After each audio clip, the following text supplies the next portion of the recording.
I'm naked with my kids. I have sex in front of my kids. I never be ashamed of sex. My son be breastfeeding, I'll be making love to his mom. That's me, bro.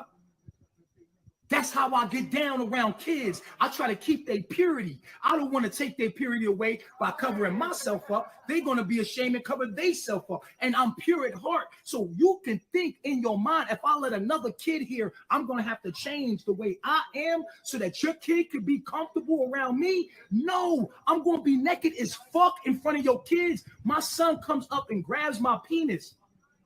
I let him grab my penis. I had sex with his mom. I'm making love to his mother. After I'm done, I'm laying there chilling. He grabbed my penis. And he's playing with my penis. I let that happen.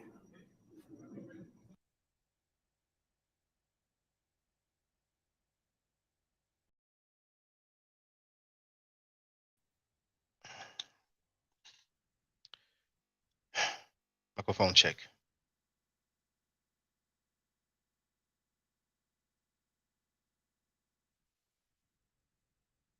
Good.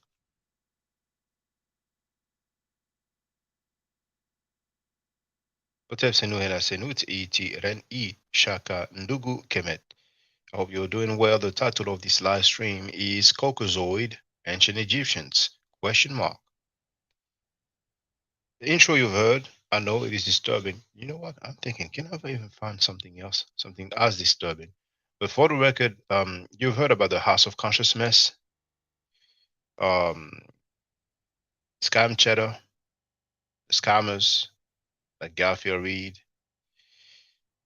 Well, the person who said that he lets his son play with his penis, that he has sex in front of his children, that he has sex with the baby mother,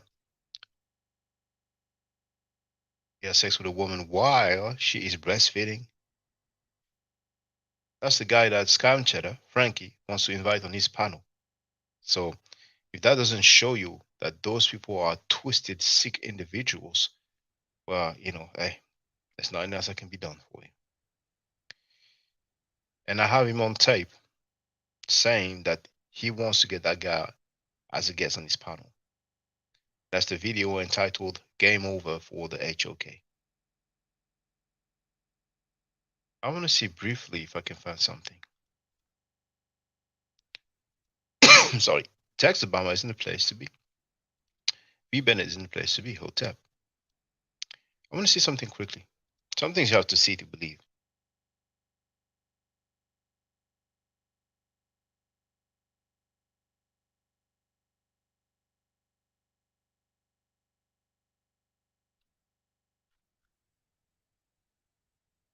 Hold on.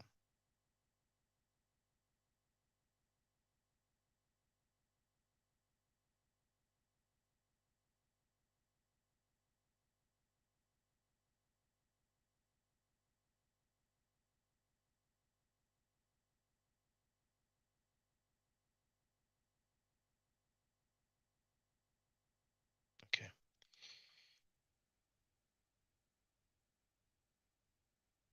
Let's see.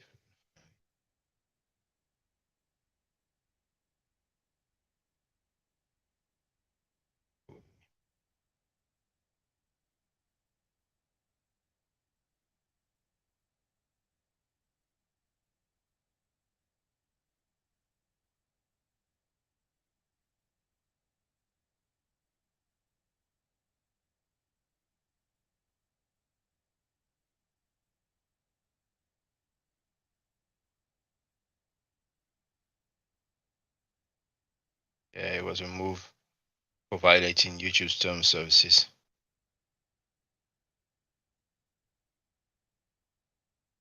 I don't think anybody has re-uploaded it.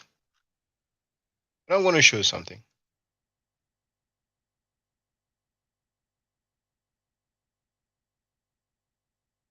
In chat, there's that link to this post, this publication on blackinamerica.com.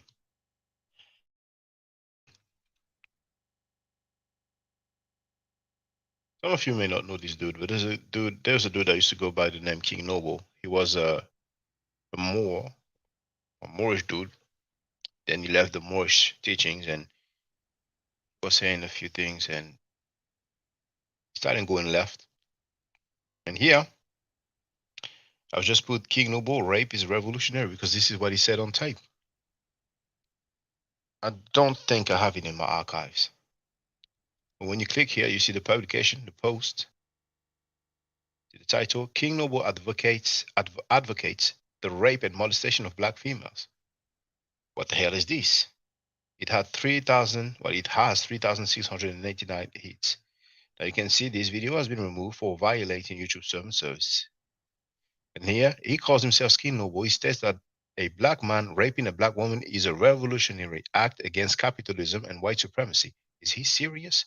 Fast forward to the 3.53 mark. Unbelievable. You know. And here, Sibra Muhammad wrote, King Noble is a straight up ass a-hole. I'm familiar with him. There are actually rumors that he recruits young girls to prostitute and make child pornography videos and pictures of themselves in degrading poses. This is according to a member of an NOI website that I frequent. He's just discussing it via. The sad thing is is that he has a large following on YouTube.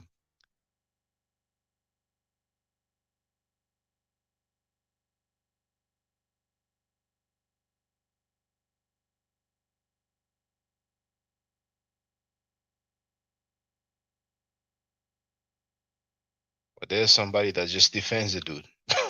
You know what I'm saying? So,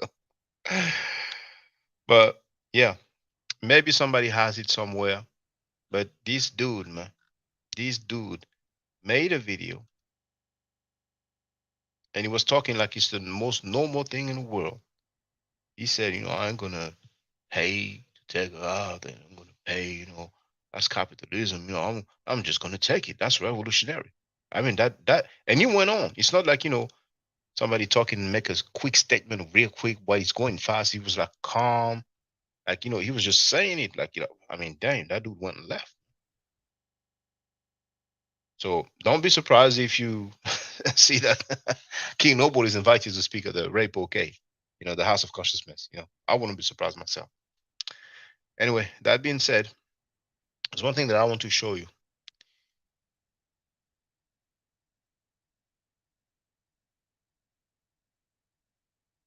You know what? I just saw that there's another post about it. So I go down here. That's on WordPress.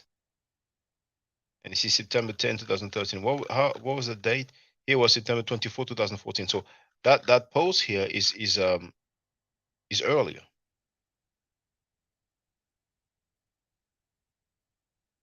That's the dude King Noble. For strange reason, he has some nail polish. Now, I'm gonna share the link for all purposes. So there's nothing noble about King Noble. Earlier this year, I was in a Facebook group created by King Noble, a self-proclaimed sex god, who likes to promote what he simply calls nudity in the midst of his teaching on black supremacy.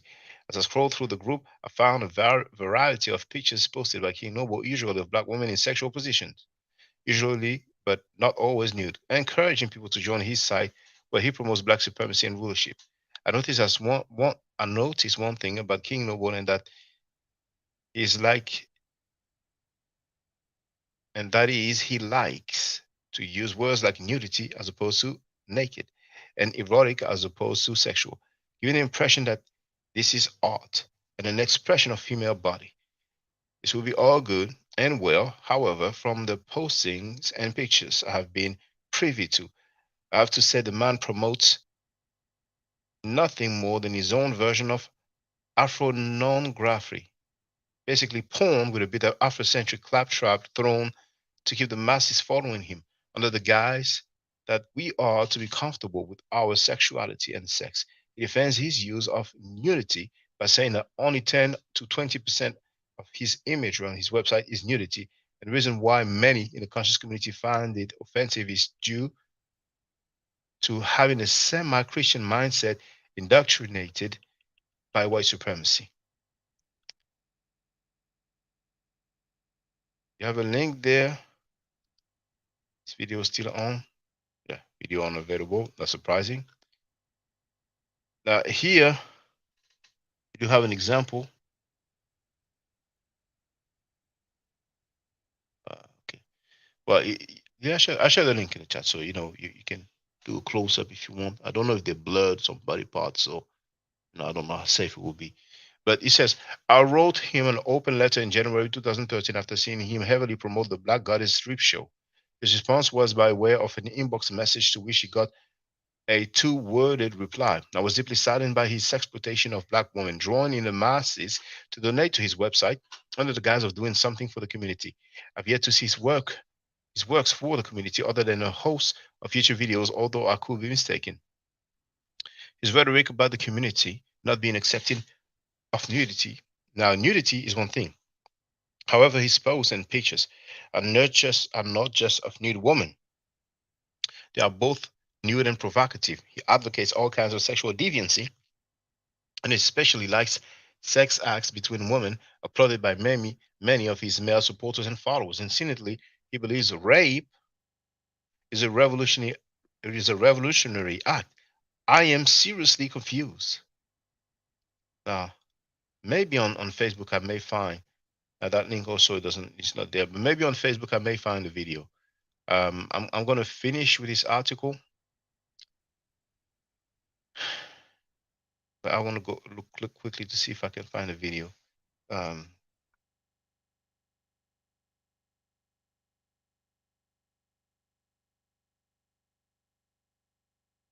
the problem is that when you put King Noble, you have a lot of result. But if I put supremacy thing, maybe it will come up.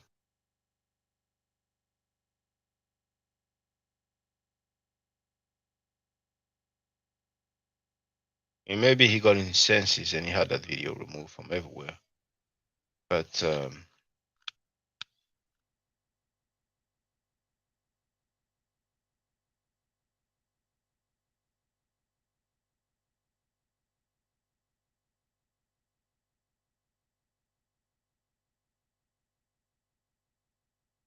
somebody may have it.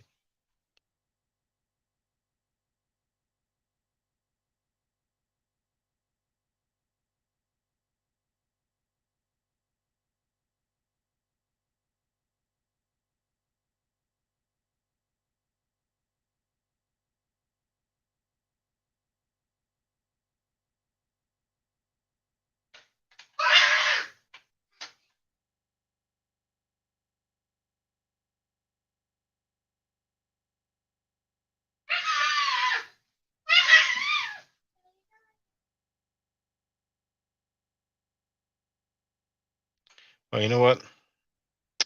I don't feel like reading this whole thing. But here you have another kinky picture. This guy is full of it. Well, I think one lady will fit in there. I don't need to say her name, but it looks like one lady will fit in there. Now, I see a few of his videos. I'm just trying to see.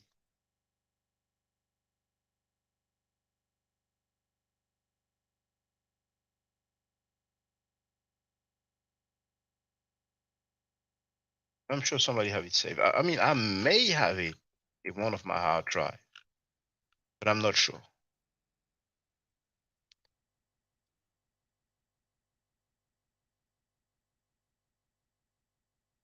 To look videos. Oh,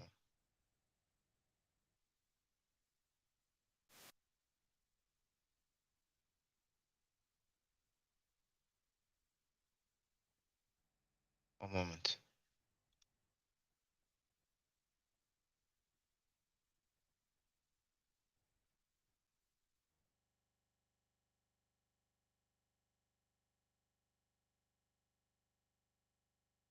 There's an account with a few of his videos, so I'm just having a look to see if I can find it. but I don't want to spend too long with this.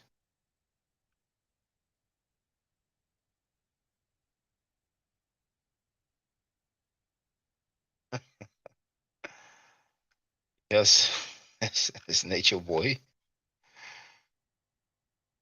Okay, well, maybe I will not find it. Let me try that one.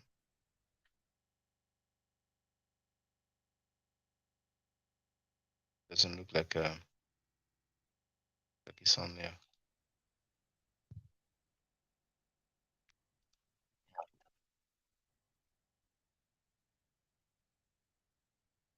Okay. Bennett is asking, is King Noble still a free man? I mean, I don't know. I don't know what's up with that dude, man. Just like we don't know about Nasi Yashuvel. Saneda called him a pedophile. Garfield said that he's been sheltered by some Israelite groups. So, it's hard to keep tab on these people, man. You know, conscious community, they know each other well, you know what I'm saying? I mean, you can be convicted in a court of law of rape, and Scam Cheddar is going to invite you to his house to sleep over. So, they have a very tight relationship. Now, one thing I want to show for the record, because I learned that just yesterday. Just yesterday. Listen to this. Have you ever been a Nuwabian? Of course. I've studied under Dr. I've been out to the tab when Dr. York was there. I seen Dr. York teaching live in the circle in Brooklyn. So but what does that mean? That's why I'm saying. So for the record, Enki has been in Nuwabian. I didn't know that. I didn't have that particular info. So shout out to Enki for standing firm. But Enki, man, did you really pay Sanada to get on his panel? I doubt it, but also that's what Sanada said. I mean, Sanada deleted the live stream. He's such a punk.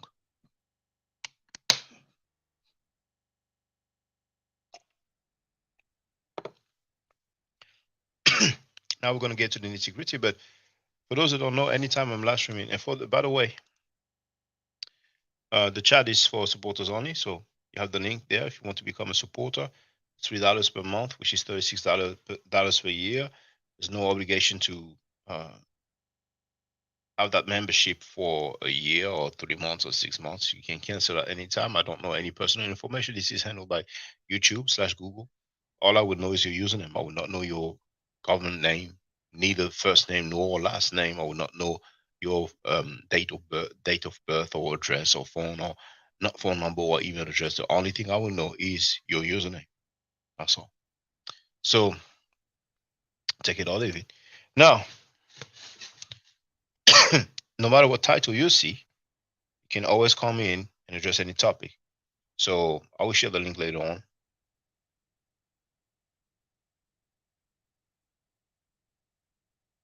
Didn't I share it? Oh, I thought I shared it.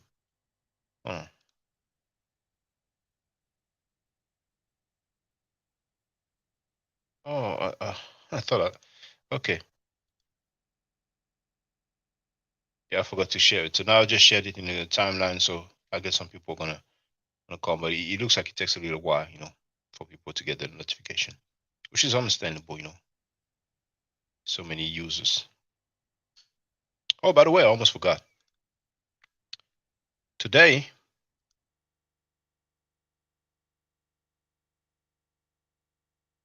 Sister Neo X, we're going in on Chris Snakes. So you do have the link there today at 9 p.m. EST, New York time. So feel free to check that out. All right.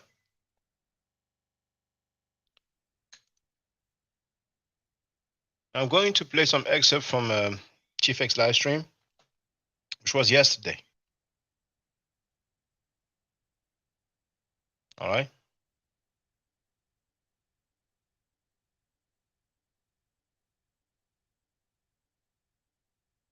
The brothers. I yield the mic to anyone else. I agree. Let me say this before Justice go and then Corey say something.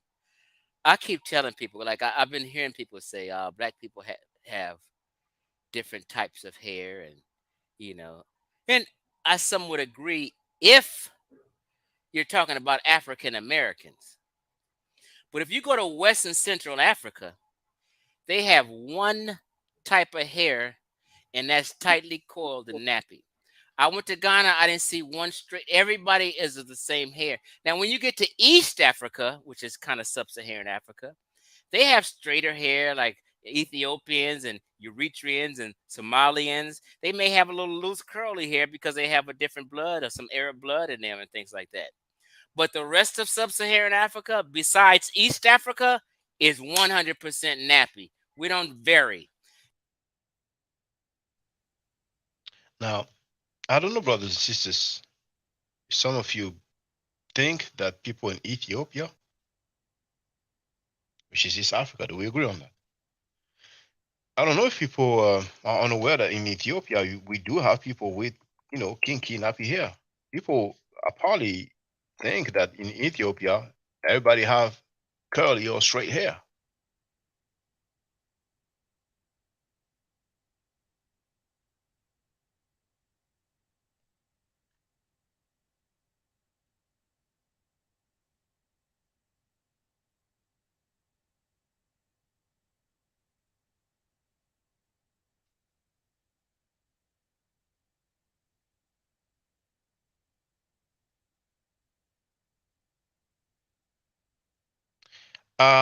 If I'm not mistaken, Dr. Shekon Tadiop talked about the phenotype of Ethiopians, and don't quote me on this because I read this dang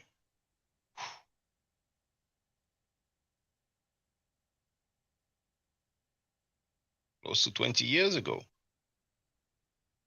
That's when Agriculture, for those who know. I read a few other of his books, but he was saying that the climate has something to do with the hair texture. But like I said, don't quote me on that because it was like 19 years ago that I read it. So. But anyway, let's continue. Unless you're African American, because we have European in our DNA, right? So sometimes our hair may be a loose curly and shit like that. But sub-Saharan Africans, besides East Africans, are 100% nappy. Go ahead, Ngozi. No, I was just gonna say. So So, what is most likely is that people in Eritrea, Somalia, and also Ethiopia had a fair bit of mixing because they are next to Asia, next to Arabia.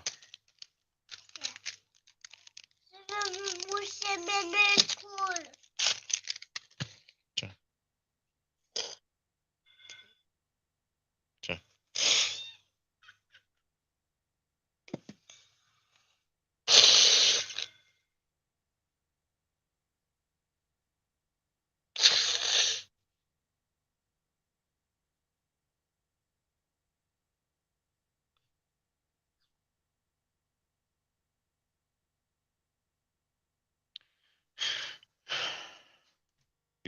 He wrote, Chief X is still lying about history. Storm is in a place to be. Chief X is still lying about Africa and history. Storm says, yes, Chief X is still impersonating a historian, scholar, Egyptologist law. Bennett wrote, yes, it is more of the same logic for him. It's just stupid because he repeats it even when corrected and shown in his ways his error. Shows his ways in error. Let's continue. in the context, we have to admit. Now, this is Ngozi. Here it says Justice Amir, but most people, I would say, at least from back in the day, know him as Ngozi. He was a member of the Amara squad. So we go way back. We go way back, 2000, 2010/2011. Enlève ça, enlève ça, enlève ça.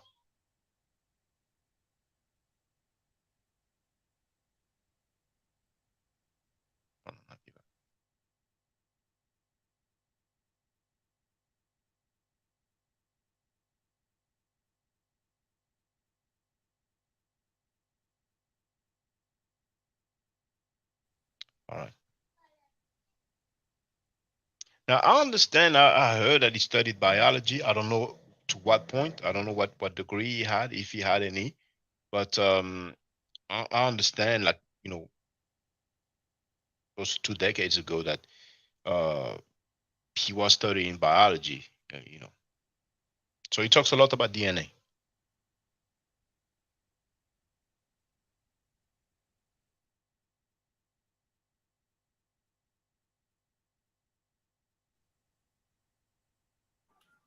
For a very long time, when I was with, dealing with the squad, I always said Asari Motep was a pseudo with the linguist thing, and I'm glad you brought it up.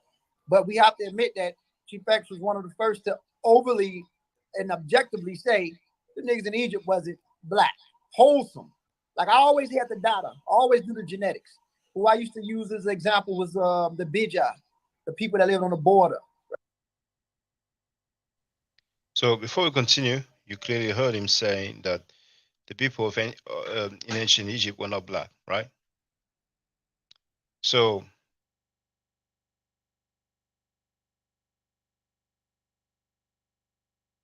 it's the same old thing.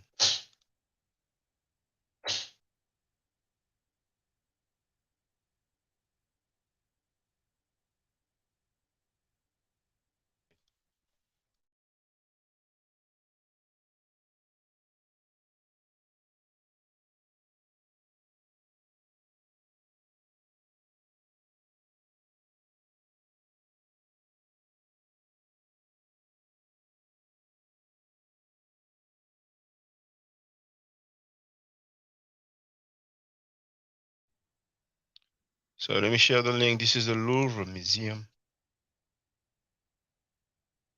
This is a painting of Amenhotep III. It says here, Amenhotep III, around 1300 BCE. It comes from the tomb of Amenhotep III, which is known as KV22, King Valley 22. They even tell you that it's west valley of the Valley of the Kings, Valley des Rois.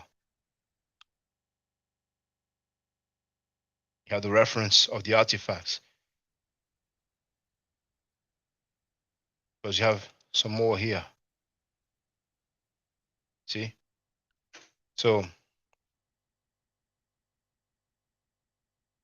you know what? Let me share the link, man, because who knows, Chief X or Ngozi might be listening, so they are welcome.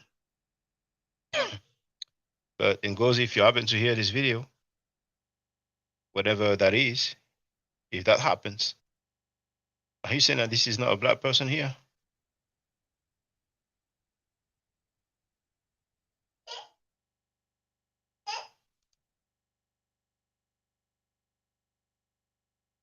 No. I'm going to share the link to this and play it.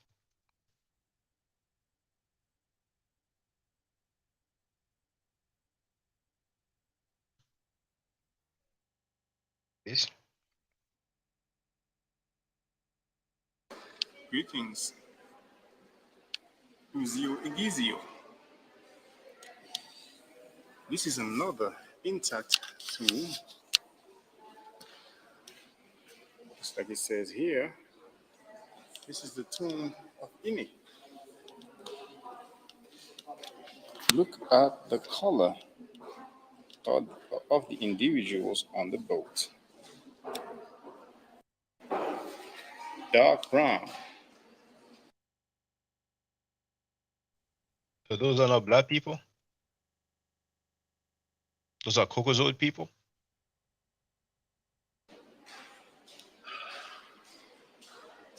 Now, what I haven't found yet is a date. Now, the glyphs look beautiful.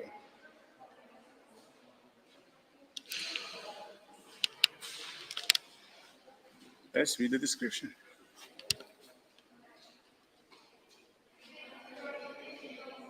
The whole burial assemblage clearly shows the evolution.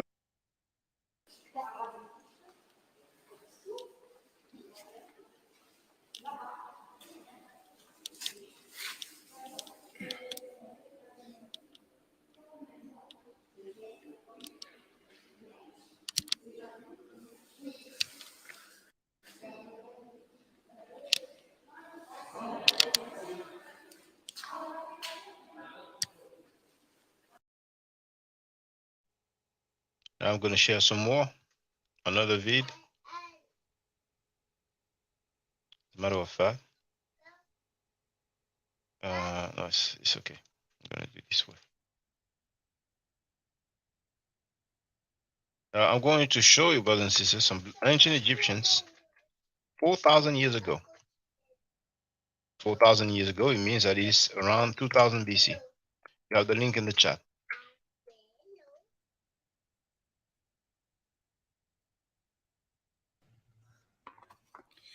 Greetings. Glyptotech Museum in Denmark's capital of Copenhagen. You can have an example of the type of Egyptians that they normally don't show you. And as I said before,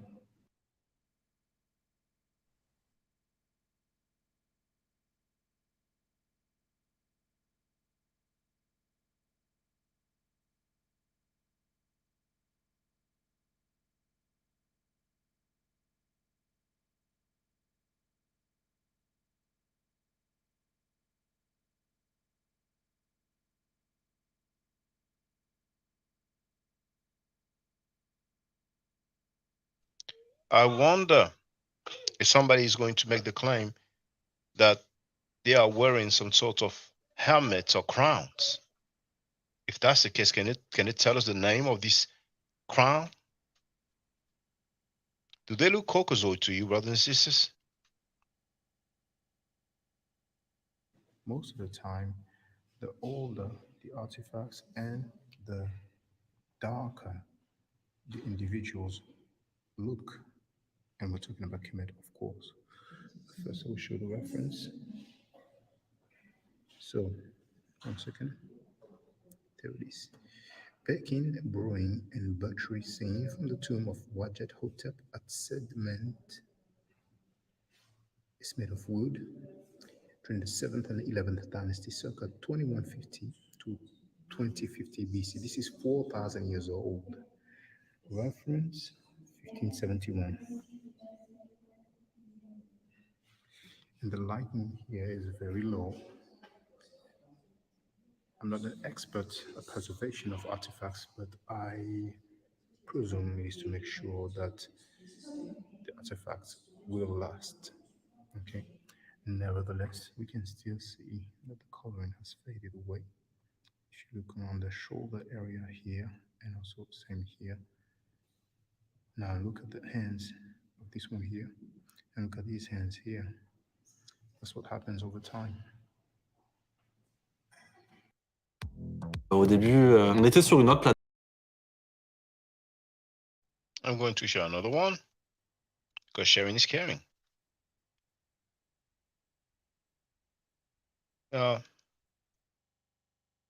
This is also 4,000 years old, which means that it is 2000 BC. And the link in the chat. Okay, what's good, brother? Yeah, right here. So you have the link in the chat right there. This one is from Portugal. Lisbon, or Lisboa, as they call it, the capital of Portugal.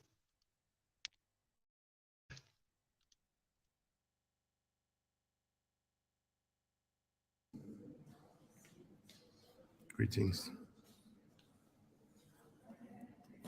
Calouste Museum, Lisbon, Portugal. Look at the hair. Some people will say, oh, this is a crown. This is a headdress. But please tell us the name. We can learn every day. Look at the shape of the nose, of the lips, and look at the color.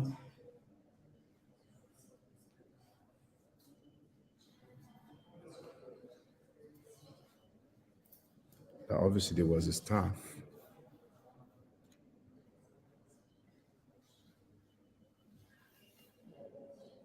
Is that a crown?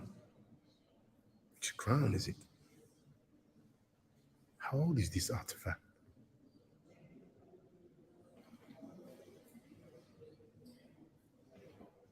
I've been telling you.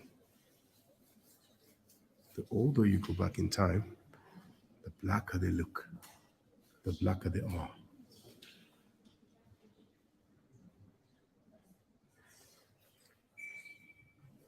So the reference has to be that one. Funerary statue, reference 142, the Middle Kingdom, 11th dynasty, circa 2000 BC. And this is polychrome ebony. Ebony derives from the Middle Nature word ebony. And I made a video explaining that. So this is 4,000 years old.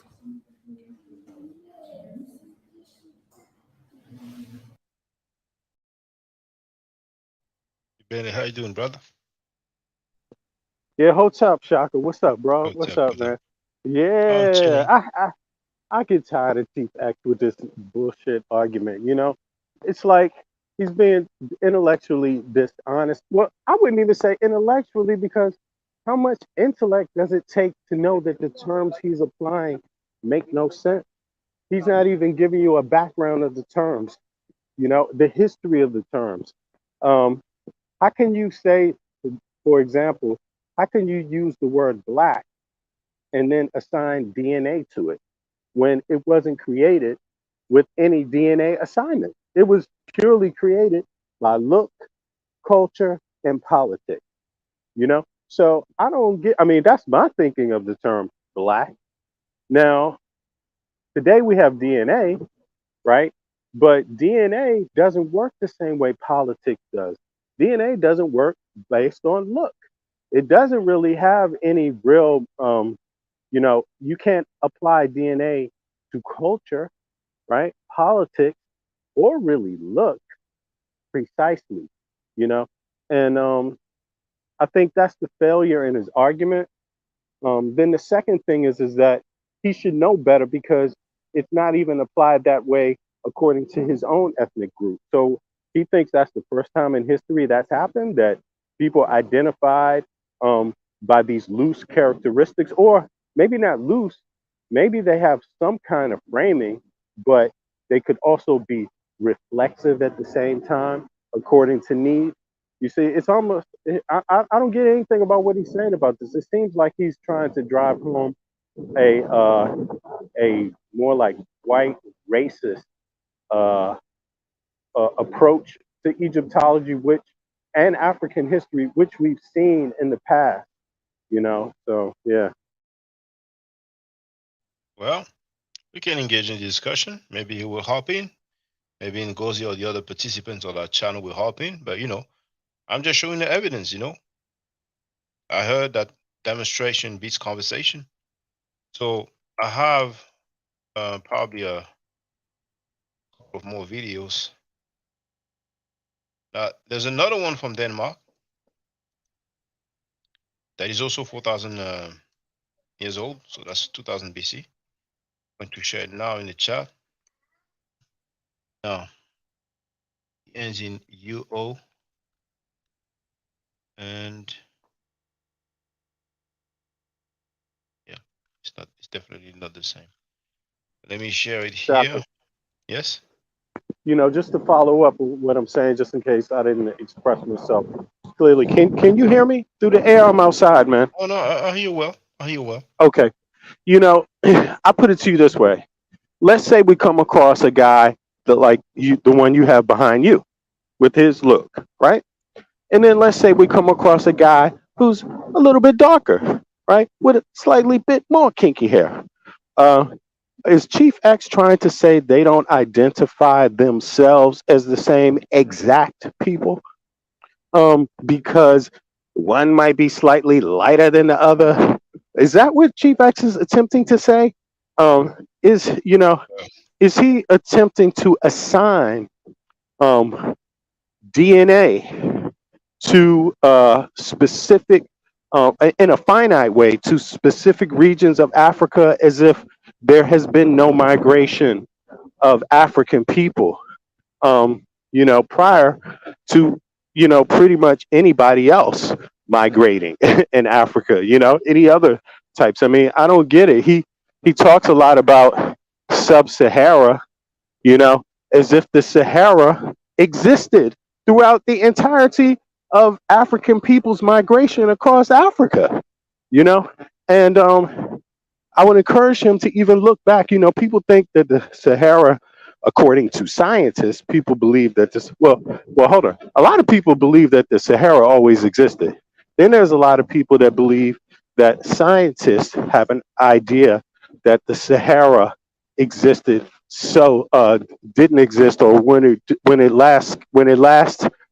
green area was in the Sahara, when the Sahara was green. I'm sorry, a lot of people have this idea that Kemite and Nubians and the pharaonic dynasties had not begun even then in the green period. You see, so I'm just curious if Chief X has researched any of that, if he's gone back that far, or if he's just assuming. Well, what is for sure is that he has claimed before, and he is still claiming, that the ancient Egyptians were Caucasoids.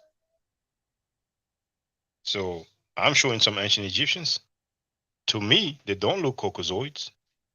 Maybe we should ask anthropologists, biologists, historians. Do they look Caucasoids to you? Now, here. They don't look that way to Come again, brother? me. They don't look Caucasoid to me. Yeah, no, to me either. They don't look Caucasoids, but I'm not an expert, so let's see what the experts say, So if anybody's curious, you have the link in the chat. You can send that video to a professor or PhD of your choice. You can decide which field will be appropriate, whether it's anthropology, biology, history, and then Egyptology. And as I mean, does that look like a Caucasoid person to you? Hold on. That Siri thing. Yeah, and I can ask, do they look Caucasoid to you? No. Greetings, Crypto Tech Museum in Denmark's capital of Copenhagen. Once again, some dark brown Egyptians that you don't usually see. This time a scene of navigation. Now I will show the references of these two boats. So this boat is from the tomb of Wajet Hotep, circa 2100 to 2000 BC, reference 1570, and that one there just left of it.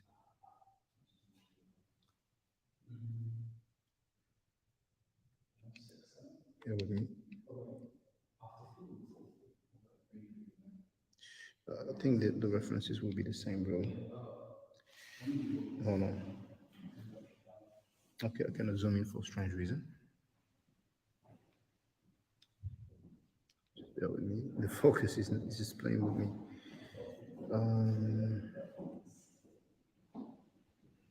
Okay, well, it's really from the same place, the tomb of Wajet Hotep. The reference is 1569, and it's the same date, circa 2152, 2050. Now, for the record, here is Wajet Hotep.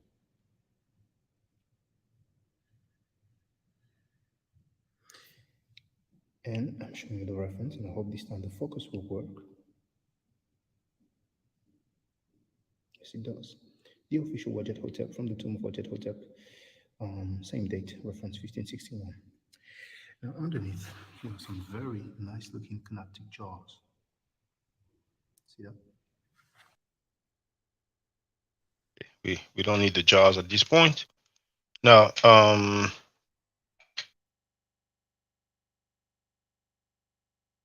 wow, I have another video from Wajet Hotep. But it's closer. It's closer. So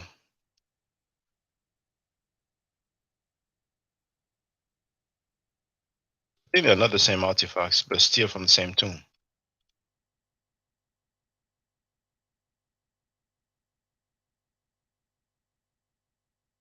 Mrs. Bama is asking, do you believe in the out of Africa theory? I don't know what the out of Africa theory is. Because some people talk about some people talk about the back migration, like Asians. or Arabs. Some Asiatics would have left Africa. Um, I mean, Dr. West Muhammad talked about stuff like that. Like, they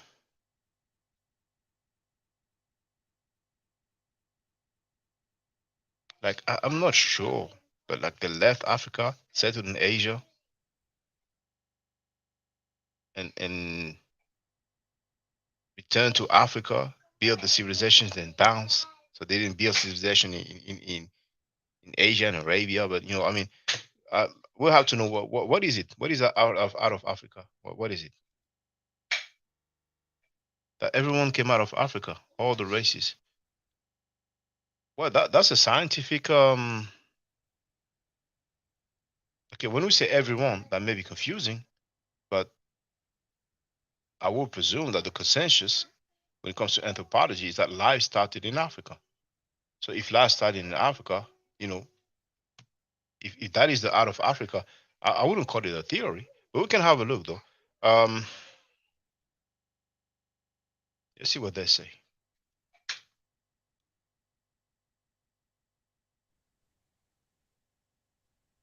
I mean, I would challenge Chief X on just, proving that the terms that he uses, black, Caucasoid, Negro, these kind of concepts, that they mean that they have DNA assignment in the first place when they came about.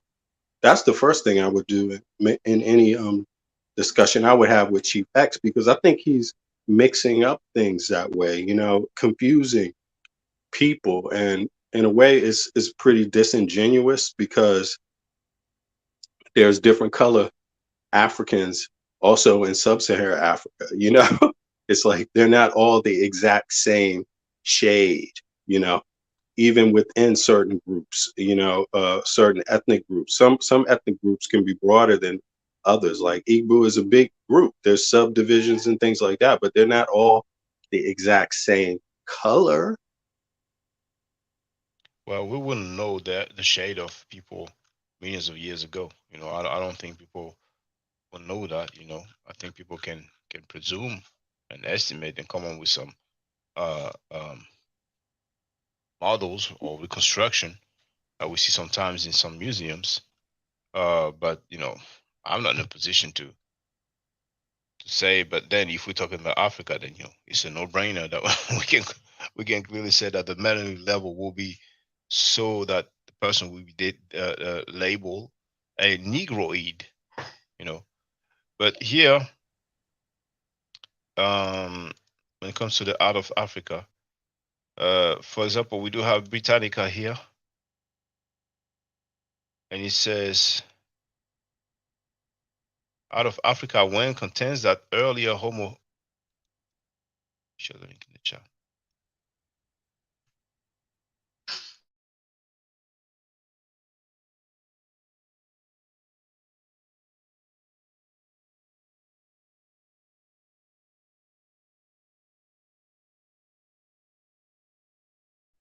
So I'll share the link in the chat, and it says out of Africa one. Probably they may be out of Africa too. You know, out of Africa one contains that earlier Homo species did in fact migrate from Africa before evolution of H species. Um, Homo species. Sorry, Homo species before the evolution of. Okay, let me do it again. Out of Africa one contains that earlier Homo species did in fact migrate from Africa before the evolution of H sapiens. So that would be Homo sapiens. Out of Africa two, also called the population replacement hypothesis, picks up where out of Africa one leaves off. Or maybe the out of Africa theory deals with the fact that okay, people are generally in agreement that life started in Africa. But if they are in that agreement, how could we have any other possibility? Because maybe some people will argue or believe that humankind somehow, some way, was in many different parts of the world. So, but anyway, that other website here, it's a bit long, man. But just for the record, this is encyclopedia.com. I don't know how reliable that is, but I'm sharing the link in the chat right now. And let's see what they say about it. So, out of Africa, hypothesis development of the hypothesis, the genetic foundation. No, that's just a different part of the article.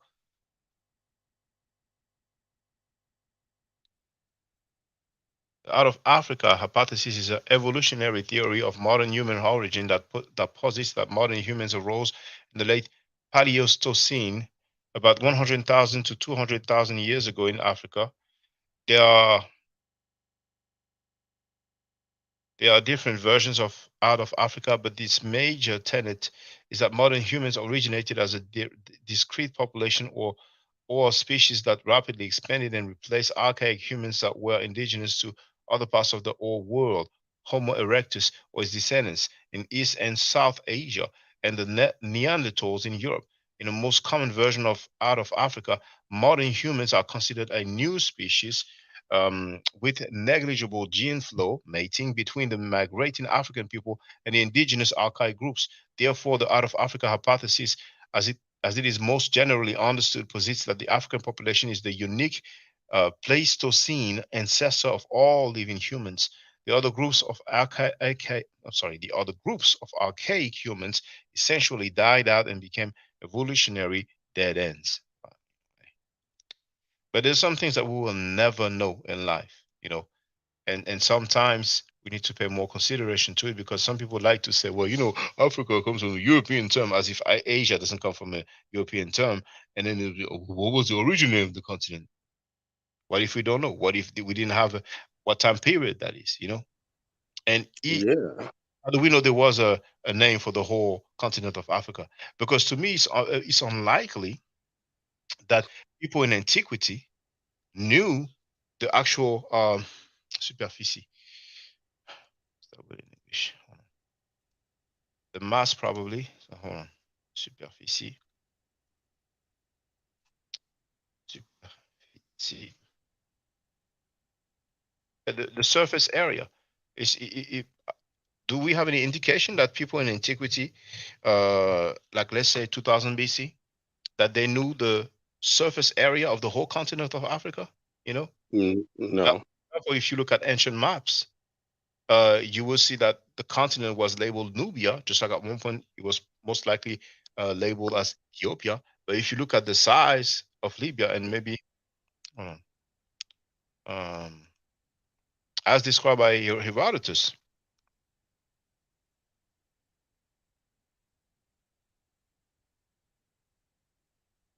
there it is. So I'm going to share the link in the chat.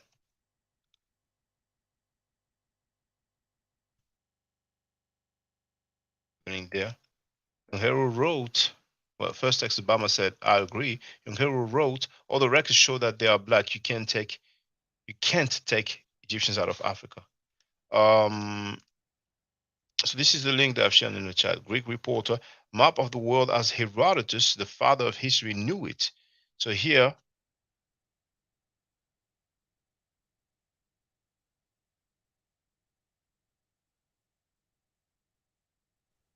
Exactly. Does that look like all of Africa? that's what it is, you see. So yeah, we need to pay we need to keep this in mind. We need to pay attention to this. There are some things that we will never know. There are many things that we will never know. But a lot of people, they be tripping over the term Africa, because they say, oh, it comes from Scipio Africanus and stuff like that. But I wonder about Asia, if it doesn't come from one of these Roman person. But this really, Shaka. as well as Even. Oh, go go ahead. ahead. I interrupted you. Yeah. No, it's okay. Go ahead, bro. It's all good. 'Cause I'll be flowing today. Go ahead. I was gonna, and also, keep in mind, Africa has different types of environments in itself. It has mountains.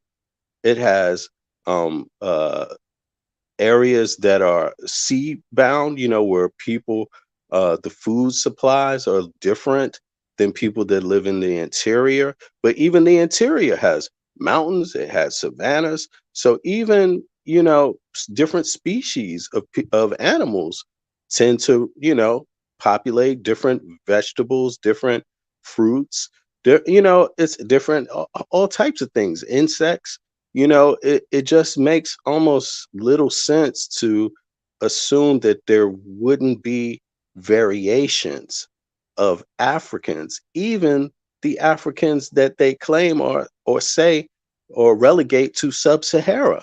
It wouldn't make any sense. I mean, it just I'm now I think generally applying the term black or negro, that might work to a certain extent, right? But again, I would argue that that was not based on DNA when those terms came to be utilized first. Those terms were not based in DNA.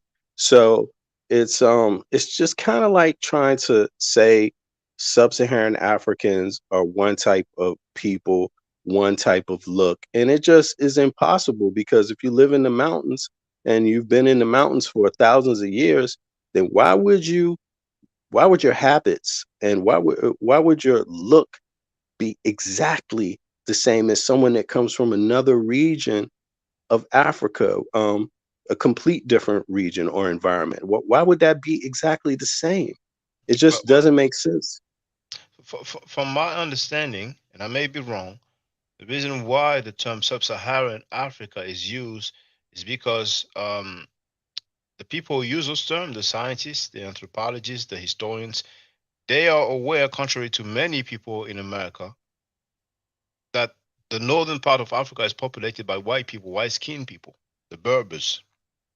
Sometimes they are called Arabs. Sometimes they call themselves Arabs, particularly the young generation. But those people are Berbers or Amazigh. So, from my understanding, that's the sole reason why it is used. If it is not to just basically make a distinction in terms of geographic location, it is just to make um, to to um, to clarify that whenever we say sub-Saharan Africans, then we know that's not including the northerners who are white skinned, contrary to the other It, part it's a of modern it's a modern term. It's a term to describe modern Africa as we pretty much know it today, not ancient Africa. But the You thing is that know, we don't necessarily know um, how long ago the Berbers have been there, you know, but it appears that they've been there for quite a long time, But here, Texas Bama wrote, I'm still trying to figure out what the exact correlation is between Homo sapiens and the past hominin species. There's so much missing information. Well, here it's not my lane, but I'm sure that anthropologists, will have. Oh, oh, I didn't know that. Okay. I'm sure that anthropologists, will be able to answer you, when it comes to that. But let me just share. I think yeah, I didn't share the video yet. I've put the link in the chat here. So let me just show this other artifact right there. This is only 1 minute long for that one. Greetings. Liptotech Museum in Denmark's capital of Copenhagen. And once again, some dark brown Egyptians that you don't usually see. Let me first show you the reference. Bear with me. There it is, reference 1572. And this is a granary from the tomb of Wajid Hotep at Sedment, made of wood, circa 2150 to 2050 BC. This is once again 4,000 years old. And we can see how over time the color is fading away. We can see that here. We can see that on this guy's right arm. We can also see that on all of these individuals' heads, the black color has faded away. So sometimes you see some statues, you see the color of this arm there, you see some statues with that color. It's just because the original coloring has faded away. After 4,000 years, it's not a surprise. Now, some people may argue, well, what we see on their head is not hair, it's a crown. It's unlikely that all these people will wear a crown. Some people may argue, well, this is a helmet. Well, this shows a granary. Why would people wear helmets inside of a granary? So people are free if they want to send this link to some Egyptologists and ask them, is that a crown on their head? Are those crowns? Are those helmets? So if there are no crowns, no helmets, is it their hair or is it wig? I read that people from the royalty in ancient Egypt used to wear wigs. They had their head shaven most of the time, to avoid lice and, some sort of bacteria or whatever. And I don't know if it's absolutely every single royal or part of the elite, but this is something that I've read many times. Would it be the case also for people working in the granaries? They afford some wig? So I'm going to go back to the video with Chief X and his homies twice. I guess I will start one. But even those people are partly Eurasian. Eurasians has been in North Africa for a very long time. Even the populations who drifted into North Africa, if you want to base it off the Assyrian culture, they don't have those population genetics. They don't have the later derived mutations that sub-Saharan Africans developed for populations that stayed in tropical zones. So even I want to. Oh no, I have it once only, so it's okay. It's good. It's good. I was okay. So I will go back just a little bit for the sake of clarity. American because we have European in our DNA, right? So sometimes our hair may be a loose curly and shit like that. But sub-Saharan Africans, besides East Africans, are 100% nappy. Go ahead, Ngozi. no, I was just gonna say. So in the context, we have to admit, for a very long time, when I was with, dealing with the squad, I always said Asari Motep was a pseudo with the linguist thing, and I'm glad you brought it up. But we have to admit that Chief X was one of the first to overly and objectively say the niggas in Egypt wasn't black, wholesome. Like I always had the data, always do the genetics. Who I used to use as an example was the Bija, the people that lived on the border, right? But even those people are partly Eurasian. Eurasians has been in North Africa for a very long time. Even the populations who drifted into North Africa, if you want to base it off the Assyrian culture, they don't have those population genetics. They don't have the later derived mutations that sub-Saharan Africans developed for populations that stayed in tropical zones. So even the Assyrian culture and morphology would have been distinct from populations that stayed in certain zones. So the Egyptians are Egyptians. We can't use terms like black or white, but what Chief X talked about as far as Caucasoid and morphology, the Egyptians would be, if we use their classification, they would be classified as Caucasoid. Half of the Horn of Africa, unless they're Nilotic people, will be classified as Caucasoid. All of the Middle East is Caucasoid. All of Europe is Caucasoid. Most of India is Caucasoid. So the Caucasoid morphology stands out way more. And what we classify as original, even original Homo sapiens sapiens, didn't look the way we believe they look like. You know what I'm saying? So I would say that, Chief X is right. And anybody that puts the scientific data, it doesn't work in the favor of anyone who tries to say, oh, the ancient Egyptians is Nigerian, the ancient Egyptians is Yoruba. Even if the Yoruba do have 12.5% Eurasian. Did anybody hear somebody say that the ancient Egyptians are Nigerians, the ancient Egyptians are Yoruba?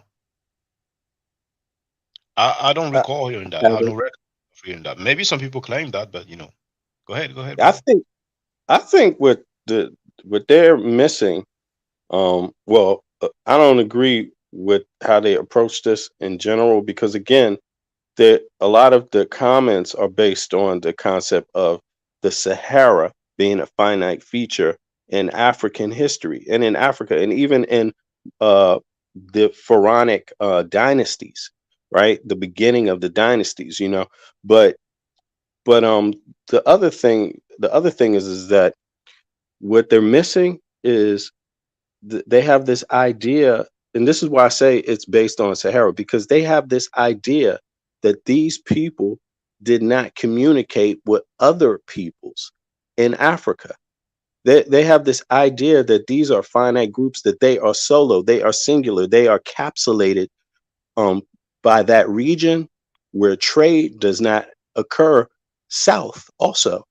In their minds, trade only occurs north, and trade, it would be considered goods, right? It wouldn't be considered culture, right? So in their minds, they totally lock out the cultural and maybe socio political aspects of Egyptians also. You see, so I don't. I think they're trying to highlight, they're trying to pinpoint, obviously, and say that they are Caucasians. And we know that that's like a fabricated term, and we know who came up with the term, you see, and we know why people use that term. You know, those are basically terms that came about in what? The Enlightenment period, where they tried to, again, describe groups of people in finite ways based on how they looked. But even then, according to them, their own historians don't use those same concepts. They didn't use that concept. I mean, did Herodotus call these people Caucasians? You see, how did Herodotus even describe those people? Well, So I think I'm not sure the term Caucasian existed during the lifetime of Herodotus. that's what I'm saying. And I mean, it comes. That's go what I ahead, go ahead. mean. And it comes about in the term Caucasian. When does it come about? When does it come into usage, right? And does that term Caucasian, when it came into usage and how it's defined, does it defy Herodotus' own description of that region?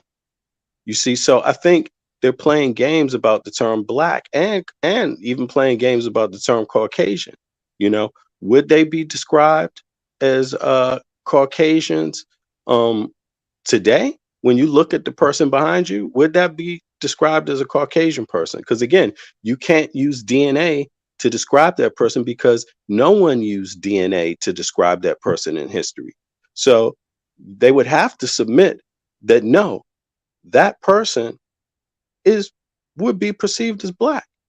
And that person, if there was any type of interaction with others that did not look the same way, that had different hair types, that had different skin tones, lighter than them, that even had different possible cultural aspects to them, they would define themselves differently.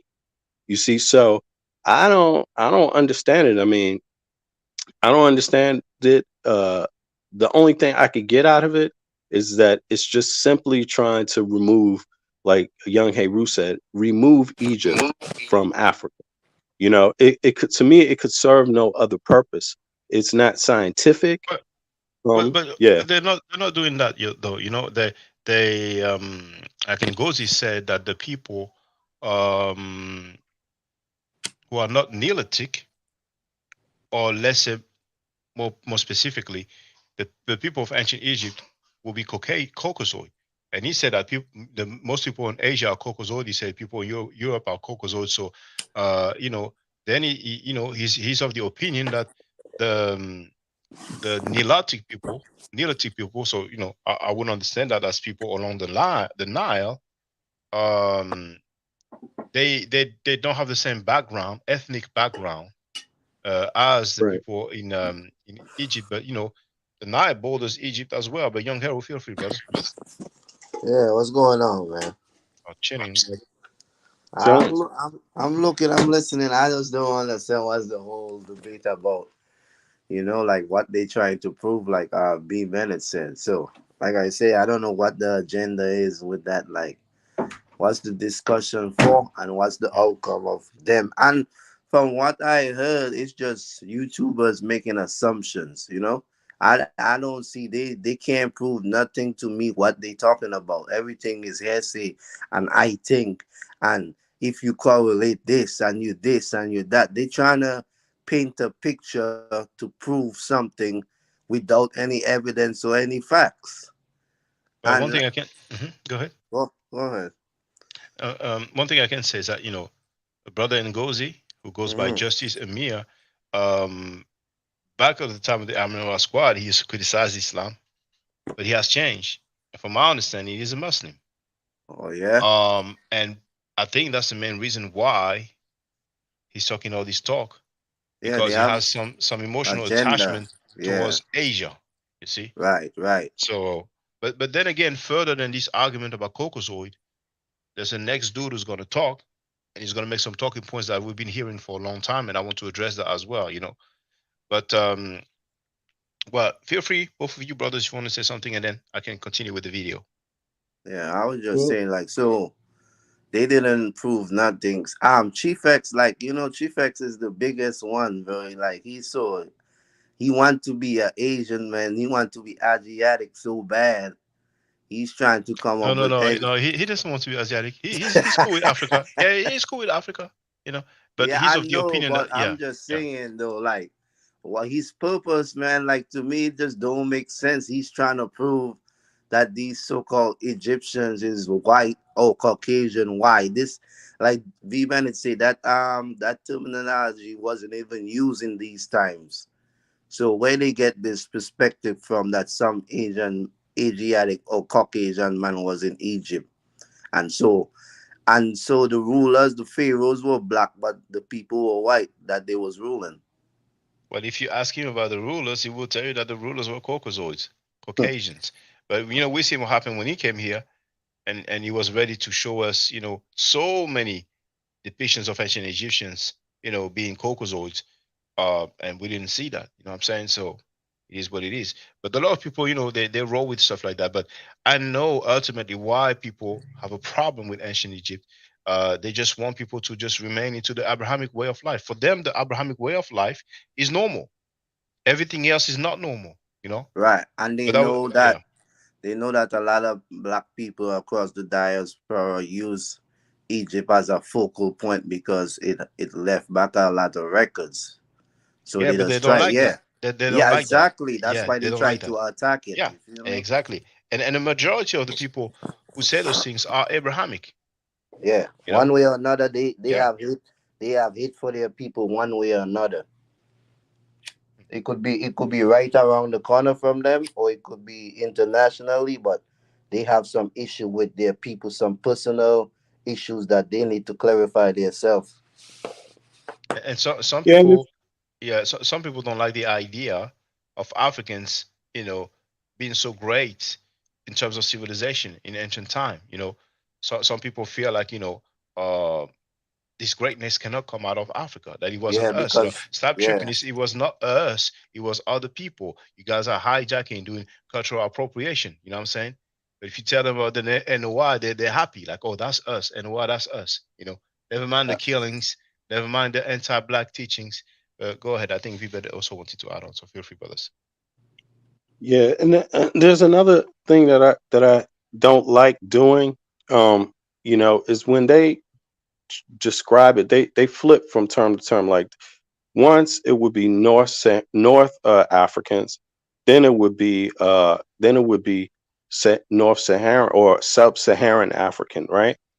And but I usually like to look at a map, and then usually when they say these things, and then because it gives you another look at it. When you look at a map of Africa, Africa is not shaped like a square. So you can if you divide it into four parts, east, west, north, south, it actually, when you look at a map, you begin to see that some of these things don't necessarily work.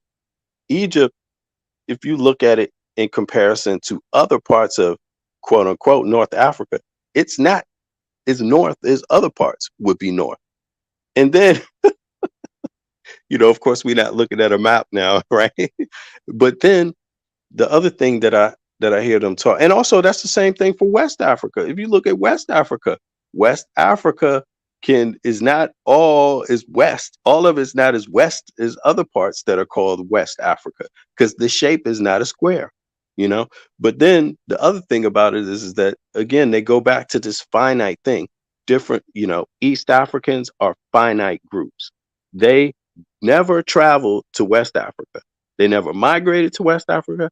It's only the West Africans that migrated to East Africa, because, and what would the need be? I mean, because of course people do things, in my view, humans, based on what their primary needs are. And usually those primary needs are water and food. And and when you get too many people in one region where the water and the food, too many people start gathering around that, some people start leaving and going to other places because everybody can't be in the hierarchy of any group. There's always going to be some people that are the have nots or the have less.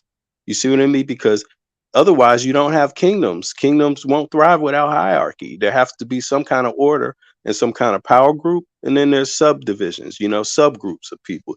So I just don't, I think they really, and then going back to the Sahara thing, I mean, didn't the Nile Valley civilization begin before the end of the green period of the Sahara? So again, I mean, from what I read, the first pharaoh already existed during the green period. You see what I mean?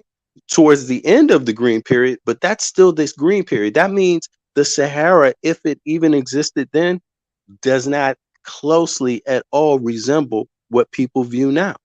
So I think they really jump out the window trying to, trying to assert the Caucasian thing. And I think it's racist because the whole idea of them inserting that is to separate them from the rest of Africa, from the rest of Africans, the other Africans. And so far, I don't see why that would work because, again, people do things based on survival. Unless the Egyptians had an animosity themselves, a complete and utter animosity. And what I mean by animosity is not just racist, I mean money making wise, material wise. I mean, did the Egyptians not want to get anything from south of them? Did they not want to get anything west of them? Did they not want to get anything from these other kingdoms that border their kingdoms for trade purposes? I mean, and if you're doing this, then you're obviously going to start sharing language. You're obviously going to start sharing cultures. You're going to start mixing with people, mixing it up with people, period. So I think they like to focus on the mixing from the Asian part, from Asia, but they don't want to focus on anything else, south. There's no mixing, there's no trade, there's no good relations, there's no power vacuums, there's nothing coming from the South Yeah, if you listen to their arguments, so. it's all assumptions, bro. That's what's up. Now, let me continue with the video here. DNA, which has been drifting into Africa for a very long time. They probably picked it up from the Keithians, and the Keithians were related to the Ibero-Maurutians. Either way, these people are not the same people. That's all I want to say. I want to make that public. I don't support Black Egypt. I don't support any color to Egypt. Yes, I do support the people that's there that's Black, but I don't know them to support them like that. And I used to run with that. But as a whole, regardless of Egyptian being dark or light, they're Egyptian. That's what they are. Corey, before Moving the goalposts again. You're on mute, Shaka. Yeah. And, he ended up by saying the ancient Egyptians are Egyptians. That's what they are. But how do we classify them in terms of ethnicity? Race is rejected lately, nowadays. But what would they be classified as in terms of ethnicity? Because what about the French people? Should we say the French people are just French people and that's it? Wouldn't people label them Caucasoid or of the European type or some other term that will let us know what the ethnic group is? Exactly. Because so same for people from Spain. We say, well, Spanish people, they're just Spanish. That's what they are. Italian people are just Italian. That's what they are. you know. So I hear the arguments, but to me it doesn't seem deep. It doesn't seem conclusive, and I know that he has an emotional attachment to a religion, therefore to an area,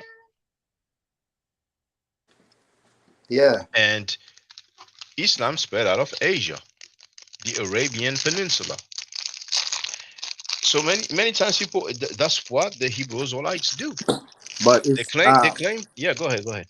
no, it's like so. It's like saying everybody in Nigeria is Nigerian. You know what I'm saying? That's not so. It has different ethnic groups that come in from all different countries, and they mix and they cultivate with each other.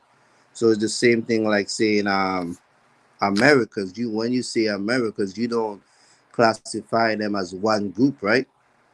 Because it have white Americans, African American, Mexican Americans, and so on. So just like B Bennett say, how you guys know these people wasn't trading, wasn't mixing, wasn't communicating with each other. So to just classify Egyptians as one group of people is not so. You don't even know that. You just making assumptions because of your narrative. You see what I'm saying? And like Shaka says, certain things we will never know exact. You know what I mean? Because like Yeah. I said, we are not in these times and we are not these people. It's just like saying, oh, people from the Virgin Islands. The majority of people going to think that it's black people. But when you go into the Virgin Islands, it have Puerto Ricans, it have Arabs, it have Haitians, it have Colombians. You see what I'm saying? So it's a mix of all kind of people, and they all do business with each other. So yeah, man, it's that point is pointless. But that's for modern times. So when we talk about ancient times, we had the Greeks who got there around 400 BC, what is known as the late period. So the Roman rule, I think, was around 50 BC or something like that. So should we say that the Greeks who spent about 400 years or 350 years ruling, should we say that they are Egyptians as well? You see? So before the Greeks, around 600 BC, the Assyrians. Oh, dang. That Syria thing. And when that was going on, It was that Syria Egyptian thing. civilization was already up. I'm sorry, come again, please, because that No, Syria came up, so I couldn't hear. when all these Greeks and people was what they were doing, they were infiltrating Egypt. Oh no, they rule They the rule, country. Yeah, right? they And ruled that like was 200 years, after 200 years after um the Assyrians. that was after the pharaoh behind you, right? Oh, the Pharaoh behind me, Yeah, Amenhotep the third. That's around 1300 BC. So that's 1,000 years after. after they A invaded, thousand years, a thousand years. after they invaded Egypt. The Greeks Uh-huh. conquered or invaded and ruled Egypt 1,000 years after Oh, okay, okay. that Now I guy. get Yeah, you. that guy behind me. Okay, Yes, yeah, yeah. That that's says a Akhenaten's lot, man. father. This is Yes. what I'm saying. These people basing their information and they're not even doing it on timeline and history wise. You know what I'm saying? So ain't no telling what that place went through and the mix up and the rulers and all of that. Like, so I mean, for you to make an assumption, it's just guessing to me. Right. And when was the first dynasties established? The Three, not three, the 3,000 BC. yeah, exactly. Or it Two could be thousand more. years before his lifetime. Exactly. Right. So I'm not, it seems just like to me it just seems like they're literally trying to assert that, just to eradicate any aspect of blackness or what people see today as sub-Saharan Africanness out of it, just out of the equation. And out of the equation in terms of the building of state, culture, you know, this the entire civilization. And I think that's where the racist element you know, comes in. And it sounds to me like that's the agenda. Um, I don't know why they would go about it that way. Because it doesn't even fit today. Like you said, today you look at Europe, they see it as Europe. They Spanish people call themselves Europeans. You know, Greek people call themselves Europeans. Even Turkish people are Europeans, right? But if you just want to stick to Western Europe, Spanish people do not look like Scandinavian people. They No, don't look like them. mm. Not exactly, right? Turkey is not considered part of Europe. I mean, there's some part geographically that will be considered Europe, but there's also some part that will be Asia. When Turkey was trying to get Right. into the European Union, Sarkozy refused because he said no, Turkey is in Asia Minor. You know, so I think he even said, I saw a video. I cannot quote exactly what he said, but he said, how are we going to explain people in history class that the border between Europe and Asia is Iraq? But maybe he didn't say Iraq, he said something else, because so far the border, or the place in between Europe and Asia, is Turkey. So, but I presume, I'm not in Sarkozy's head, but he I don't think he likes the idea of a predominantly Muslim country being part of the European Union. But And he Sarkozy class. um, is from a Jewish family. You see, so Mhm. a lot of Jewish people will be in favor of Zionism. So Zionists would not necessarily be so inclined with dealing with proximity or directly with a Muslim country. But go ahead. Oh, let me just say this, please. We have the person known as Alquan. You can see here, Alquan Hardcore, and it's been like 2 years, maybe three. Oh, by the way, we don't hear you. I've put your volume down because what I'm going to ask you is to use a webcam. So it's been at least 2 years, maybe 3 years, that for strange reason he's just too scared to show his face, and he always has all the excuses in the world. He Oh doesn't no, I'm have a not smartphone. afraid. Oh, I don't know how you did that, but Skills, congratulations to you. skills, So skills. he, he has skills indeed. I didn't know that the guests could control the mic volume, but or maybe I didn't do it all the way. But let's see if you'll be able to do it again. But Hotep people. but But let's talk about. Hold on, Dave. Who so But is so he? I just wanted to say, Chief just X, yeah, did he hold on, not? please, Okay. yeah, please hold that thought. So the, Yeah. the good brother Alquan, I mean, he made several live streams about me. I scrolled through maybe a couple of videos, but um, it's been a long time I didn't look at his channel. For strange reason, he doesn't have a smartphone. He doesn't have a webcam. He's just scared to show his face. I mean, brother, you're a man. He's still in the back chat. Only the people on the panel, no, only me can see him in the back chat. But man, it's 2023, brother. You know what I'm saying? Like, come on, man. But go ahead, Vibele, go ahead. Now, I was just going to say, I mean, didn't I just hear on the panel go and without objection, someone put out the concept that Spanish people would be considered Caucasians, right? So I'm not understanding why they look different, why they can call them one group while looking different from another group that they classify in the same thing. See what I mean? But then when Well, they well, come to Africa, then they all of a sudden there's a different standard for classifying well, folks according to look. I'm glad you said that, because brothers and sisters, I don't know if you missed that, but I'm going to go back a little bit and hear him say who he considers to be Caucasoid.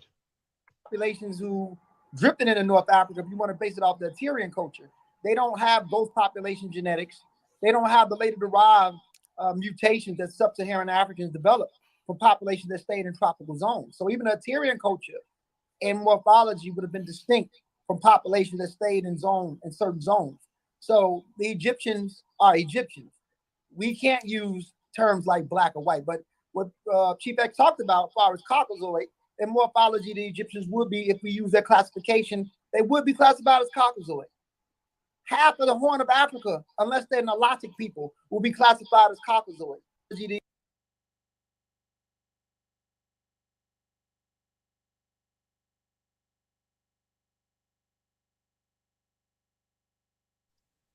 we're gonna dissect that, okay? Egyptians I, were white. But what Chief X talked about, as far as Caucasoid and morphology, the Egyptians would be, if we use their classification, they would be classified as Caucasoid. So he said the ancient Egyptians, in terms of morphology, will be classified as Caucasoid. And who else will be classified as Caucasoid? Half of the Horn of Africa, unless they're Nilotic people, will be classified. So he says half of the Horn of Africa. So the Horn of Africa, that's a region of uh, um, uh, Ethiopia, Eritrea, and maybe some people will classify Egypt as part of the Horn of Africa. So they will be classified as what? Classified as Caucasoid. Caucasoid. No, that's not all. All of the Middle East is Caucasoid. All of the Middle East is Caucasoid. So he's basically saying that the ancient Egyptians, in terms of morphology, are the same as the people of the Middle East. Now, the Middle East, for those who don't know, that's Israel, and Lebanon, and Syria. That's this region, the Levant. yeah, he You trying know what to I'm mix saying? them with the Muslims. Come again? He trying to mix them with the Muslims now. Well, I know it's the attachment, the emotional attachment to Islam, therefore to Arabia, therefore to Asia. Now the brother Aquani is just came back, and okay, let's chop it up for a second. Brother Aquan, can you use a webcam, please? Believe it or not, I really don't have one on Brother, here. I don't believe I'm you. not. It's been I am 2 not years, lying. brother, man. I am It's not been What lying. 2 kind years, of brother. phone you got? What Why kind of do phone? you? It's it's a custom built. No, brother. Oh, yeah, you built it yourself, right? Yes. Brother Akon, I would love to talk to with you, but just use a I webcam. really want to kick the knowledge and no Yeah, insults or but with a nothing. webcam. I know, no, I'm cool, brother. We spoke before because before I didn't have that requirement. But I don't understand why you're afraid to show your face, brother. I'm not afraid. It's just that I don't Okay, have the equipment. okay. But Check, Ngozi said check, he's check, Caucasoid because you said he's check, Algerian. check. He's Algerian now? Fine. Now, That's brother, what he said. brother Harcourt. Now, you These talked about black your men are custom, pathetic. you talked about your custom built phone. You- You don't have a laptop, brother? No, custom built computer. Oh, now it's computer. Okay, so you don't have a smartphone then? I do. So you have a webcam on your smartphone. But the problem with that is, that I don't have unlimited data like a lot of people have. Come again? I don't have unlimited data like a lot of people have. Brother, so you're telling us you're too broke to use the internet then? Yeah, if you want to put it that way, yes. Okay, well, step your game up, get your money up, brother, and I'll catch you later. That's horrible, man. He That's doesn't the want to show best his he face. I could don't know do. why, man. But I would love to talk with the brother, man. Yeah, I it would love sounds to like talk with him. he want to have a conversation, but what's the big deal? You probably know him from somewhere. No, I don't know him. He's from America. I don't know him like that. I don't know where from America he is, but he some people just for whatever reasons don't want to show their faces. Yeah. But at some point, I did that for a while. Now it's a new era, 2023. Yeah, You know, well, you heard what he said. The guy think he's whatever, so you see why he's speaking the way this guy sound more white than white people. You know what I'm saying? When you hear them speak, it's like they others don't get it, bro. Like for you to research history based on your ethnic group and what you done in history, it seems like you doing the opposite. You know what I mean? You doing what the Caucasian would do. You looking for Caucasian history to classify everything that's Caucasian. That's crazy to me, man. But Yeah, go but ahead. even Caucasian people come on the camera from time to time. And It's like even that's the thing about Caucasian it. And people, even the real historians and philosophers, Caucasian don't even talk like these black people do. Because if they don't have no background or proof to substance what they say, and they're not gonna just say it, for the public without being able to classify what they say. and that makes me wonder, like, if we get, let's say, if we get a person from East Africa as Chief X, I mean, because this is the other thing I don't like what they do, bro. I don't like this, right? They're classifying a group of people as being something without having representatives from that group, their input at all. And I think that is just irregular as hell. That is totally irregular and it makes me wonder, are they afraid that some of these people that they're classifying as Caucasian would say, "Man, get the hell out of here. What are you talking about?" Exactly. And that would be the end of the whole debate. You know what I mean? Like, I just don't understand why they do that. But I was going to say, just a white person, a European, all Europeans. There's plenty of European scholars that agree. Egypt, there's Black Africans there in That's what Egypt, I'm saying. in ancient Egypt. So I don't get it. Like, I just don't get it. You know, no matter who you You know, are, it's mm. like it shouldn't be any thing about hiding your face from people. Yeah. But when people argue that the ancient Egyptians were not black, they're relying on, maybe some people would say, the consensus of Egyptology, but they're relying on what some people wrote, and they have many reasons, many agenda. But once again, when those writings were made, people didn't have access to all those tombs. A lot of them were not even found and discovered yet, and all the artifacts that several countries with their expedition mission has uncovered and then taken to their countries, to their museums. You see, so the artifacts that I've shared previously, many people have never seen Black ancient Egyptians. You see, so we have the visual evidence. So what what's up with that? Now, but check this out. Listen to what he's going to say about Caucasoid, which makes sense. All of Europe is Caucasoid. All of Europe is Caucasoid. So he is basically saying that people from the Horn of Africa. Did he use the term? Okay, let's go back because I forgot if he used this. No, he didn't say physiology or phenotype. I think it says This physiology. example was the Bija. This has been in North Africa, drifting into North Africa, been derived even a Tyrian culture. So the Egyptians are Egyptians. We can't use terms like black or white, but what Chief X talked about as far as Caucasoid and morphology, the Egyptians would be, if we use their classification. Morphology. You see? So in terms of morphology, let's, you know what? What What's is important, because morphology? they're not showing us any Sources. and any sources. Indeed, thank you. So Yeah, now let's look at let's look at the morphology. Horn of Africa. Let's look at the Horn of Africa first of all. Okay, then we can look up Caucasoid as well. See, so Horn of Africa. Now, yeah, there it is. I always prefer Encyclopedia Britannica. So Dude, for all it don't even purposes, fit his description of morphology. well, we will find out. We will find out. Now here it says Horn of Africa, region of Eastern Africa. It is the easternmost extension of African land,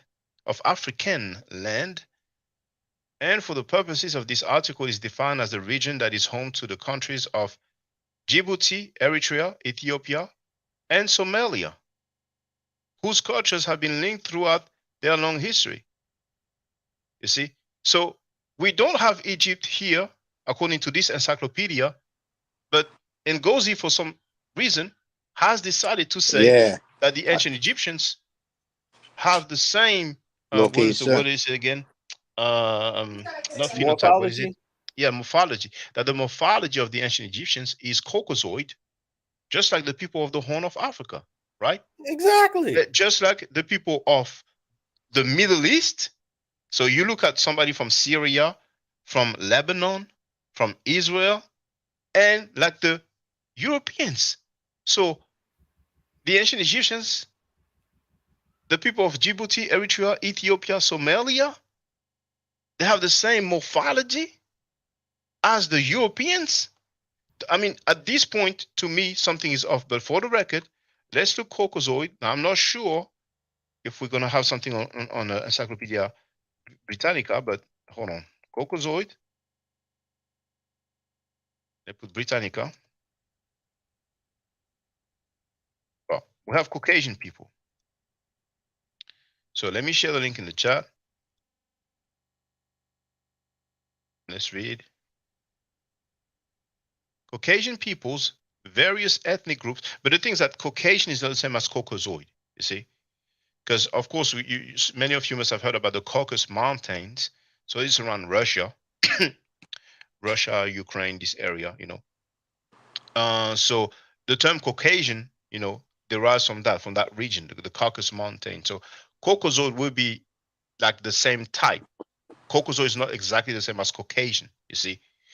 Now, Caucasian peoples, various ethnic groups living in the Caucasus, a geographically complex area of mountain ranges, plateaus, foothills, plains, rivers, and lakes with grasslands, forests, marshes, and dry steppes. The complex of regions harbors more than 50 separate peoples, ranging from language communities with only a few hundred speakers to large national groups numbering millions. This diversity is not of recent date. Pliny the Elder related that the Romans carried on their business there through 80 interpreters. Arab geographers call the Caucasus Jabal al-Aslun, mountain of languages. Not Aslun, Al-Sun. The languages of the Caucasus belong to four families: Caucasian or Paleo-Caucasian, Indo-European, Turkic, and Semitic. Whereas speakers of the latter three groups are known to have migrated to the Caucasus in historical times. Speakers of the Caucasian languages occupied the area at the dawn of history. The Caucasian peoples are subdivided, like the Caucasian languages, into two northern branches and a southern branch. The southerners comprising the Georgians. So we have a country called Georgia, just like the state in America. And they had a war. I forgot if it was with Russia, but a few years back they had a war, and sometimes I would say, hey, Europeans also, they have wars every now and then, and now we know there's a conflict or the war between Ukraine and Russia. Sorry, the closely related Mingrelians and Lars and the Zvan make up the Republic of Georgia and live in western Transcaucasia. The Lars live in Turkish territory. Among the many peoples that make up the two smaller northern groups, the Chechens from Chechnya, who constitute the majority of the population of Chechnya Republic in southwestern Russia, and the Kabardians settled along the Kuban and Upper Terek River basins are the most populous. Among other northern Caucasian peoples are the Abkhaz, the Ingus, and the Legzi. There are a vast number of less populous groups. Of the Indo-European peoples, the ancestors of the Armenians entered Transcaucasia. Now, Kim Kardashian, we have to use, popular people. She's Armenian. See, so that gives you an idea of her morphology. Entered Transcaucasia from Anatolia. Anatolia, that's the area known as Turkey today, in the early first millennium BCE. Okay. So anyway, I don't need to go, further, but in America, it is known that if somebody look for a suspect, the police will say, we're looking for a Caucasian male. It's not somebody that derives from the Caucasus Mountain. That's the term they use for white-skinned people. They may say they're looking for a black male, you see. Now, in France, they will rather use Mediterranean type, African type, European type, something like that. Now, okay, so what I would like to do is just continue a little bit with that video. Admit.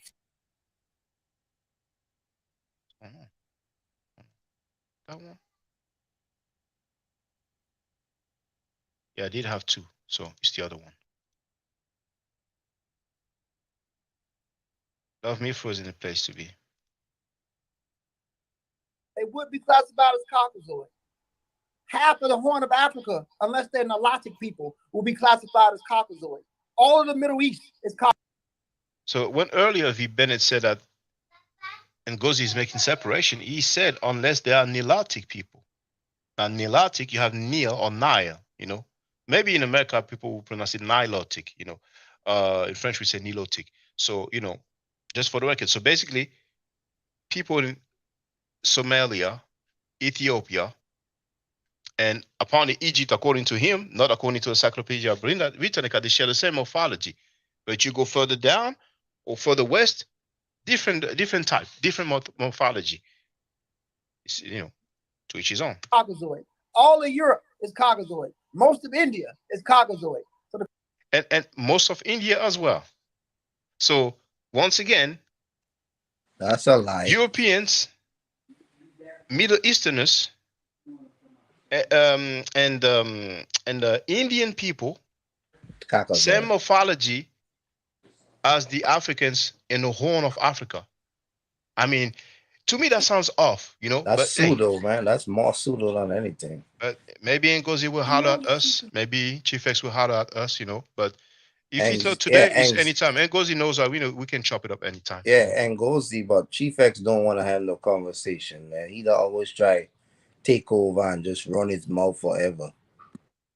Maybe in a good mood and have a cool talk with us. The things that, you know, when he doesn't, when he sees that he cannot prove what he says, or when he's realizing that he's been refuted, then he tends to get a bit agitated. Yeah, he But you starts know, yelling. oh And then the next yeah, thing will yeah, be run and hang up. I'm out. yeah. It's like, But we all grow, but people don't grow at the same pace. So I think, you know, we will see growth in the brother, hopefully. You know, so The Caucasoid morphology stands out way more.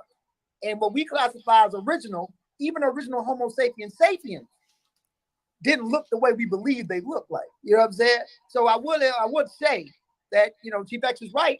And anybody that puts the scientific data, it doesn't work in the favor of anyone who tries to say, oh, the ancient Egyptians is Nigerian, the ancient Egyptians is Yoruba. Even if the Yoruba do have. at this point, to me, what he just said is a caricature, just like the cliche. Oh, we don't come from ancient Egypt. Those guys say they are ancient. I don't know who's saying that, but it's okay. You know, they have the right to make their talking points, just like we have the right to address their talking points. 12.5% Eurasian DNA, which has been drifting into Africa. Even if the Yoruba do have 12.5% Eurasian DNA, which has been drifting into Africa for a very long time, they probably picked it up from the Keithians. So he said that the Nigerians have 12% European DNA. Which has the Egyptians is Yoruba. Even if the Yoruba do have 12.5% Eurasian DNA. Eurasian, not European, Eurasian DNA, you know. So hey, he got that from And somewhere. how much did the Egyptians have? I don't know, man. These I don't people know. be just talking out their butt, man. Go ahead. Which has been drifting into Africa for a very long time. They probably picked it up from the Keithians. And the Keithians were related to the Ibero-Maurutians. Either way, these people are not the same people. That's all I want to say. I want to make that public. I don't support Black Egypt. I don't support.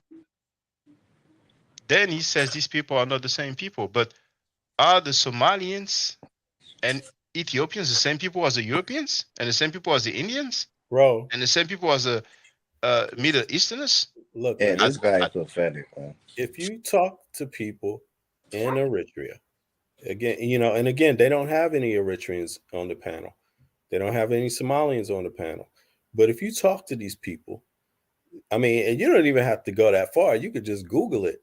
Everybody knows that there's different ethnicity groups. There's 8 different ethnic groups, major ethnic groups in Eritrea, for example. One of them looks different than the others, you know, if you want to go by what he calls morphology. And this group even might even speak Arabic. That might be their original language, this particular group. But the other groups, they're speaking to eight other, what, 7 other different languages within themselves, right? And then if you go to Somalia, you have a similar dynamic going on. Like it may not yeah, they do. They have some Somalis that look Arabic and are classified by them as Arabs. You know, now I don't know.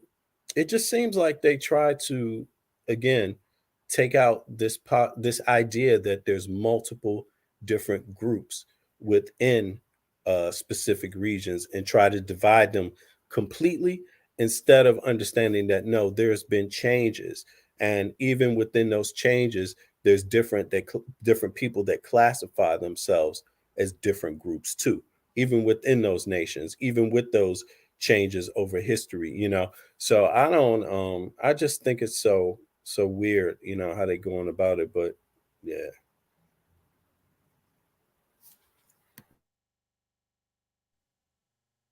And like you have alluded to, we could ask the Eritrean, if they consider themselves Caucasoids Oh, with the I've same. talked to many. I've talked to Yeah, many of them. I've talked to many Somalis too, yeah. and I've heard historical accounts from them too, which defy a lot of this. Like for example, a lot of people think that Somalis are Muslim, and therefore their history is a Muslim history. No, but Somalis largely have another account of their history, right? And through their religion, which a lot of them practice that, even if they are Muslim today, right? And if I'm correct, they have a story where in their religion where they descend from the tall people, right? And yeah, but I'm not an expert on that, but I've heard that many times. I mean, it's Somalis are not one ethnic group themselves. They have different clans, but there's certain clans that definitely attach themselves to Africa, and their history. Then you have another clan that connects itself to Yemen. You see what I'm saying?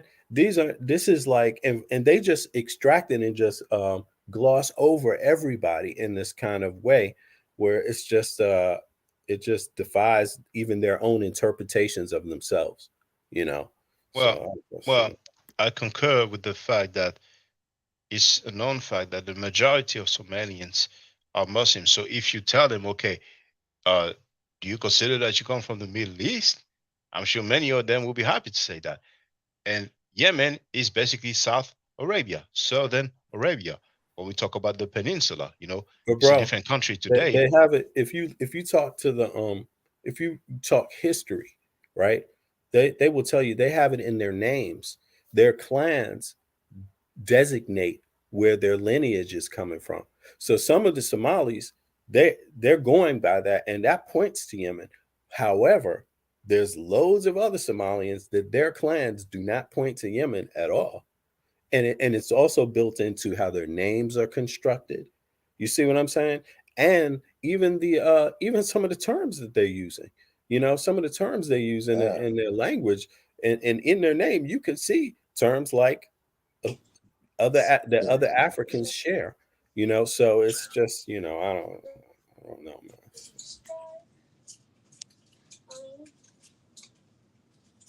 And here, you want to add on?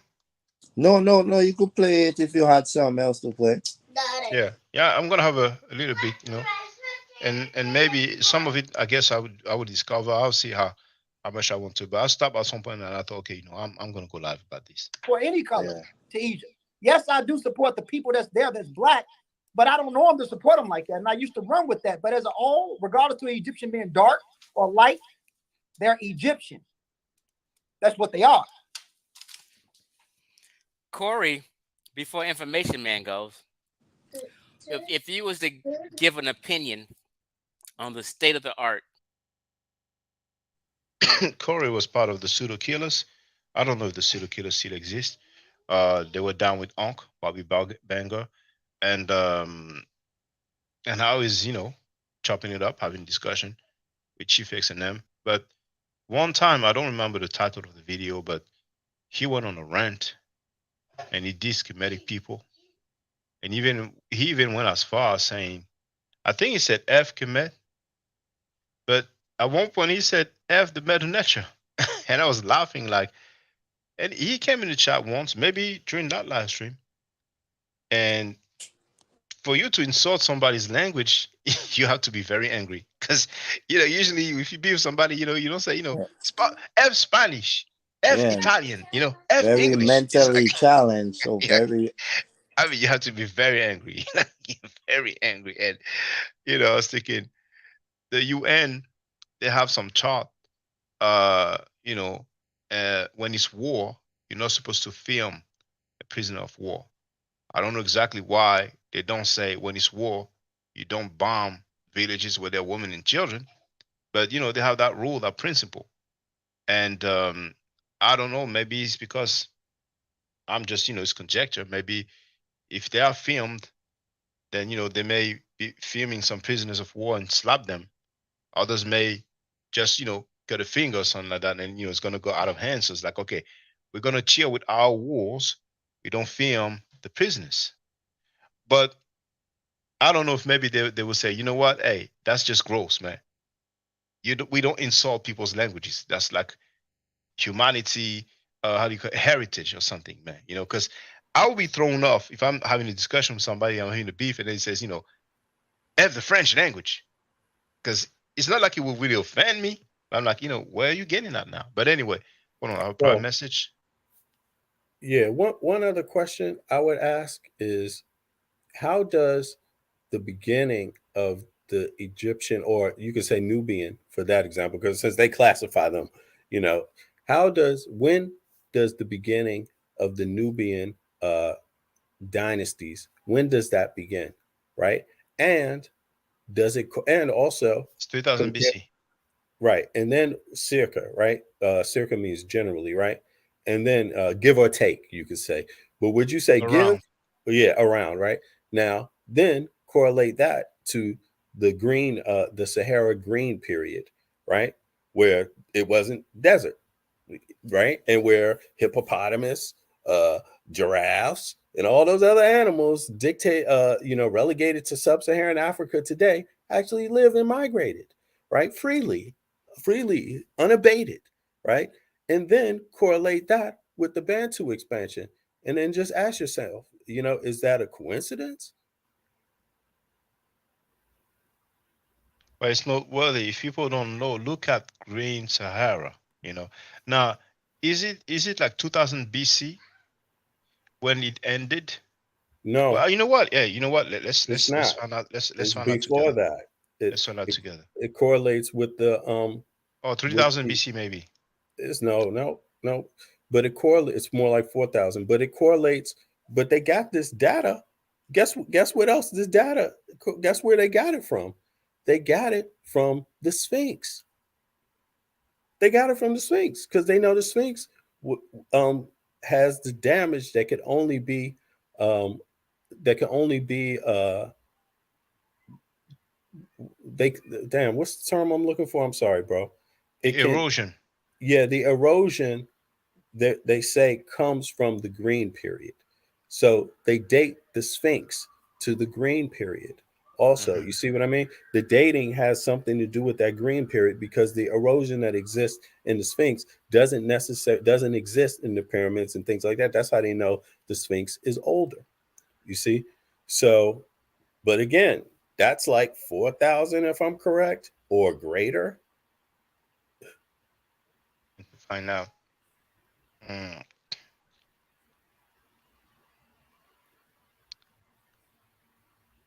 Yeah, but it's good to look through this because maybe I'm like, overlooking something here. Now, of course, not everybody will agree regarding the dates, but actually, what we call Green Sahara, apparently the more scientific term is African humid period. Now, okay, you know what? Here we have Nature Journal. I don't know how reliable that is, but I'm gonna share the link in the chat. 5,000 years ago or 11 to 5,000 years ago. 5,000 years Exactly. ago, that would be 3000 BC. You see, Exactly. So so again, 3000 BC, yeah, that's the beginning of the boom. first dynasty. But we You have see? pre-dynastic period. Exactly. Exactly. You see what I mean? So what they're doing is, as far as geologically speaking, they're misrepresenting that entire region, first of all, by insisting that there's some Sahara separation. There wasn't no separation of the animals. So why, if people are animals, then why would they assume the same? And then going back to that again, Bantu expansion. Why does that seem to also time up with the first Nubian dynasties? You see, so I'm just like, I don't. I think it's really they're really jumping out the window. I would call it. Of course, it's worth debating, but again, I think they have a losing debate there because it's based on extracting the African by extracting what we call today sub-Saharan Africans entirely from it, specifically when it comes to the building of the society. You see, culture, sciences, even state, right? Religion, all of those things. That it seems like it's based on extracting all of that, if you ask me. But yeah. But yeah, it's noteworthy to I'm sorry to pay attention to that fact. What we know as a Sahara, which is the largest desert in the world, it was not always like that. So it appears that around 3000 BC, it was still green, which means that we had vegetation, that it was basically not a desert area. So you will have animals that we don't have today. See, so then if we didn't have this Sahara Desert, which is kind of a natural barrier with other regions of Africa, then what kind of trade and exchange may they have had with other people? You know. So here, I'm not trying to listen to what Corey has to say. Is that the right word? I'm gonna No, fast like forward. in Kind of, every morning. I'm out. You know, let eat it. Yeah. And people, if I don't see me again. Well, Corey, my Midwest brother, peace and love, man. Everything. Okay. Are you doing? Can you hear me? Here you go with that good sound. And I'm gonna have some commentary with that person here. I don't know if one day he called the month of my life, but his username here, and you will see it is Information Man Show. London Mike again. Yeah, I'm only gonna be on it for a short time because it's about logic. And the reality is that the reason why Or maybe I spoke with him on some other person's live stream, but I don't know, somehow, some way. I think his avatar, his face, the background color look familiar to me, but who knows? Maybe I just happened to see him and not engage in conversation with him. why black people are so enamored with black Egypt. And we talked about this before, Chief X. And it goes back to the fact that Donnie Williams. black people do not like themselves. We have a lot of self-hate. So it starts off by saying why black people are so I think it's enamored. I never heard that word before, but hold on. It seems to me the opposite is going on. Yeah, Like, enamored. Yeah, so enamored means to be filled with love for. Have a liking or admiration for. You see, so um, he's saying that the reason why black people are in love with ancient Egypt is because they do not love themselves. Now that first statement, come again? No, yeah, go ahead. I'm sorry. Yeah, that That's statement is crazy.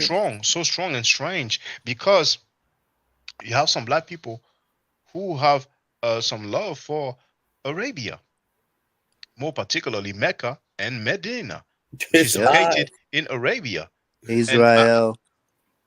some Jewish people will have a love for Israel. You know what I'm saying? Yeah. Which is Most further likely, away. Jerusalem. Which is in Asia, or the Middle East. Some people may argue is part of Africa. So that is cool. Some Europeans or black people also. Let's deal with black people there. Have some love for the Vatican, the smallest state in the Yeah. world, which is located in Italy. So I You guess see, they hate themselves too.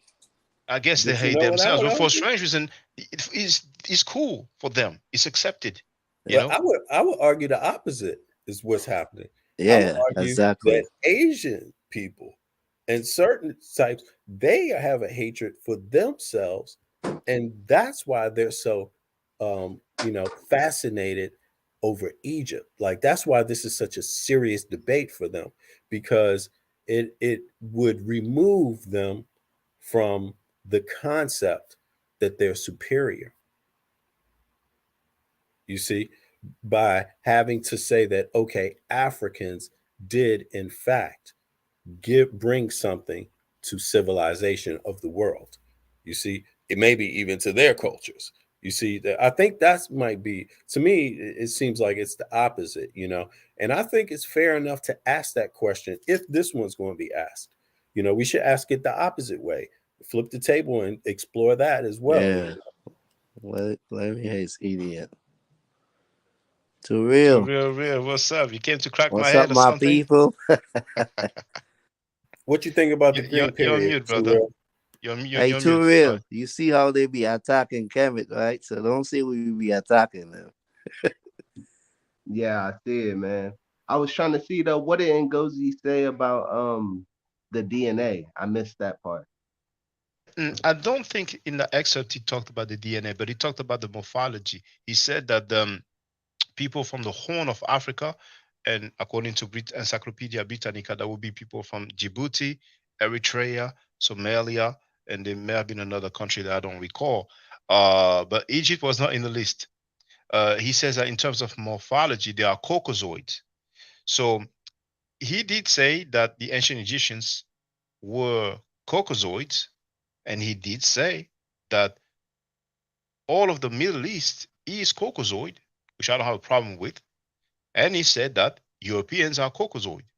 So Ngozi is basically saying that the ancient Egyptians had the same morphology as Europeans and Middle Easterners. And he also said that the people of India as well are Caucasoids. So to me, that's off. I don't know what you think about that. Do you want me to play it for you? You know what? Let me just play it for you because this way people will know that I'm not making it up. All, regardless of Egyptian being dark or light, even if the Yoruba do have 12.5 location, they would be classified as Caucasoid. Terms like black or white, but technology would have been this population. They don't have the later derived muture. They don't have populations who Africa, right? Who I used to use whole overly, and I'm glad you brought it up. Squad, I always said aside for a very long time. In the context I was just gonna say. So in the context, we have to admit, for a very long time, when I was with, dealing with the squad, I always said Asai Motep was a pseudo with the linguist thing, and I'm glad you brought it up. But we have to admit that Chief X was one of the first to overly and objectively say the niggas in Egypt wasn't black, wholesome. Like I always had the data, always do the genetics. Who I used to use as an example was the Bija, the people that lived on the border, right? But even those people are partly Eurasian. Eurasians has been in North Africa for a very long time. Even the populations who drifted into North Africa, if you want to base it off the Assyrian culture, they don't have those population genetics. They don't have the later derived mutations that sub-Saharan Africans developed for populations that stayed in tropical zones. So even the Assyrian culture and morphology would have been distinct from populations that stayed in certain zones. So the Egyptians are Egyptians. We can't use terms like black or white, but what Chief X talked about as far as Caucasoid and morphology, the Egyptians would be, if we use that classification, they would be classified as Caucasoid. Half of the Horn of Africa, unless they're Nilotic people, will be classified as Caucasoid. All of the Middle East is Caucasoid. All of Europe is Caucasoid. Most of India is Caucasoid. So the Caucasoid morphology stands out way more. And what we classify as original, even For real, original you're a Homo Caucasoid, sapiens boy. didn't look the way we believe they look like. You know what I'm saying? So I would say that, Chief X is right. And anybody that puts the scientific data, it doesn't work in the favor of anyone who tries to say, oh, the ancient Egyptians is Nigerian, the ancient Egyptians is Yoruba. Even if the Yoruba do have 12.5% Eurasian DNA, which has been drifting into Africa for a very long time, they probably picked it up from the Kefians. And the Kefians were related to the Ibero-Maurutians. Either way, these people are not the same people. All right, feel free, brother, to real. Nah, man, I don't know. That's weird to me, man, that he Yeah, said that that. statement And don't make Yeah. sense. But if you want to address something else, feel free. It's just for the record, So yeah. yeah. Nah, that I was just I had popped in and I was listening and I kind of picked up where B Bennett was talking. So I wasn't really sure if Ngozi. I seen you had Ngozi on here. And I know he's usually pretty good about DNA, and I think for the most part you can trust DNA, but it doesn't tell you everything. It doesn't end there. It's not the end all be all. Nope. Because it doesn't give you the origins. It gives you what you're mixed with, mostly. But I was going to ask you, Shaka, and I'll fall back. Have you ever heard of Kanun Imhotep or Kanun Hotep? Yes, that's the noble in which it is in his tomb that we have the Beni Hassan painting, which shows the Asiatics or Hyksos, So yeah, I'm familiar with it. I've shown it many times. When I argue that the Canaanites were white skinned, I usually refer to this tomb of Hanumhotep. So Any other question, brother? I wasn't referring to that. I was referring The actual to person? yeah, the tomb, the painting on the entrance of the tomb. Maybe I'm not saying it right. Yeah, that Um, I think we're talking about the same thing, but we're going to confirm that okay. in a few seconds. So here, Hyksos, the entry on Wikipedia, sharing the link in the chat for all purposes. And we'll scroll down a little bit. Have this here. We have the original and the reproduction. Is this what you were talking about? No. Okay. So what are you talking about then? It's KHNUM Hotep. Okay, but for the record, here, Yeah. a group of Western Asiatic foreigners, possibly Canaanites, labeled as Amu, including the leading man with the Nubian ibex, labeled as Abisha, the Hyksos, and it comes from the tomb of the 12th dynasty official Khnumhotep II at Beni Hassan, circa 1890 BC. So that's the name here, if I'm not mistaken, Khnumhotep, right? Is that the name that you were asking about? You're on mute, brother. Yeah, but it would be. I think it would be the first, I guess, then not the Well, we can second. look up the fourth. We can look up the first. Yeah. There Like it I said, is. you're an authority when it comes to No, I'm not an taking authority. things. Not at all, brother. You should stop saying that. Um, Why? he, Why? because I'm a student in Egyptology. We have PhDs like Dr. Theophilo Benga, who doesn't have a PhD in Egyptology, but he's a PhD and he's been dealing with the Meta Nature for years, and he knows the history. James B. Allen is a doctorate in Egyptology. My professor, Joyce Tilsley, she has a and I mean, yeah, no, I would never at this point in my life call myself an authority. But for the record, Khnumhotep the first is not his father; he's his grandfather. And here it says so there that talking about Khnumhotep the second, he was a member of a powerful family of nomarchs and officials, which was likely founded by his grandfather Khnumhotep the first. So here's Khnumhotep the first. So what is it that you wanted us to talk about, brother? Yeah, it's not popping up. Maybe if you could just type in Khanun Hotep by itself, because that's not popping up what I'm looking at. But what is it that you want us to know about? Because Well, I found it peculiar. I don't want to say anything because oh, is it that one like people claim homosexuality in Kemet with this? yeah, yeah, and that's why I came to you because I'm like, Okay, let me let him break it down and see what he says. okay, okay, I get it. Yeah, some people use this depiction here. Hold on. Hmm. Oh, it has opened in a new window. But it's there. And they use this to say, oh, look, this is an indication of homosexuality in Kemet. You know what I'm saying? But I actually have a video. So if I put homosexuality, I think I have two. Oh, okay. Let me add Kemet. Let me add Kemet. Oh, snap.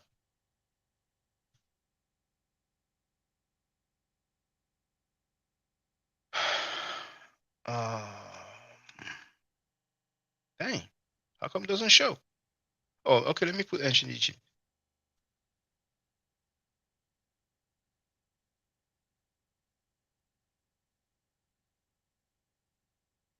It's on the Louvre Museum. I have a video from the.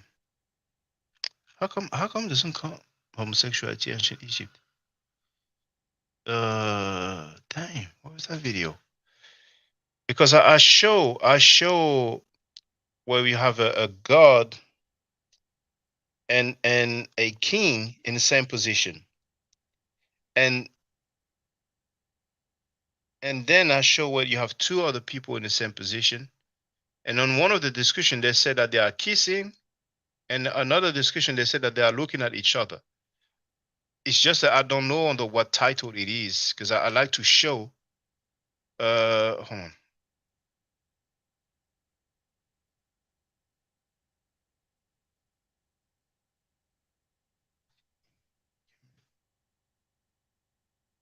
I'm shocked because I don't know why it doesn't come up with the video issue.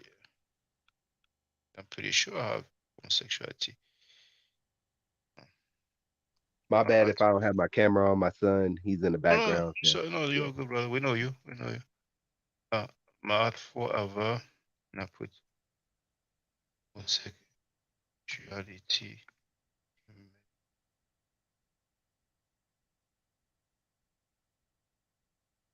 Damn, I don't understand why the video doesn't come up. I mean, strangely enough, when I put homosexuality, okay, yeah, I have a few things, but you know what? I'm gonna try that homosexuality. I don't have many videos with that in the title. Yeah. Video. Wish I could show it. I remember that I showed it during one last stream. It would not be. Hold on.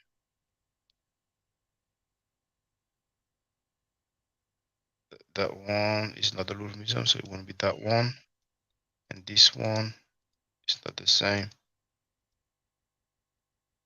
Which god was it? Was it Amun? I think it was Amun.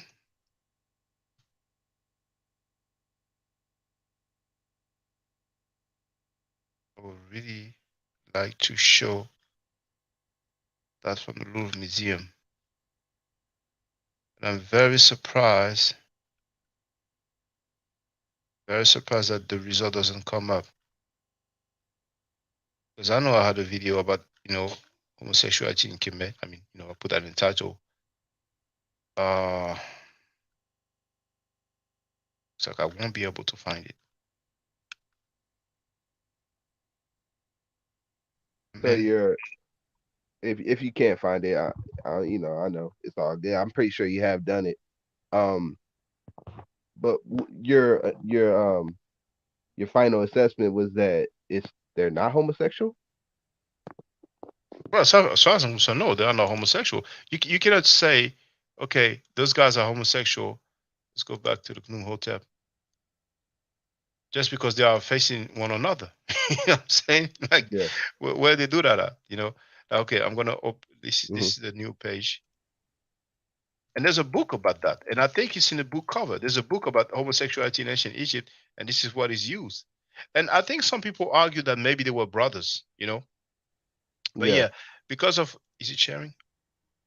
Yeah, it's Yeah, sharing. yeah, I yeah. can see. Because of the way they are, what I'm saying, some people are just making the coming to the conclusion that this is an indication of homosexuality. And as a matter of fact, look,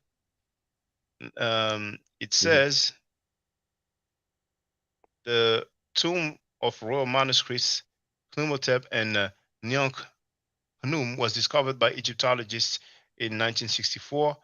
It's a shame we don't have the name, but never mind. Of the Egyptologists that is described in the hieroglyphics as royal confidence. And they are slick with it by putting royal confidence, because some people may hear the name confident and think, okay, but this was a term that was a common term. You know, Cool. the But men you were know, yeah, hold on. The yeah, men were among the privileged few people who were actually permitted to touch the pharaoh. And it's funny that I put that.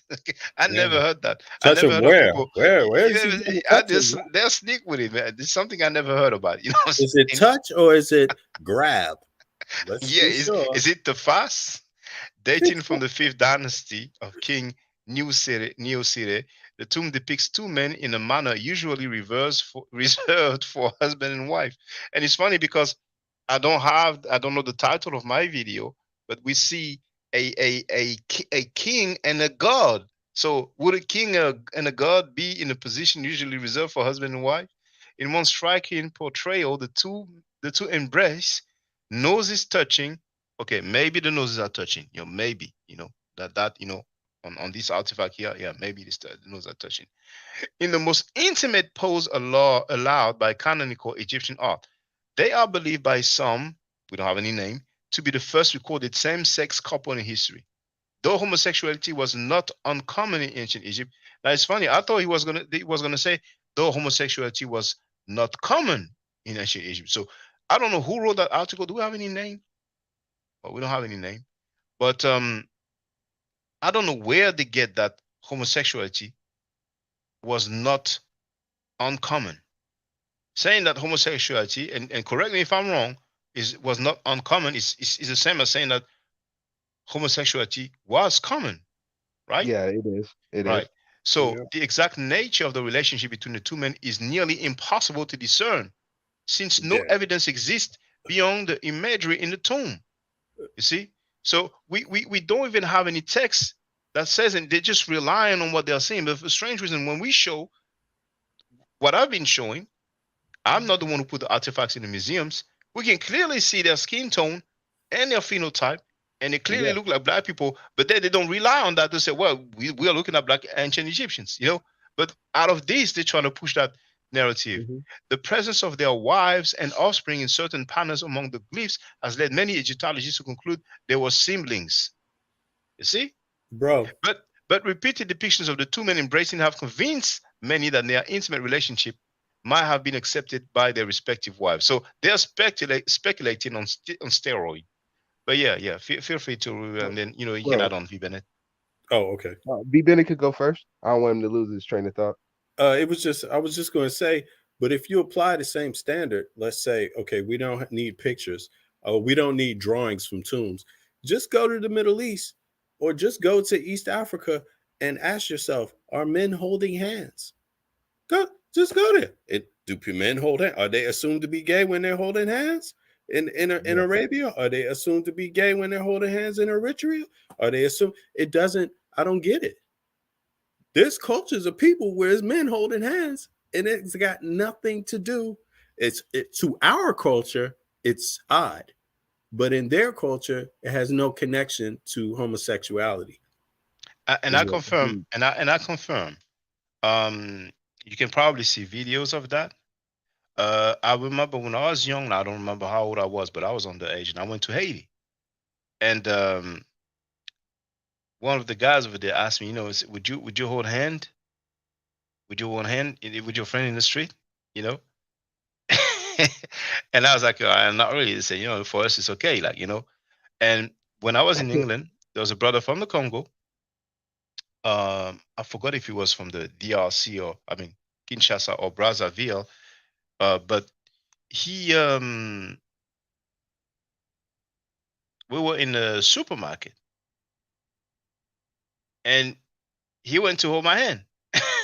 And I was extremely uncomfortable, you know. And he's like, yeah, you're uncomfortable when we do that, you know what I'm saying? And then, eventually, I took my hand off, you know what I'm saying? But yeah, in the West, two guys holding hand, people will be like, they're gays, you know what I'm saying? But I Uh, forgot to say he was much older than me, and we used to attend the same church. So it's like, I didn't want to be like Denzel Washington, get your hands yeah. off of me, you Yeah. know. But yeah, so yeah, but I want to look at something, and I think I will find it. You know, Okay. Iran. I know that Saracen City has shown that. I've already shared the Dancing Boys of Afghanistan. You know, and I don't know which stream it was, but then we have to be careful. Sometimes people will use Photoshop, because here we see Ahmadinejad, the former president of Iran. But if I take this picture of him, men kissing in the Middle East, um, a lot of men are kissing in it. But hold on, this is too Yeah. much broke back stuff. So let me unshare. And but No, we that's what have, I'm saying, yo. You got cats kissing each other on the cheek. yeah, yeah, Common, yeah, common, Now, common. can I Yo, ask y'all a question now? yeah. Um, Feel free, about feel free. that, because that image of Khanun Hotep, and I'm not sure if I'm butchering that the way I'm saying that, No, it sounds but good. Sounds good.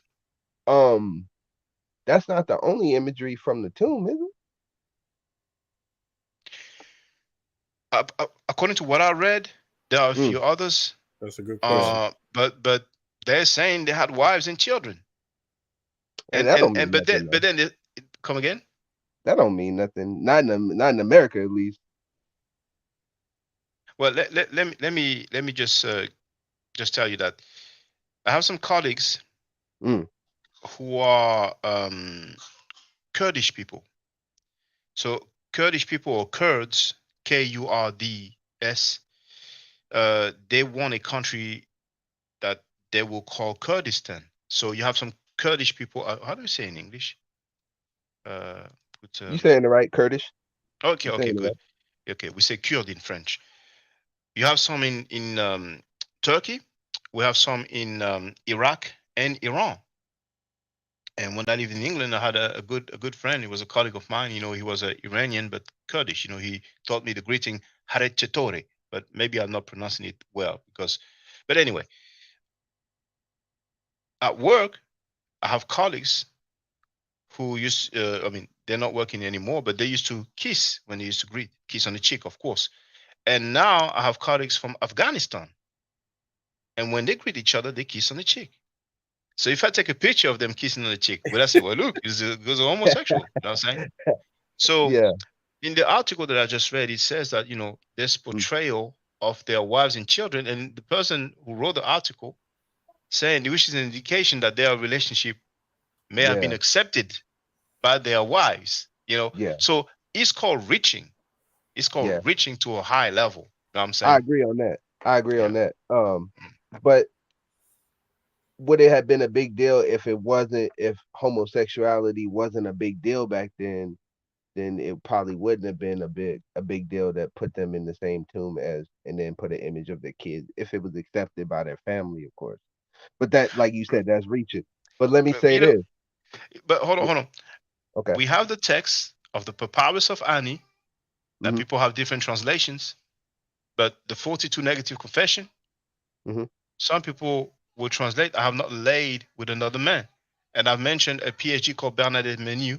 She has a book about Ma'at, and she goes over it. I even have a post on my Facebook account. And that dude that the brother Pizzo told us about, that punk sucker, I don't even want to say his name. I don't want to give him any clout because he's a real sucker. But I did say his name, in the live stream. Game over for the HOK. So he's a guy from Gabon. He told us about a professor who sexually abused an 8-year-old girl and fled. But then he went publicly say, "Oh, when he's talking about pedophilia, ask him what he's talking about. You will see he has nothing." And what I did right after that, I played a video when we were in a museum, and it's the lady who was from the same organization who said he's a pedophile. But that being said, um, I don't want to lose my thought because you were asking. Oh yes, that punk sucker, that French Pan African from Gabon, he wrote that you can be comedic and be homosexual. Because I was asking him a question. You know how I am, because he was capping. He was being, some people sometimes they want to go against what you're saying by all costs. Like Smashwalker I try to do with the Hyksos discussion. You know what I'm saying? And I asked him, can you be comedic and be homosexual? He said, yeah. Can you be comedic and be transsexual? He said, yes. In his mind, you can be comedic, and as long as you're black, you're comedic. You know what I'm saying? So he said that in the private group. I took the screen print and I published it. And I published that book from the PhD Bernadette Menu, Menu, and her translation of the negative confession from the Papyrus of Ani, which is in the British Museum, London, England. And she clearly translated as "I have not laid with another man." You know, so that corpus, that text on the Papyrus of Ani, and probably on other negative confessions, we will have similar translation or similar wordings. It shows that in ancient Egypt, homosexuality was not the norm. You know, now I'm aware that some people argue that, well, if they put that, maybe it's because they were doing it. And I said, well, if they put that, maybe they saw foreigners doing it, and they figured, well, let's write it for the record that we don't do it. Because if, for example, we have laws, we have laws, and if somebody goes to jail, let's say somebody writes, you should not kill your mother. Will somebody argue, well, if he says you should not kill your mother, it means that people used to kill their mothers, that it was the custom. You know what I'm saying? But anyway, I was a bit long-winded. I'm sorry. Go ahead. That's what No, that's fine. I agree. I agree with that. Like I was thinking about that when you said that they just because something's written in the law doesn't mean that it has to have been done. It could be wrote like in a preventative way. Like to prevent somebody from ever thinking about doing it. You know, so it could be Yeah, that. because you have some smart people, some smart AWSs who like to say, well, homosexuality was all there in every society. How do you know? Yeah. You Yeah, have I any think evidence of that? You know what I'm I saying? think yeah, and I But think there's a problem there. Oh, too real. I'm sorry, Mac. No, you good, bro. You good. If you want to say something. Yeah, I just think there's an inherent issue here, and it's a similar thing with posing history. Researching history, what you find, right, and then comparing that to religion, right, and saying that religion is actual factual history to that degree, to the same degree that you could trust everything. It's scientific process. Religion, the two things aren't the same, and I think there's an inherent issue with politics also. The politic of the LGBT community, which I can understand largely, right? There's a politic. There's a need for awareness. There's a need to make laws to make sure that you're not, that you address um, violence towards that community, right? And but I think there's a difference when you go start talking about history and inserting politics into it, and I don't think that's just with it has there's an issue with the LGBT with that. I think it's religion. I think it's politics in general. When you try to insert it into history, it doesn't necessarily become scientific evaluation, scientific findings backed up by archaeology, backed up by things.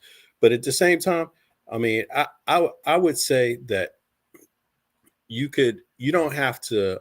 I don't take a hard stance, um, in the sense where I claim to say I know what's going on in all of Africa, right? Or that what people uh, state is what is African doesn't change even in time. You know what I mean?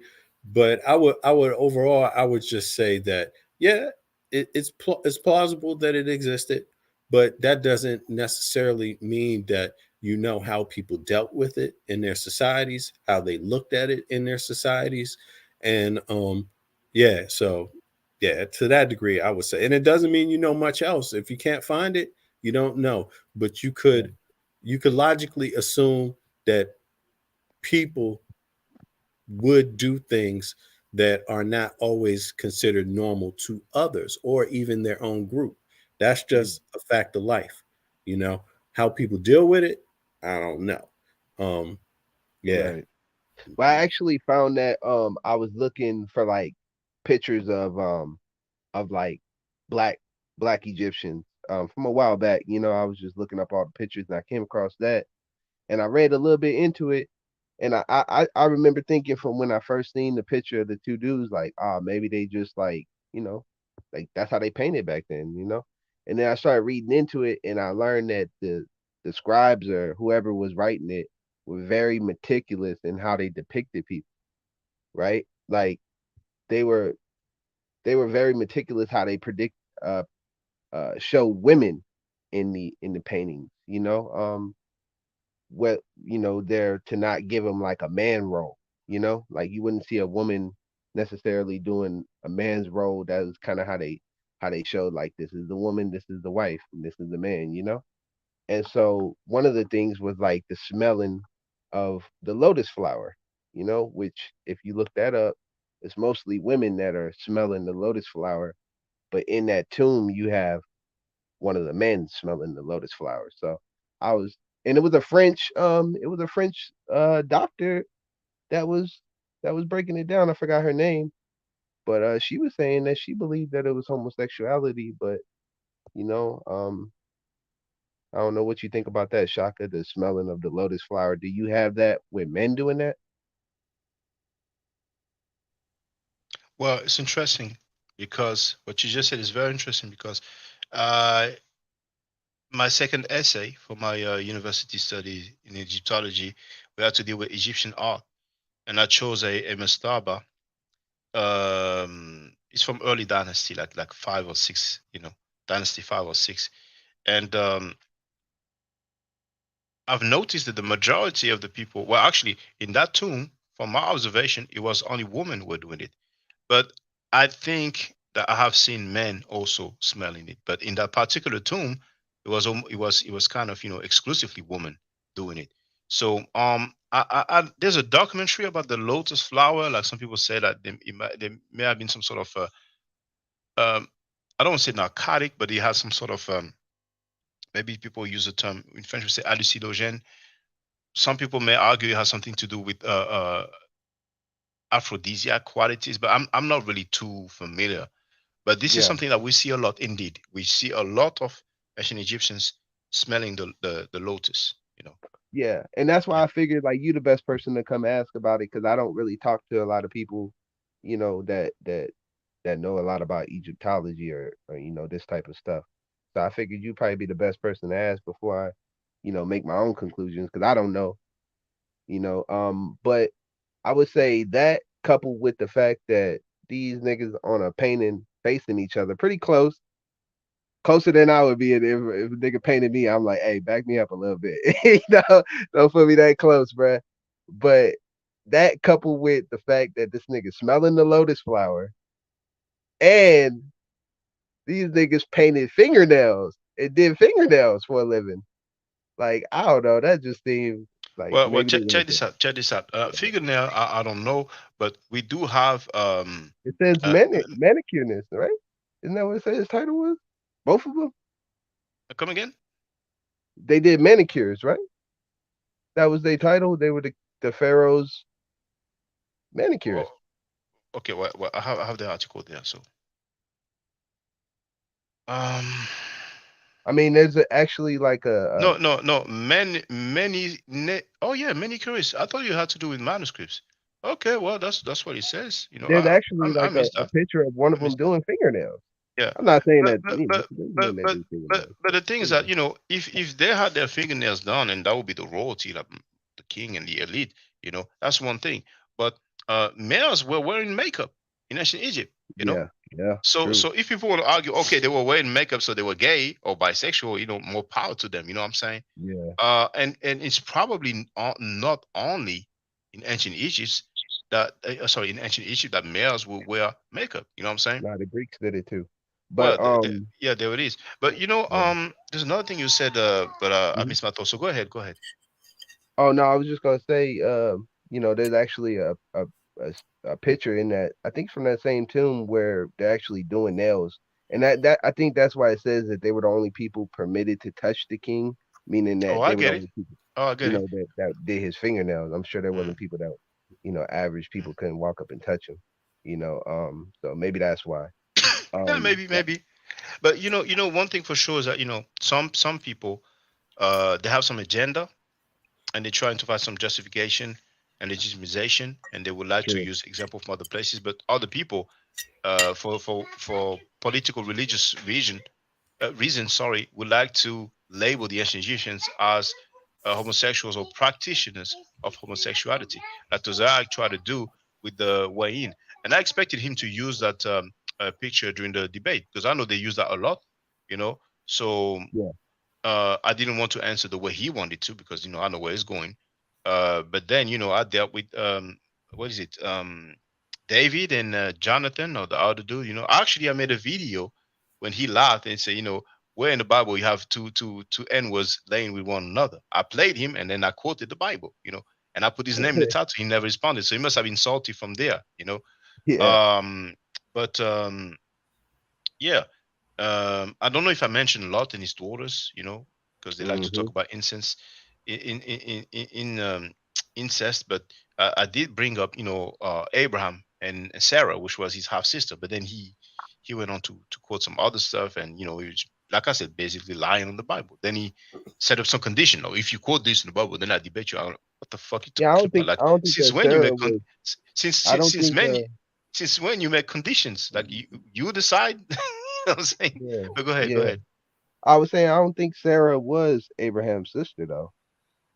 In that Well, case, but there is well, incest in there with Lot, of course. well. Not full sister, but we have in the Bible the passage. I mean, you never heard when the ruler, Mm, probably the Pharaoh, but one ruler, basically he lied. yeah, Instead of saying that's his wife, he was scared that he would be killed and they take the wife. So he lied. He said, "That's my sister." So then the yeah. ruler took the wife, and then some. But I think it was one of the Pharaoh, which is Hmm. nameless, as usual in the Bible. Because Pharaoh You're is a right. title, it's not a name. And then there's some calamity in the land, something wrong. And Pharaoh finds out it's because he took somebody else's wife. And he goes like, "Why did you not tell me?" and said, "Well, I was scared, and that I would be killed, and somebody would take my wife." Uh, and then he said, "And by the way, she is my sister. She's my half sister." You know what I'm saying? Well, No. he just I took that story as he's just lying to keep from being killed. You Okay. know, All right. Okay. No problem. that's what I took it as. Yeah, we're gonna deal with that. We're gonna deal with that. Yeah, Okay. So A.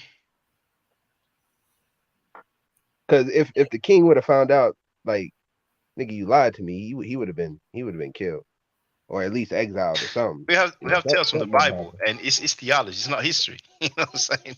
But if You know. it's recorded Egypt, if it's a recorded record in Egypt that there's different groups of people that Mhm. migrated from different geographical regions at different stages in time into Egypt that comprise what Egypt is known, you know, then it's safe to say that you're going to Shut have up. different practices to some degree. You're not going to have all, for example, when was monotheism introduced? How much of a norm was monotheism to Egypt? You see what I mean? That would Mhm. change. That would be a change. And I think people bring with them different customs as well. So I don't True. see, I think it's more important to just get beyond like broad generalizations and just say, okay, if you want to know if homosexuality existed in Egypt, well, yeah, but how it existed, when it existed, under what time periods, or when was it normalized, or when was it not normal? I mean, I think it's more important to get into details than to just did it exist, because I think that's where the agenda comes in. Yeah. I'm just gonna greet Wab Funk, who I'm saying welcome as a member. Well, for the third time. Some people, but hey, as a member for the for like the third time. LOL. And let me just ask our brother Wab Funk. Yeah, shout out Funk. And even though he called me an idiot, it's all good. Oh man, hold on. How come when you put the at, why is he not doing it? Well, let me refresh the page. When you do the at, you should have the at web function. Maybe it's because he just joined. When you're in the panel, like if I put, yeah, it works for Andrew Bennett. When you tag somebody, never mind. Web phone. Please tell us more about Chris MVP Harris having knowledge of the girls being 9 years old when she was molested by the RSUPK member. Boom. Now, okay. Is it sharing? Yeah. Yeah, I'll it's share there. the link in the chat here. Bible Gateway. Now, New International Version is better than um, the KJV, because KJV is some old school type of English, you know what I'm saying? But many times I've been quoting KJV because I know that's what the Hebrews like to go by. If you quote another Yeah, version, because that's what no, I've no, been doing. we go by the KJV, man, you know what I'm saying? And then when you quote something with the KJV and say, wait, but that's English, you know what I'm saying? That's not Hebrew. And then, because yesterday we talked about that, but now, okay, here for the record, Abraham and Abimelech. So apparently it is not a pharaoh, it's a ruler called Abimelech. And Melech, it's like Malik is like, king or prince or something like that. So now Abraham moved on from there. Actually, no, I think Hakim is prince, so Melech will be king. Melech will be king. But anyway, now Abraham, once again, that's Genesis chapter 20. Now Abraham moved on Now Abraham moved on from there into the region of the Negev and lived between Kadesh and Shur. For a while he stayed in Gerar, and there Abraham said of his wife Sarah, "She is my sister." Then Abimelech, king of Gerar, sent for Sarah and took her. So he just took that. But God came to Abimelech in a dream one night and said to him, You are as good as a dead. You are as good as dead because of the woman you have taken. She is a married woman.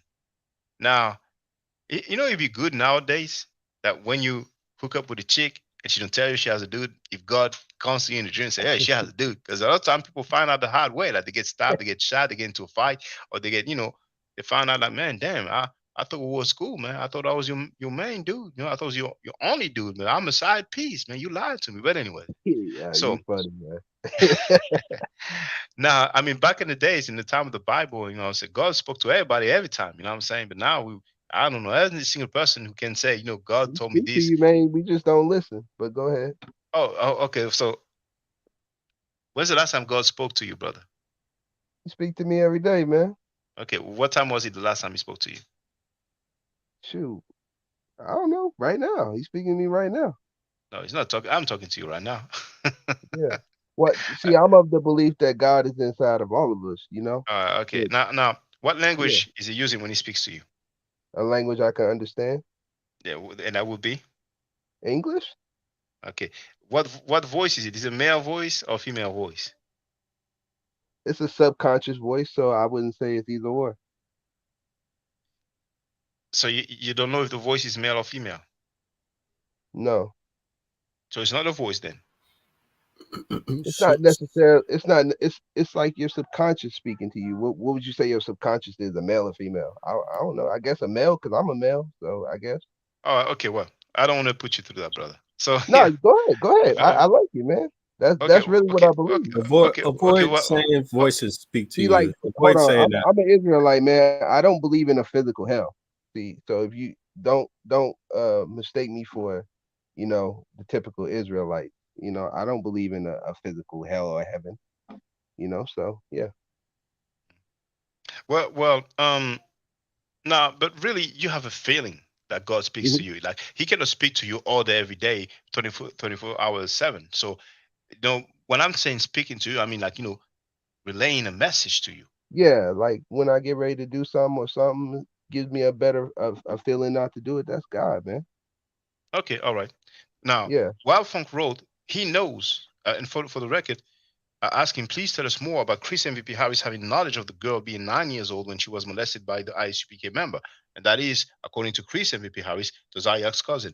He replied, while Funk replied, he knows, they all know. Chris was in the Negro Israelite inner circle for a while before he went to Team Osiris. They told him everything because they thought he was their new golden boy of debate.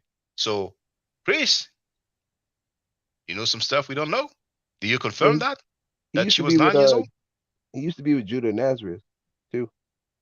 So Yeah, I think. Yeah, I mean, it was with damn near every crew of the Torah Israelites. nights, Yeah. Torah Knights, SVDL, Solar Vision, um, Yeah, I was gonna talk to you about SVDL. that too, Shaka. Maybe you Yeah. can relate this to Neo X, man. But I like Neo X. Like I like watching her show. Mhm.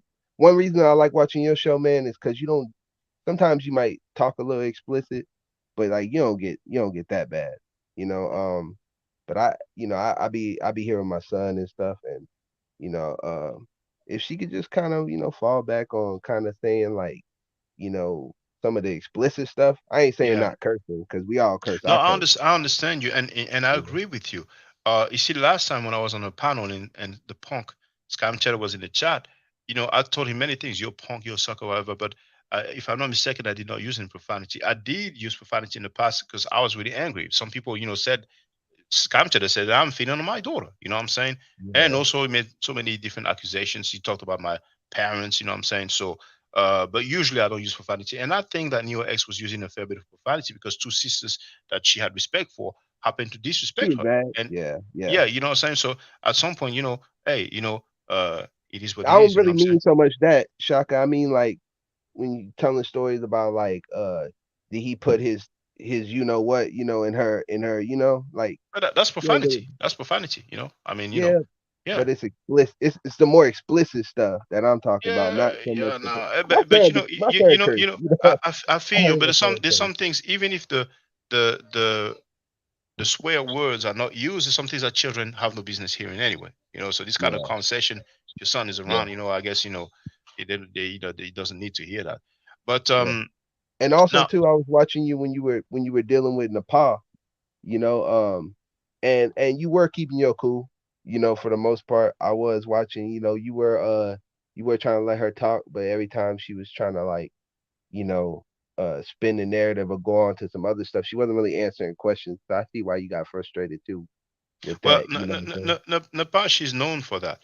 I've heard her Yeah. several times when she was on Scam Cheddar's panel, and she goes, "He doesn't let me speak. You see, when a woman speak, he don't want to hear it. He doesn't believe." He goes complaining. You know what I'm saying? Yeah. And it's not school. Like, my teacher, and I'm a pupil, and I'm gonna sit down, and you're gonna admonish me. I don't know if I use the word properly, but you ain't going to Yeah. tell me off, and I'm going to sit down like a child, and you're going to go for 10 minutes before I get a chance to answer. No, it doesn't work like that. You make a point, let me reply to that point, and we can talk about something else. But Right. Nepal, for all purposes, she is a drunkard thought.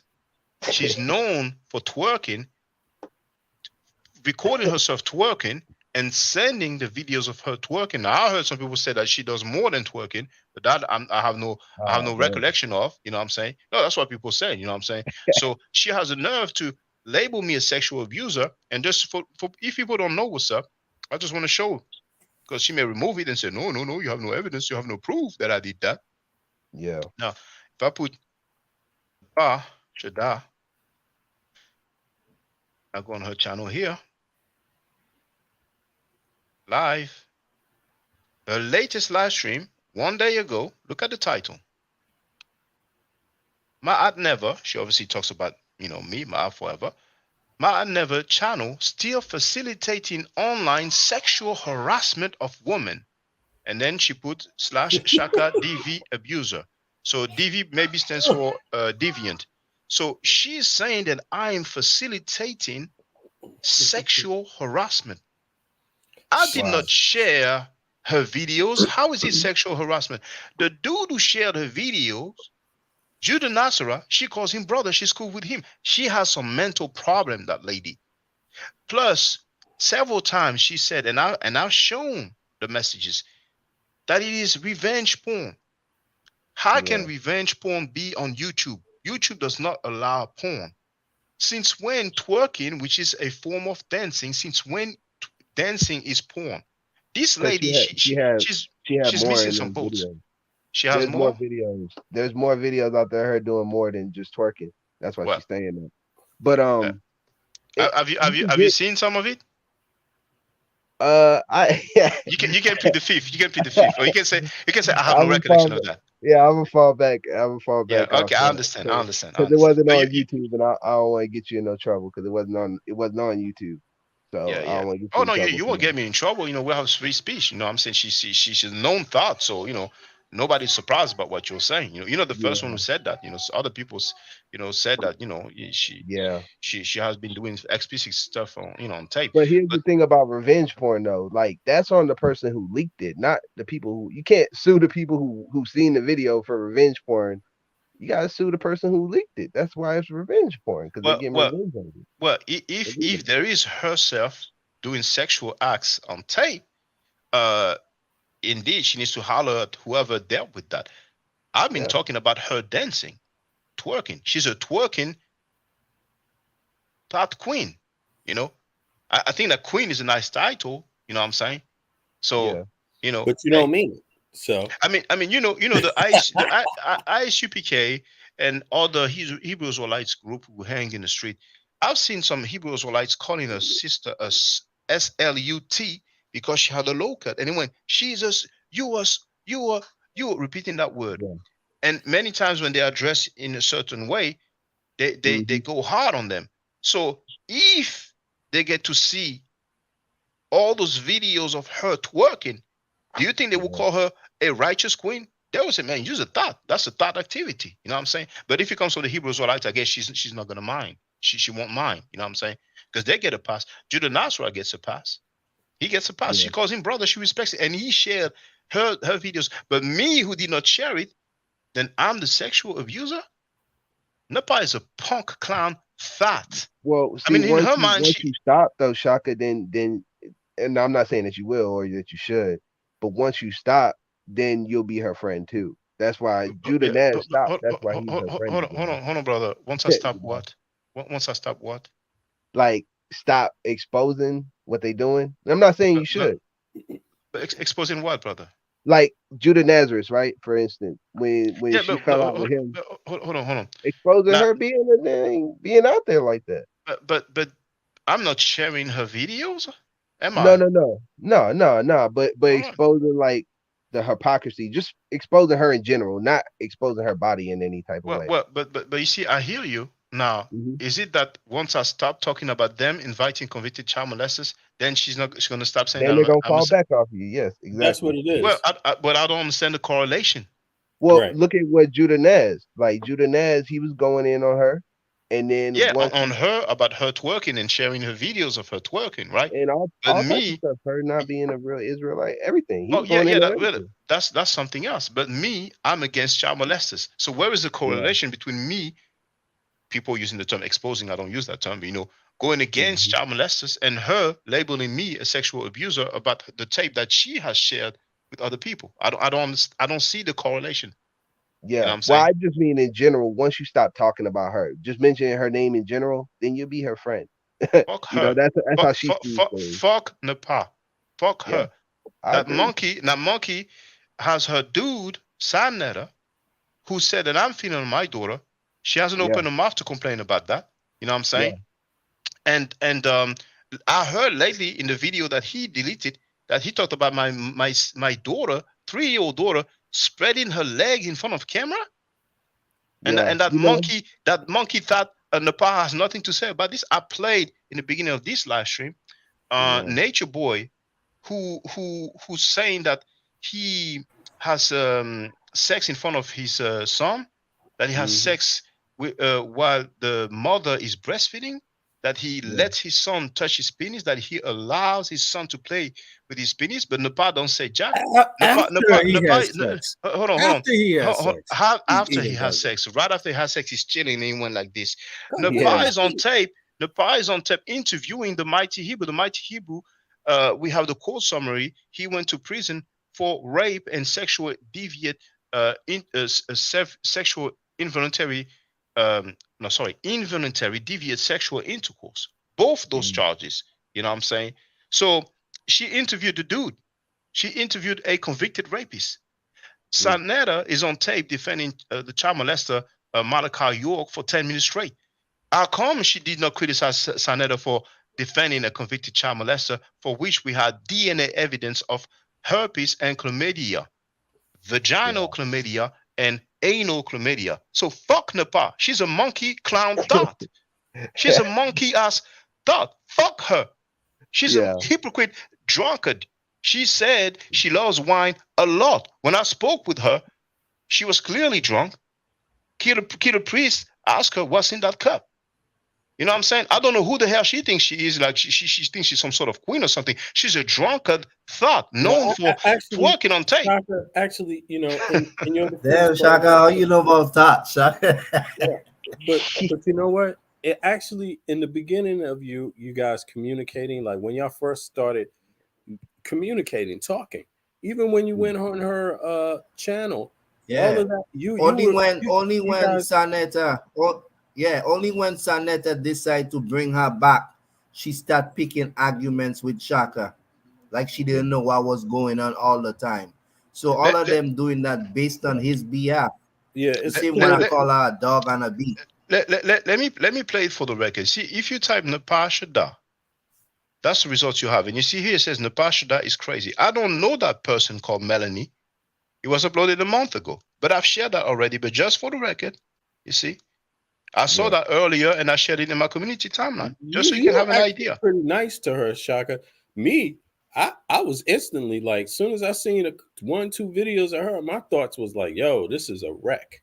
Like this person is a, and you were much more diplomatic than me, man. Although I didn't curse her out or call her a thought, or I just said she looked like she got a lot of problems, Check drug this out. problems and other Check, problems. You well, know, let's that's see. my Let's part. see. Let's see. it was alternative. So I'd rather you compare me to somebody else. I'm straight. You heard he was Strictly what? heterosexual. I heard it was alternative. Now, for the record, I have a longer version of our exchange, but she said I look like Richard Pryor. Hmm. So I was telling her I'd rather she use somebody else because he's probably some She was hitting subliminal. on you, Shaka. She was Yeah. hitting on you, man. No, no, no, no, no, no. Well, I don't know what was in the Your mind, but mustache, bro. I I'm think most of their references towards Shaka are like deviant, like gay, or they're just mixed up. Like it's very confusing. Like the Shaka Doodoo thing. I told you, man.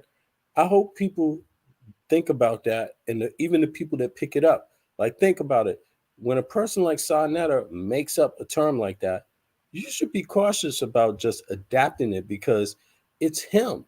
Just the same thing as he imagined this Shaka's baby, like he said, split eagle or whatever, spread eagle on his lap. All of that's these even things, worse. That's you even should he's a listen deviant. closely. Yeah, you He's a should listen closely to these terms he used. And I think Napa, she utilizes similar types of things. It's like things that could seem subliminal, but at the same time, if I attach them to like abusive behavior, I see Yeah. it totally different. I see it in a deeper way. Like this is something normal for them. Hey, Shaka, when's this video right here from? Okay, I'm gonna show you, but I'm gonna do better. I've seen it, But but how long yeah, ago was this?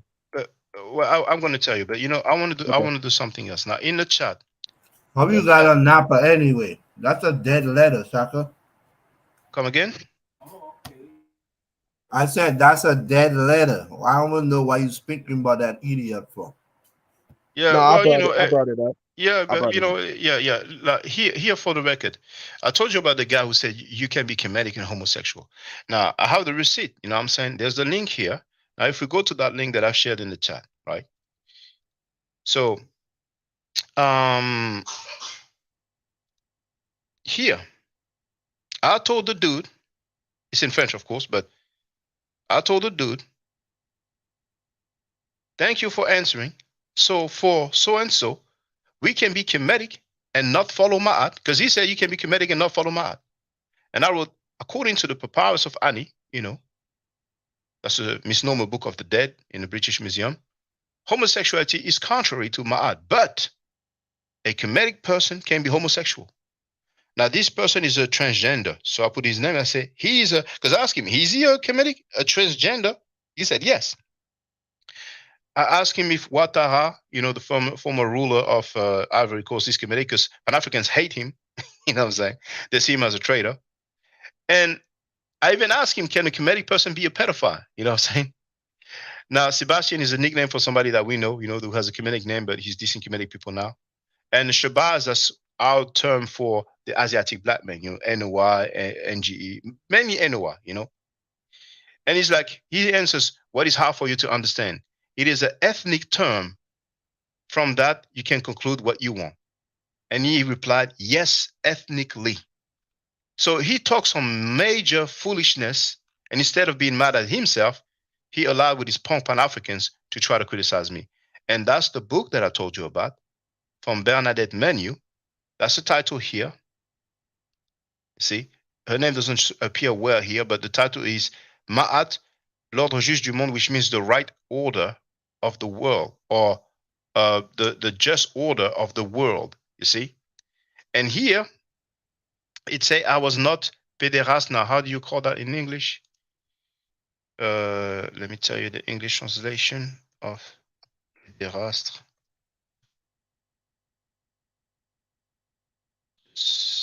Pederast, not pederast. Well, pederast. You have that word in English. Now, I'm going to show you the meaning of pederast for all purposes from Webster,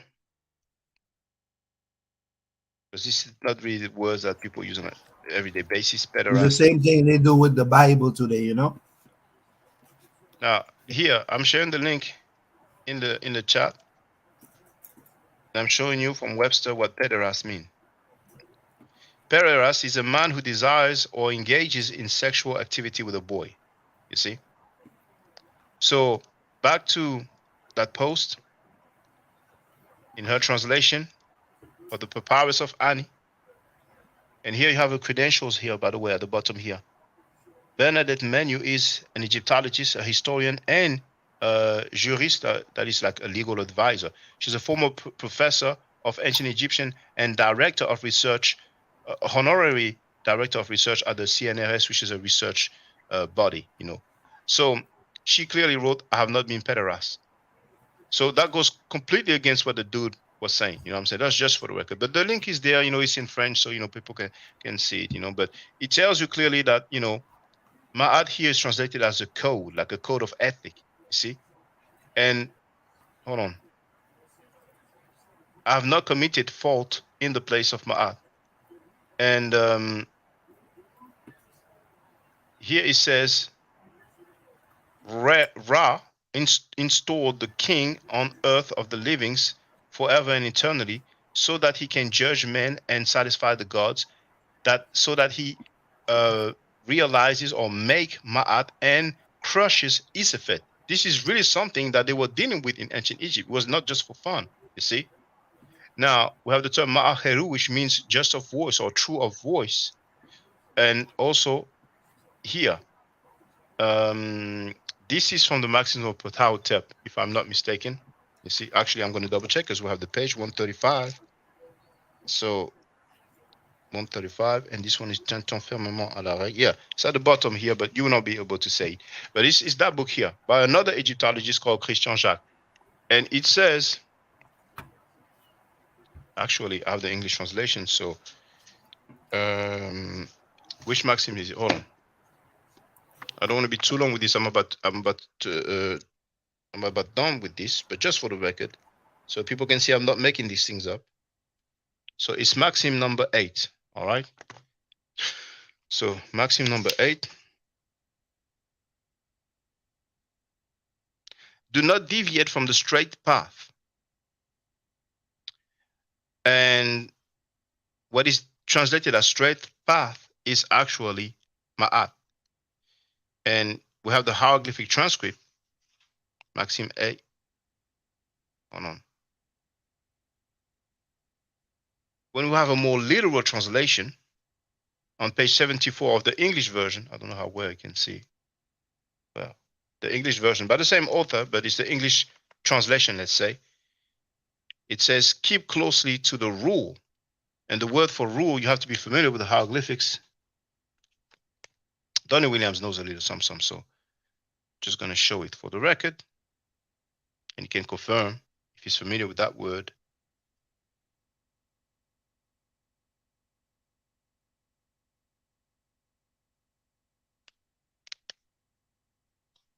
So you see page 74. And here, I don't know, Donnie Williams, if you're familiar with that word here. For those who know the Medin lecture, they will confirm that this is the word Ma'at. So here it is translated as rule. So this is an advice, this is an attestation that they were using that word Ma'at. And the meaning would be rule or code, something that Or they used straight. to, or path, Yeah, to take the straight path. Yeah, Righteous exactly. path, basically. Exactly. Yeah. You know what I'm saying?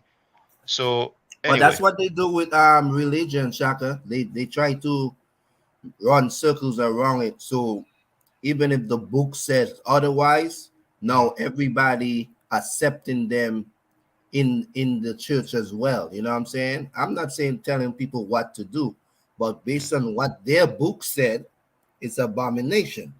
So if you have preachers and people in the closet that control the congregation, that have hands in and out of what this doctrine is, the Bible and the church, they're gonna accept it.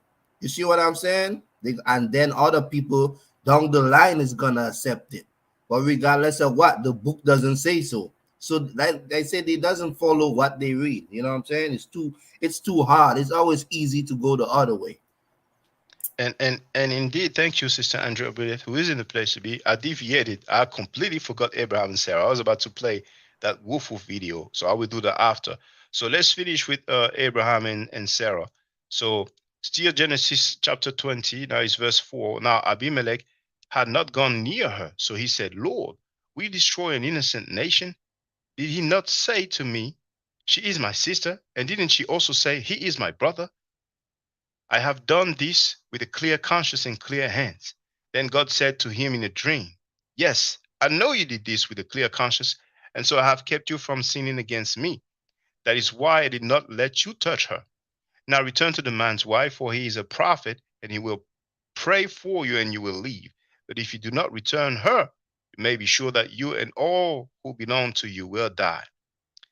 Early the next morning, Abimelech summoned all his officials, and when he told them all that had happened, they were very much afraid. Then Abimelech called Abraham in and said, What have you done to us? Today we will say, What the F is wrong with you? Have I, how have I wronged you that you have brought such great guilt upon me and my kingdom? You have done things to me that should never be done. And Abimelech asked Abraham, What was your reason for doing this? Abraham replied, I said to myself, There is surely no fear of God in this place, and they will kill me because of my wife. Besides, she really is my sister. That's Abraham speaking. Besides, she really is my sister, the daughter of my father, though not of my mother, and she became my wife. So Captain Tazariak, I thought he wanted to debate, but he wanted to run for the debate and kiki like a sucker, like along with Sanetta and the rest of these Hebrew Israelites in the chat. We only find Mika and all the people who defend convicted rapists and child molesters. But if that's not the Bible, and if he doesn't say she really is my sister, and specifically he says that she is the daughter of my father, though not of my mother. You know what I'm saying? So that's the Bible. That's not me. That's Genesis, the first book of the Bible. The first book of the Bible today. Back then, it was not the first book, but this is Professor Ben Levi, who said that. I have a video about that. So that was just for the record. So you see, brother, Too Real, this is what I was talking about. This I didn't make that up. I've shared the link in the chat. So now let's deal with that wolf, twerking queen Can I thought. can I make a comment about Yeah, feel that free. before you move on? Yeah, of Just course, real feel free, quick. brother. Feel free. Um, it's I mean he says right there that there's no fear of God in that place. So I mean he was probably lying to get himself out of that, man. You know. I'm sorry. You're saying that Mhm. Abraham was lying when he said she is really my sister, right? Yeah.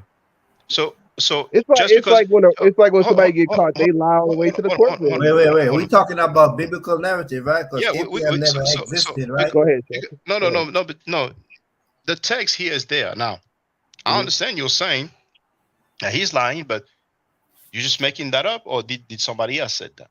Well, did he not lie from the get go? He admitted to lying from the get-go because he was in fear for his life. But then when the king asked him why, and I mean, it's supposed to be clear enough. But why wouldn't it all be a lie then? I No, mean, no, if Because he no, could no, no, lie, no, Abraham no, never no, about, no, no, existed, no, bro. no, no. That's besides the point. That's besides the point. Yeah, Now that's he said Okay. Abraham replied. That's Genesis chapter 20, verse 11. Abraham replied after the king no. Abimelech asked him, "What was your reason for doing this? What the f did you do this for, you punk mother?" And Abraham goes, "Chill, Charlie, Charlie, Lacos locos, Jorale." He goes, I said to myself, there is surely no fear of God in this place. So Abraham thought, in this place, they don't fear God. You know what I'm saying? They don't Yeah, give a F about God in this place. Yeah. I better watch my back because they're gonna shank me in the back and grab my Hmm. wife and then making he do what he do with her. Yeah. And they will kill me because of my wife. So Yeah. he's like, man, they're gonna murk me, man. So I gotta come up with some scheme or something. I gotta watch my back. Besides, white she shit. really is my sister, the daughter of my father, though not of my mother, and she became my wife. Now, to real, His you half have the sister. right to Yeah. Yeah. you have the right to say, yeah, his half sister. You have the right to say, Hmm. okay. And furthermore, just let's finish with this. And when God had me wander from my father's household, I said to her, "This is how you can show your love to me. Everywhere you go, say of me, he is my brother." It's like in the movie The Mac. You have to believe in me, baby. I want to be your lover, your father, your brother. Everything I do is for it's right for us. I So everywhere we go, remember you're gonna that tell part. them, he is my brother, all right? And if you can get some money on the low, then get the money on the low, baby. But anyway, if you say if you say that he lied, What makes you say that, brother? Like, are you in a position to say what is a lie and not? Read that. Your Read that word, last sentence. your word is Shaka, more read that important than last sentence Abraham, again. brother. Go ahead. Go ahead. No. What'd you say? I'm more what? What? Is your word more important than Abraham's word? No, but read that last sentence right there again, man. Where it says Okay, this which is verse? how. Which verse? Which verse? This is how. That part right there, a little bit Which above verse, your mouth. brother? Which verse, brother? 11. Okay. Abraham Uh, replied, I yeah. said to myself, there is surely no fear of God in this place. You know what? Hey, I'm gonna do one better. We're gonna do Okay. King James Version. Why? King James Version. No, but just to make you happy, brother, Funny. because I like to accommodate people, as long as I Yeah, I maintain my appreciate dignity and that. integrity. Hospitality is cool, man. I'm giving you the Frenchy hospitality right now. So, Genesis chapter 20, verse 11, King James Version, the homosexual King James. And Abraham said, bisexual King James. And Abraham said, because I thought, surely the fear of God is not in this place, and they will slay me for my wife's sake.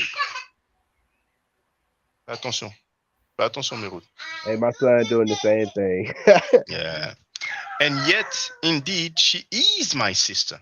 She is the daughter of my father, but not the daughter of my mother. And she became my wife. So, are you saying still that he's lying? I'm saying that, yeah, he's lying to get out of being killed, Shaka. Brother, But he just told you the truth, brother. bro. He He's he But saying he that just that's said, his wife, even but in the deep down line, inside she is still his is. half sister. I, at this point, brother, That's to the real, same blood. That's the same bloodline, my boy. I don't think I can do anything for you because I just read the Yeah. text and I go by the text. So, if you have another No, version of the Bible, feel free to write the two real version of the Bible. And then, we can, we can see what's going to rock with that. But, now I mean, let's get, if he came in lying, I don't see why y'all thinking that he's just gonna come clean. Like how that's gonna save him.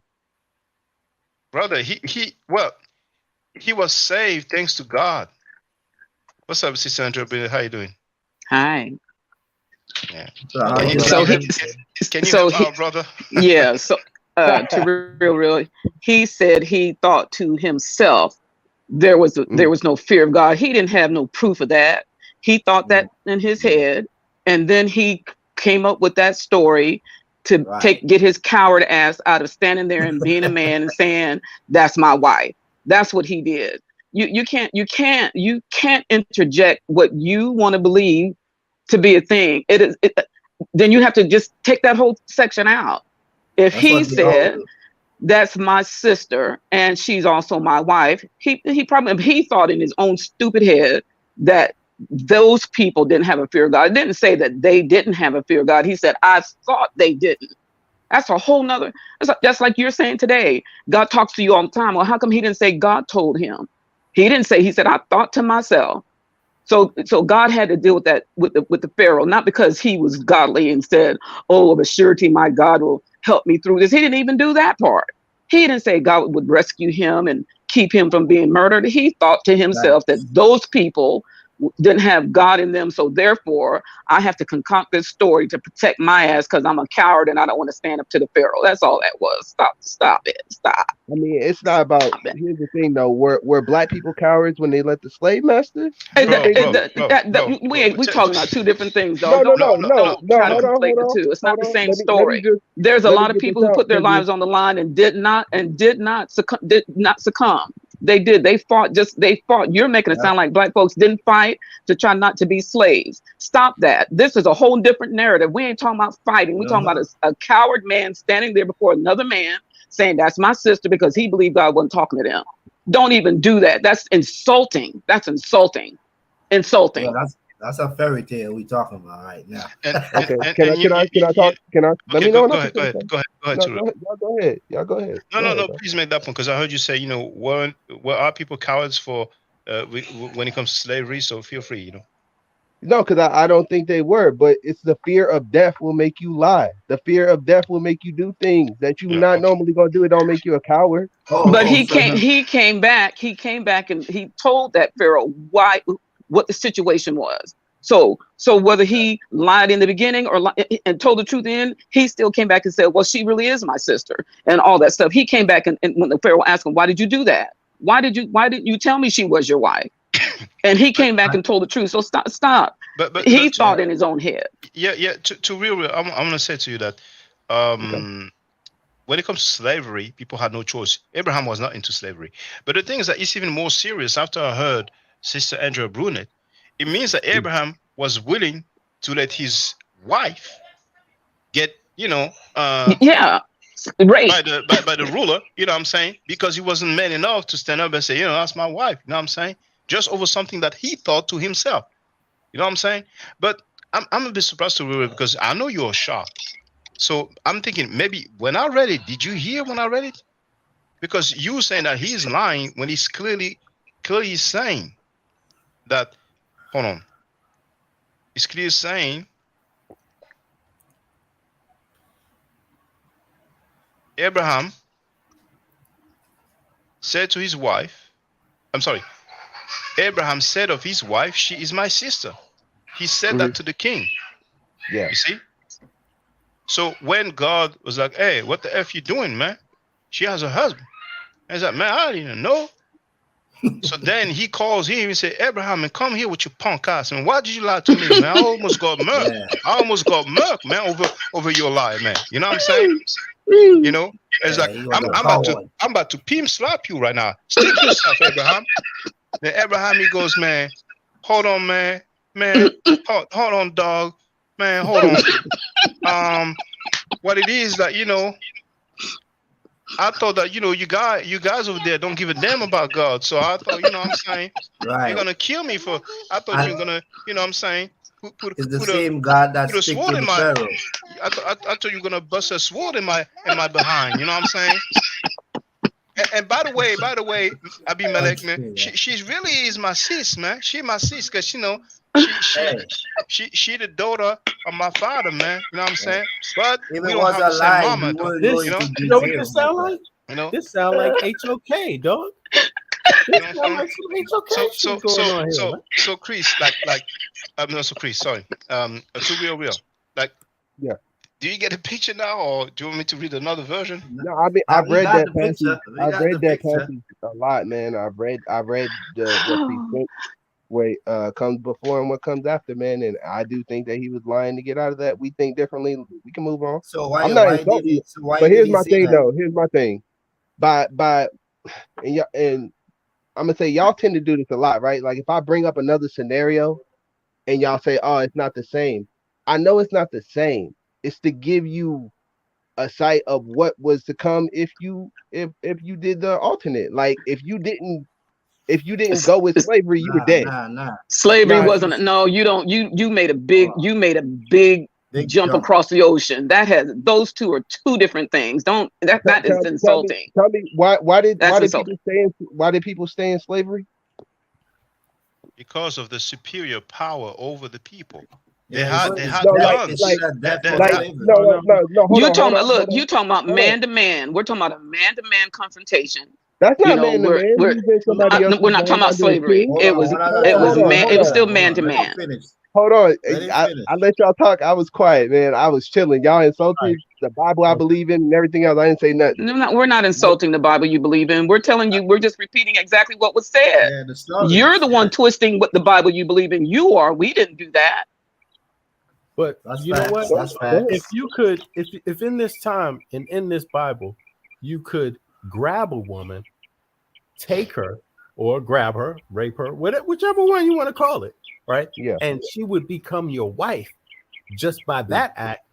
Well, why couldn't this happen? That's what I'm saying. What would be the reason for him coming in line in the first place? Like, Okay. No, you don't get what I'm saying. You don't get what I'm saying. Okay, say what you said again, Bennett. Say what you say again, bro. Hold on. You ask what will make him lie again. So we're gonna look for another version of the Bible. You know what I'm saying? Oh boy. No. I have time. You know That's not what I said. But go ahead, bro. That's not. Okay. Okay. What did you say, brother? What did you say? No way around it. Saying he came in lying, man. This is what I'm saying, and then No, y'all no, can have it, man. you 'Cause ask a y'all, question, right? You ask I'm a hearing question. what y'all saying, and So y'all just, he every sacrificed time I say himself, something, his y'all wife nod there. in. But hold on, Hold to on. real, you did ask a question. What was the question you asked? I just asked, why did he lie? What was Okay, his reason for lying? okay. So why did he lie? Let's find out why Right, he lied. Now this time yeah, it's the American Standard Version. It's the FBA version. yeah. But just before I read, you said we disrespected the Bible. Didn't you say that? When you sit here, I'm not gonna say y'all disrespected, but I felt disrespected, and let me say it that Well, way. I because apologize to you, brother. because I hold apologize. on, you I, Yeah, read yeah. I, it I like, apologize to Sorry you. then, bro. I Nah, nah, apologize hold to on, you. nah, you nah. read You it like getting it's in some your book out feelings like now, the too Spider real. Man. Andrea's sitting here laughing, and then I go to say No, something. Nah, bro, you, Hold no, on, we hold let you. on, hold on, hold We're on. letting you speak. But check this out. I apologize if I offended you because of your religious belief. I was kind of making fun, like using the modern terms. But if that offended you, I already that's apologized not really twice. what offended me, Shock. I'm gonna be real, but it's the laughing and not. Yeah, But but that's what she was laughing at, bro. Like yeah, that's you what she was taking it laughing. She was laughing personal at I when what was I I laughing. was. did. I Hold was on, laughing at the brother, way hold on. Shaka was Like if telling the we story. if we going to get in our feelings, we might as well end the No, I'm not. conversation I'm now, No, not no, in no, my because no, no. feelings. I'm not in my feelings we at all. just But when I talking. Hold on, yeah, we just talking about what the book say, bro. Like And the way okay, people need Shaka to was telling stop the that, bro. story, Like that's why I they was trying to laughing.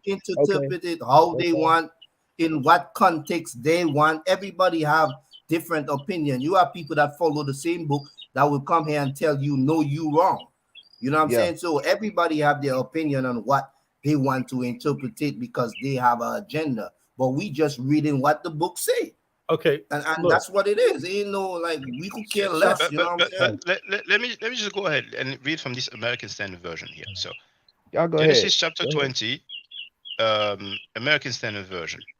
And Abraham journeyed from thence toward the land of the south, and dwelt between Kadesh and Shur, and he sojourned in Gerar.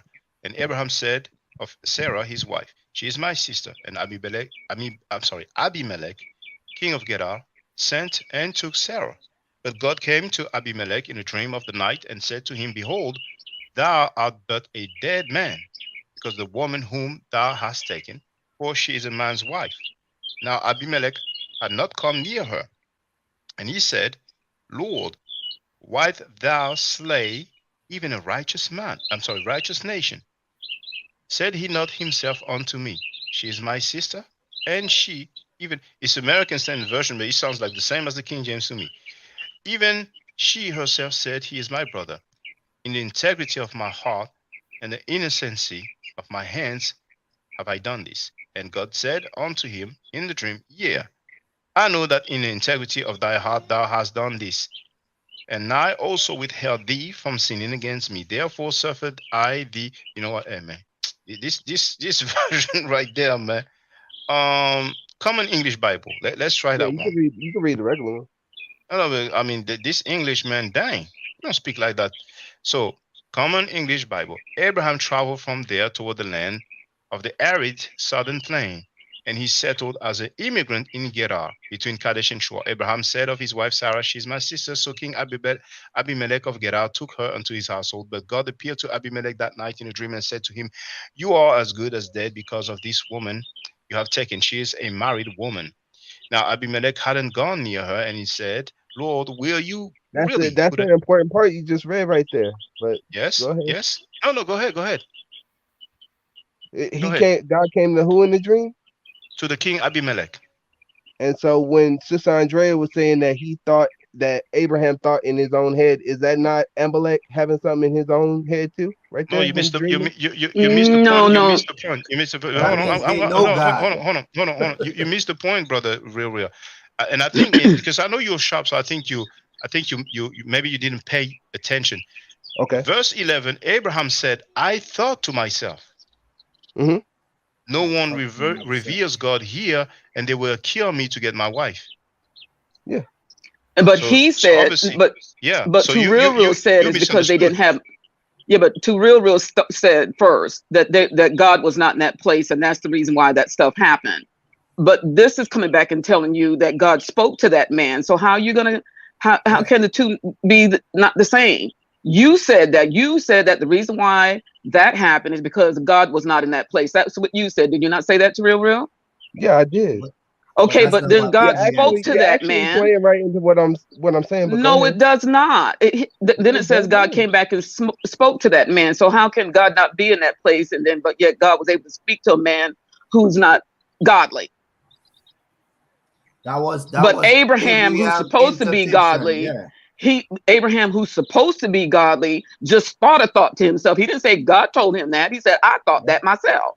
Yeah, he never talked to the people or asked them any questions. He just And he assumed surely that. didn't talk to God about it. He concocted that plan to keep his coward ass from getting put to death. He concocted that plan because he assumed something on behalf of those people that he did not know. Right. And that's And the the point. same God came and talked to the king when Yes. exactly. So there it just show you that he lied. If he lied about if you say he lied about the wife, he lied about a lot. We're just trying to go by what the scripture says. We're not trying to interject anything else in there. We're going just exactly as it's written. Exactly as it's written. And we can't I mean, and add it to it or is take what it it away. is. You know what I'm saying? You Yeah, can't like nobody don't know what that man was about. Like, well, they say I guess they hold him high, so they have to make excuses for him, just like Dr. Yuck. You know what I'm saying? Isn't there another story in the Bible just like that one, similar to that one, where somebody lied and said somebody was my sister too, and one of the other patriarchs did that? I'm not 100%. I'm really I just gotta familiar with find. this one. Yeah, I'm really just familiar with this one. But y'all go ahead, man. I mean, I'm reading it But differently than y'all yeah, reading it. but Yeah. I understand, and you have the right to read it differently. But Yeah.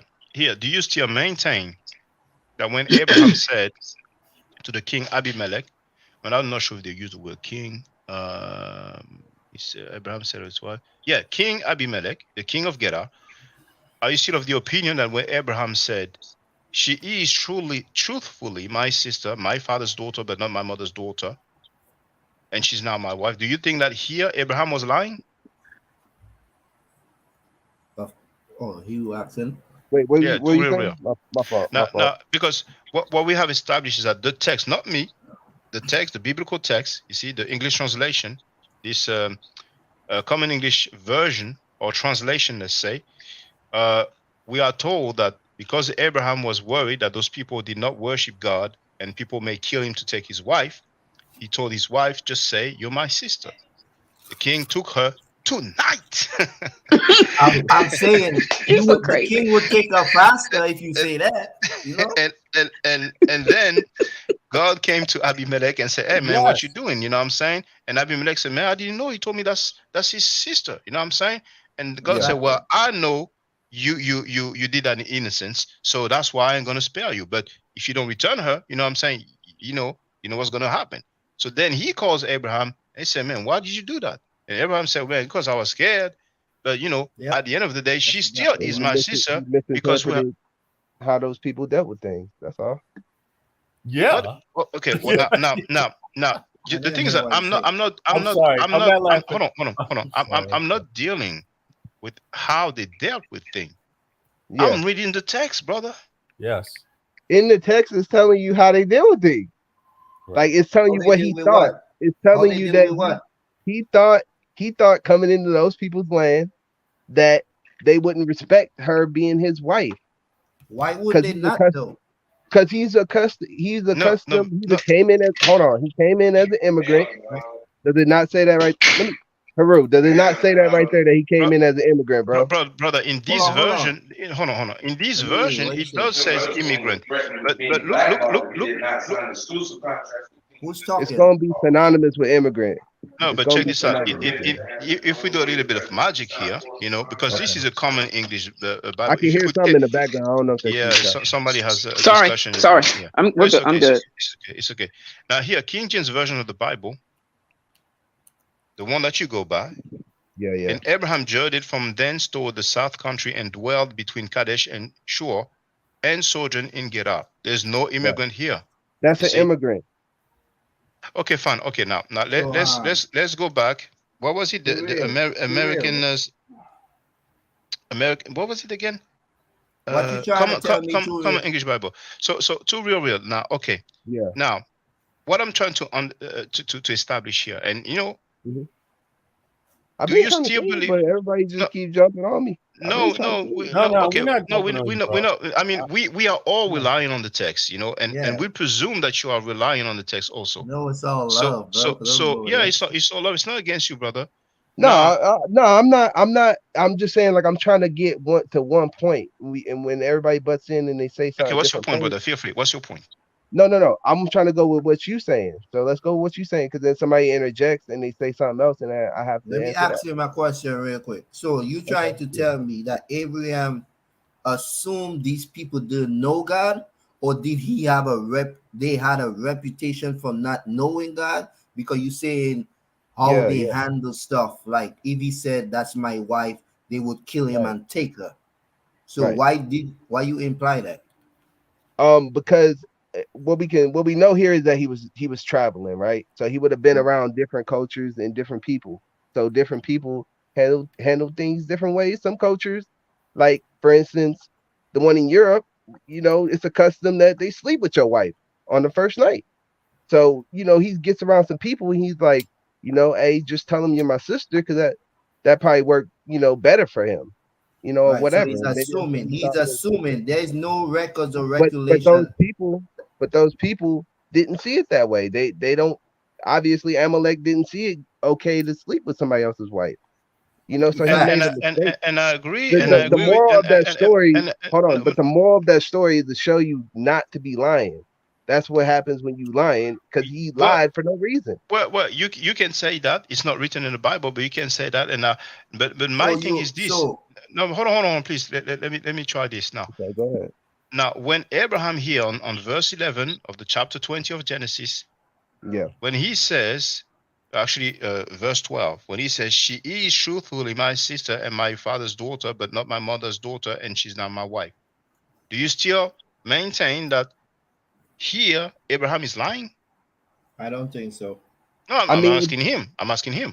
I still think that once you in a You lie, you're gonna lie your way out. That's what I Let think. me ask you something, Okay, my boy. okay, Let me ask you okay. something. So, if he was lying, number one, he lied because he Yeah, thought he was not going to get caught. He didn't yeah, know that God was going to speak to the king and he would find out that way. That's number one.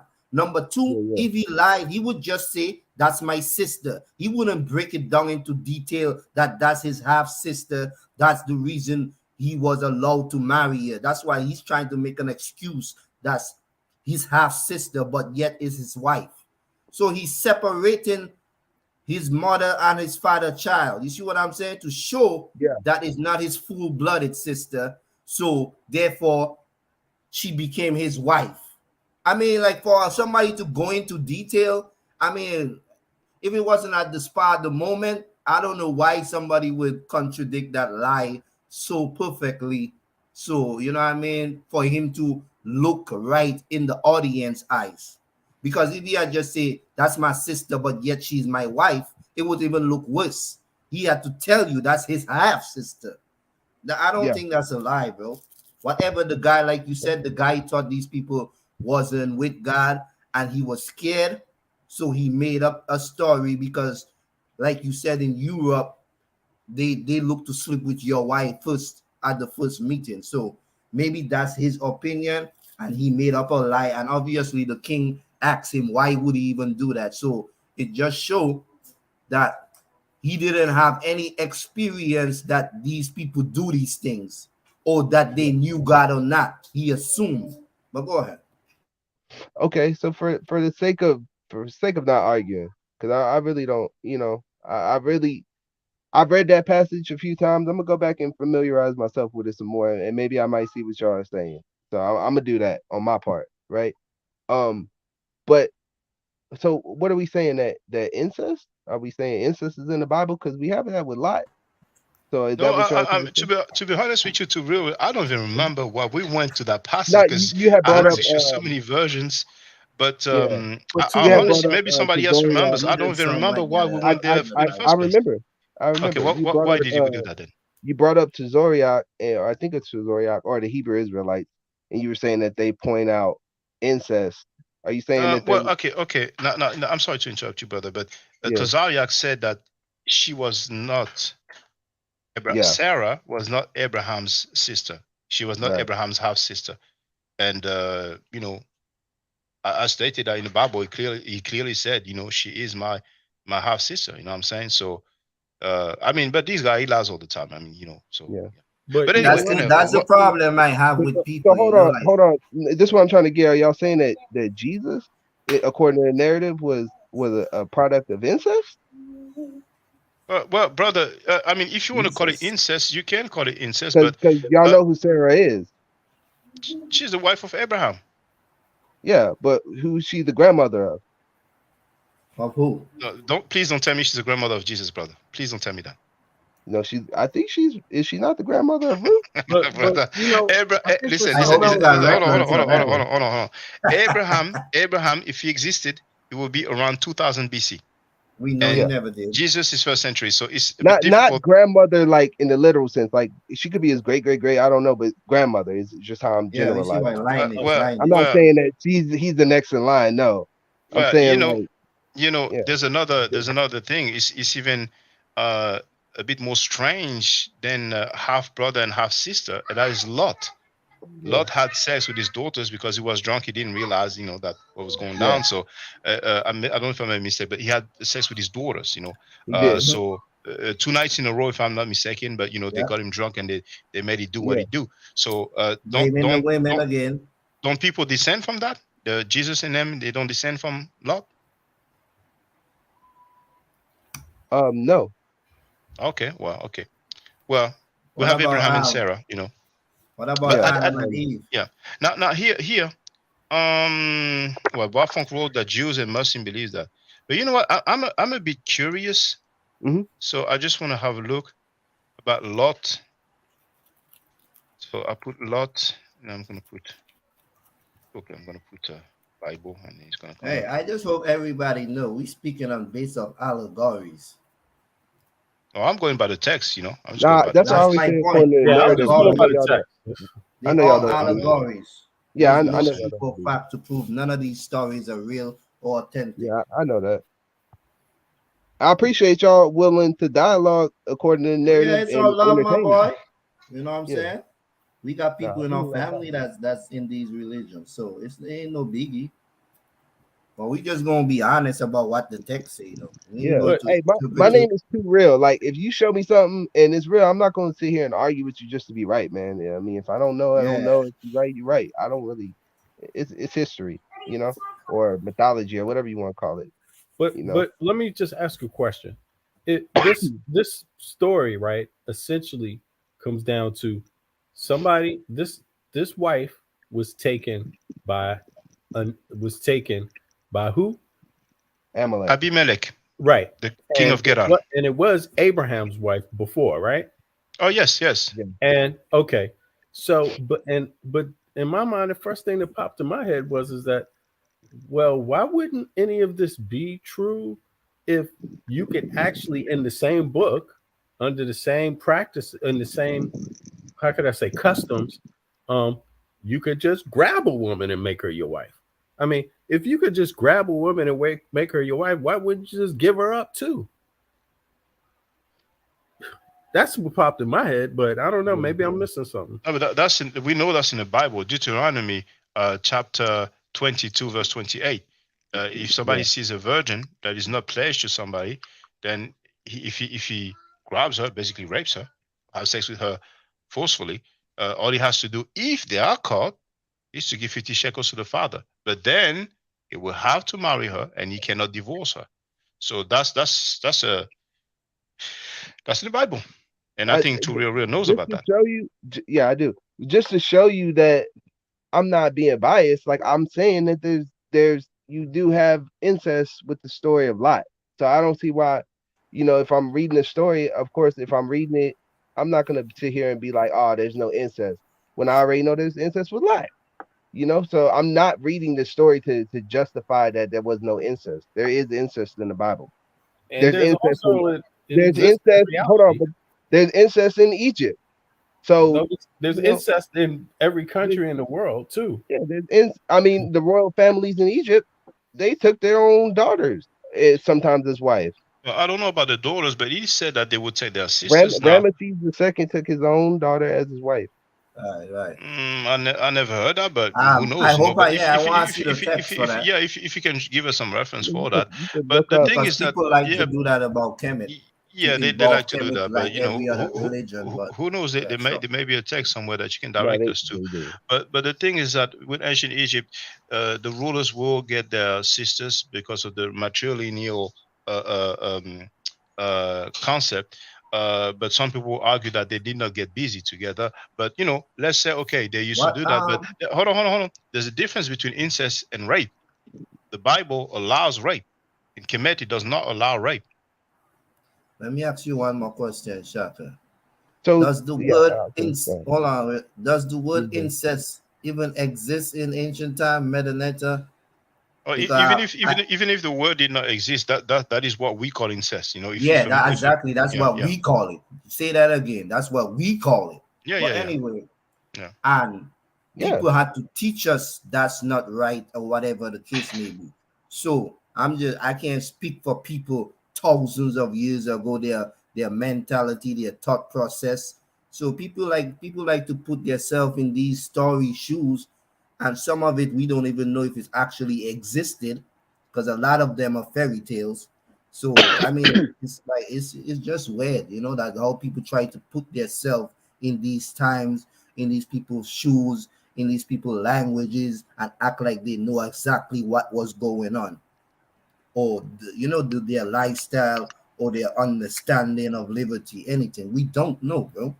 But go ahead. I got another question because I don't, I'm not really that deep into the Bible myself, but I got a question. Is it did these two, they didn't have children, right?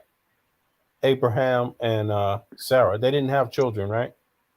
Well, she had some children waited on. You said that she was do you say barren, that she Yeah, couldn't she bear had children? Isaac. Yeah, Okay. later on she had Isaac, but before she had Isaac, she had Ishmael with Sarah's servant or slave Servant, called right? Hagar, and Correct. So actually, it's not uh, Abraham's kids. Yes, it is. It is. It's his kids. Isaac, yes, through It's Sarah. yes, okay. Okay. Okay. but the thing is the story says that because she could not bear a child, then Sarah told Abraham, "Well, there we go, take my servant." You know what I'm saying? So she didn't have any say into that. And then when she was pregnant, Hagar was pregnant, and according to the Bible, she was looking at Sarah, like giving her the side eye, like hey, I'm pregnant. It's your husband, whatever. So Sarah complains to Abraham, and he says, "Hey, do what you want with her. She's your servant." So Abraham may be the first deadbeat dad in history, but Sarah happens to, mistreat Hagar, so she flees. You know what I'm saying? So that's the story. Sounds pretty real. She did that because she didn't want Isaac to share in anything with Ishmael. No, Isaac was not So in the picture yet. Sarah was not pregnant yet. She got pregnant later on. You know what I'm okay, saying? I Yeah, thought that was yeah, I thought Hey, that God, was I was after that. pregnant. yeah. I thought that was after. Yeah, yeah. No, no, that's after. That's the reason why Sarah gave Hagar, her slave or servant, to her husband because she could not bear Right. any children. Yes, and later Right, on, but I'm talking about her later on after she had him. There was yeah, but she didn't I don't she know if sent her away then. Yeah, they got sent away then. And then well, what they wound up in the desert and God had fed them and yeah, well, I don't know if Hagar returned with her son Ishmael. That I don't know, but indeed we have God telling Abraham that his wife will bear a child, but she was already advanced in age, and I think in the Bible it right. says that she overheard it, or when she was told, she kind of laughed Hmm. inside, and God didn't like that. But indeed, she conceived the son Right. Isaac. You know what I'm saying? And Right. yeah, Right. yeah, yeah. So, well, to real, feel free if you But wanna. I think there's another story out there. Just I don't know if it was Isaac that did it or Jacob, but one of them did the same thing, saying that somebody was my sister, and I'm gonna go find that. I wouldn't be surprised. I mean, there's so many stories in the Bible. It's a very Yeah. large book. Would you But say yes, would you say There's a that lot in of this scenario, Anywhere Mm. in this story that was described here that women had any rights? I don't think they had any rights, and Hagar didn't have any. Well, the Bible doesn't say, you know, Sarah told her, "Hey, would you mind? Do you want to do that?" And besides, um, when Sarah complains that, "Hey, you know what? We're gonna read it because people are gonna say no, he misquoted the Bible." So She it had no looks like it rights looks like because Sarah Lot was is not in the servant. genealogy of Jesus, indeed. Because I didn't see Lot. No, he's So not. so But Sarah uh is. So I'm yes, telling you, this is well, why they Abraham wouldn't. through Abraham, yeah. So yeah, but Mm. even to this day, people of Berber descent, most likely in the Middle East, they marry among cousins. You know what I'm saying? And that is Yeah. still incest. Well, I don't know Africans how still many. do it on Yeah, the continent right now. Marry their cousins. Like Africans, a custom. maybe also most likely Muslims, but maybe Mhm. other people as well. Yeah. Now, so we're gonna Egyptians, do. all that. But Okay. in ancient Egypt they did not rape. You know what I'm saying? There's no text that says it's okay to So, rape. Shaka, let me ask you this, right? Yes, If you can a 12-year-old girl, like, what's her rights in Egypt? I cannot tell She's you a child. specifically, but what I can tell you for sure, What would you guess? guess what, brother? Well, I don't normally Like, guess, would but you say that it would be permissible for a Thoughts 12-year-old up. girl in Egypt to get married? I don't know. I haven't come. I did not come across a text that mentions the age when it's okay. But you see, brother, now you're talking about the age, but I'm talking about rape, because if you That's rape. is that's rape. If a older man mess with a 12-year-old girl, that's rape. No, whether Yeah, it's in forcible today's or not, that's still Well, rape, right? check this out. If in ancient society, statutory. if in ancient societies, people consider that when a girl has a period, then she is a woman because she can conceive. That as Yeah. long as the girl agrees and the parents agree for her to get married, then that's not rape. You see, What? in ancient And societies, Oh, in mhm. ancient times. Okay, if okay, okay, yeah, okay. so yeah, but Yeah. raping a child, raping a 12-year-old girl or 15-year-old girl or 90-year-old woman, that's still rape. The age doesn't change anything. And the Bible clearly says that if a man grabs, basically rapes a virgin that is not pledged, and they are caught, then you will pay 50 shekels of silver to the father, and you will have to marry her, and you cannot Yeah. divorce her. That's if they are caught. So if they are not caught, then the guy is okay. He can just go to the bar and holler at his homies. So Yeah. what So they, mhm. Go no ahead. what they say about uh a thief or somebody commit adultery or the other alternative. They say it's supposed to be stoned to death, right? In the Right. Bible, it does say in the Old Testament that, um, and I think it's not even adultery. I think it's fornication. You know, but we will have to double check that. But the Old Testament is real girly, man. It's real girly, man. Yeah. But here, for the record, we have the story about Hagar and Ishmael. Mm. So this is Genesis chapter 16. Now Sarah, I think her name was changed to Sarah later on. And here we see Abraham, so that's before his name was changed to Abraham. So Sarai, Abraham's wife, had borne him no children. Now, which version is this? It is the NIV, New International Version. So she had borne him no children, but she had an Egyptian slave named Hagar. So she said to Abraham, "The Lord has kept me from having children. Go, sleep with my slave. Perhaps I can build a family through her." Abraham agreed to what Sarah said. So after Abraham had been living in Canaan 10 years, Sarah, his wife, took her Egyptian slave Hagar. See, that's why some people argue that Ishmael was biracial, because it says he's Egyptian. So some people would say that the Arabs descend from Ishmael, and some people would say that through Hagar, then that's when you have the blackness of these people. But that's them. So she took her Egyptian slave Hagar and gave her to her husband to be his wife. He slept with Hagar, and she conceived. When she knew she was pregnant, she began to despise her mistress. Then Sarah said to Abraham, "You are responsible for the wrong I am suffering. I put my slave in your arm, and now that she knows she is pregnant, she despises me. May the Lord judge between you and me. Your slave is in your hands, said Abraham. Do with her whatever you think best. So he didn't even care about his own seed. Then Sarah mistreated Hagar, so she fled from her.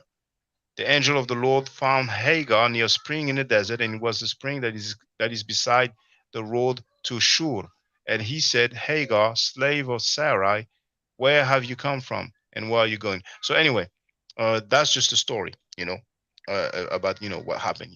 Abraham said, "Yeah, you do what you want with her, man. Yeah, Egyptians did the same thing. Where did you get that from, brother? The what is it called? Hold on, let me pull it up. Sounds like you made that up, brother. But you know what's funny is that every time you talk about something in the Bible, you say, "Oh, Egyptians did the same thing," but we don't Because have it the was a rape though. custom in that time in that area. That's what I'm trying to. That's Where did my you get that blueprint for from, pointing brother? that out. Where did you get that from? Can you give us a reference, a Yeah, text yeah. that says I'm that? gonna give you the. I'm gonna give you the thing right now. I'll But give it I to you. Hold bet you won't find rape being okay in Egyptian texts. Oh, he came to You'll knock your find head, Shaka. you'll Hold find a on, 50 hold, you'll hold find a on. 54-year-old man with a 12-year-old girl. I would say that's rape. Well, that's what you would say, but I don't have any reference, any indication, I'm any gonna give you. I'm text. gonna give you. It's because it's good to make stuff up. It's good to make a claim, but you need to substantiate that claim. But then Okay. again, in my opinion, in ancient time, if the girl agreed, if the parents agreed, then I wouldn't call it rape. But The girl didn't have no say in it. She's 12 years old. How's she gonna agree? well, there's someone that is called Muhammad ibn Abdullah. Is a prophet of Islam, and according to Sahih Bukhari, that's a text. And I think it's also in Sahih Muslim, but let's say Sahih Bukhari. It says that he married Aisha when she was 6 years old, and he consummated the marriage when she was 9 years old. So would you say that was rape? Be careful, brother, because they ain't gonna like it. Because some people say Yeah, that this is a that's case rape. of. That's So, rape. well, Muslims will disagree with you. Even the mere mention of pedophilia. Hold on, somebody Somebody needs to back mute up. them. Say because Oh, there's a lot of people in sorry, the background. sorry. You Yeah. good? Even the mere mention of pedophilia makes them not happy. So they will say, well, back in the days, people used to die earlier, so they will marry earlier. And they will say, well, actually, text says that she was mature and all that, because it's a bit, a bit Yeah. uncomfortable for many It's the So Muslims. same hold thing on. like So the Egyptians didn't believe that once a girl hit her menstrual cycle that she was able to marry.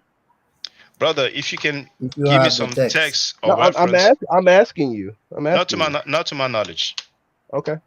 not to my knowledge, but definitely, once Um again, you will not find any text that makes it okay, or gives instruction about what happens after a woman gets raped, and the Bible does. So and what country it is right now, like they when the 16 she's considered adult. There's yeah, still When countries where Canada? 12-year-old is an adult. well, even in America, I think on some states with the authorization of the parents, Yeah. probably a 16-year-old girl can get married to an adult. Mhm. So I mean, 16 is not that crazy. It's not like 9 years old, like apparently See, I'm under uh, the understanding that rape is forcible sexual activity. No. I am under Correct. the impression as Yes. well that is the case. Yes. So if a 12-year-old girl doesn't want to be married, but her parents are like, look, you gonna go marry him, and then he has sex with her, that's still rape, bro. But if she doesn't want to He have didn't want sex it. and he has sex with her, that is rape. Yes, indeed. So you have cases of But that in ancient Egypt. I'm saying it's I only have I have cases where men of the age of 20 were encouraged to marry, and they married younger women hold between on, the let me ages answer of this. 12 to 15. Yeah, Let me but do you say have that do this you, hold on, hold on, hold on. Do you have any evidence that the girl did yeah. not want to get married? First of all, we Uh, don't know what we're talking about. Yeah, but You gotta you source never up. give him a You gotta chance. Give him a source up. chance. But Yeah. no, I'm just No, but, saying though, no, but listen though. I If mean, it's the bro, I hold ask him on, a question. Ture. You Let don't let me him ask you answer, a I just though. had to question. crack my head. Yeah. Listen to this, right? It's not considered rape if that's the law of the land. If people follow certain Y'all doctrines or sound like me certain right way, now. hold on. If they follow certain ways of life, and as as far as they concerned, the child is grown when she turns 12 years old, and that's a tradition throughout. I mean, it probably still happen today. You have people in certain lands that when their daughter reach a certain age, and it have rich families or men that they know from other families, they join their children together and they get married. It Sometimes the children don't have no 2,000 say. years ago, man. it happens today. It happens in Yeah, but Nigeria, that's in what other I'm countries. saying. So India, they're very known for doing arranged marriage. You know what I'm saying? So the yeah, I'm parents just choose their saying, offering. like, But check this out. Check this out. All I'm asking is, do we have any text that says that a 12-year-old girl did not want to get married in ancient Egypt, that she was married by force? Do we have that? A 12-year-old girl can't decide, so I would say that's force. Yes. that's Well, speculation. yeah, that's conjecture. You know what I'm Because saying? I just that I was trying to make my point, because What? if it's the law of the land and it's tradition on that land and that's what they do, it's not gonna be considered rape. Of course it's gonna be considered rape today in America, because that's the rule of the land. That's why you have that opinion, because that's what society say. So it's naturally gonna come to you, that's statutory rape. You see what I'm saying? But see, this is what I But was saying. This is what I was saying about a week ago, Heru, on here when I was this is saying what I'm that back trying to in those show you. days. Yeah, Yeah. that's is the rule. Yeah, it's the rule of the land, But and it's at that because of time, y'all was people saying no, mindset. and people in the chat were saying, I No, don't know what the hell I'm talking about. but And I was saying the same thing. No, but you have a no, but point on that. hold on. To real, what's interesting that what you are Yeah. doing right now is that you are trying to make some justification for this biblical passage.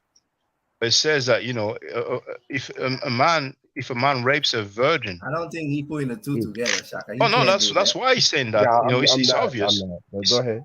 Well, what else could it be then?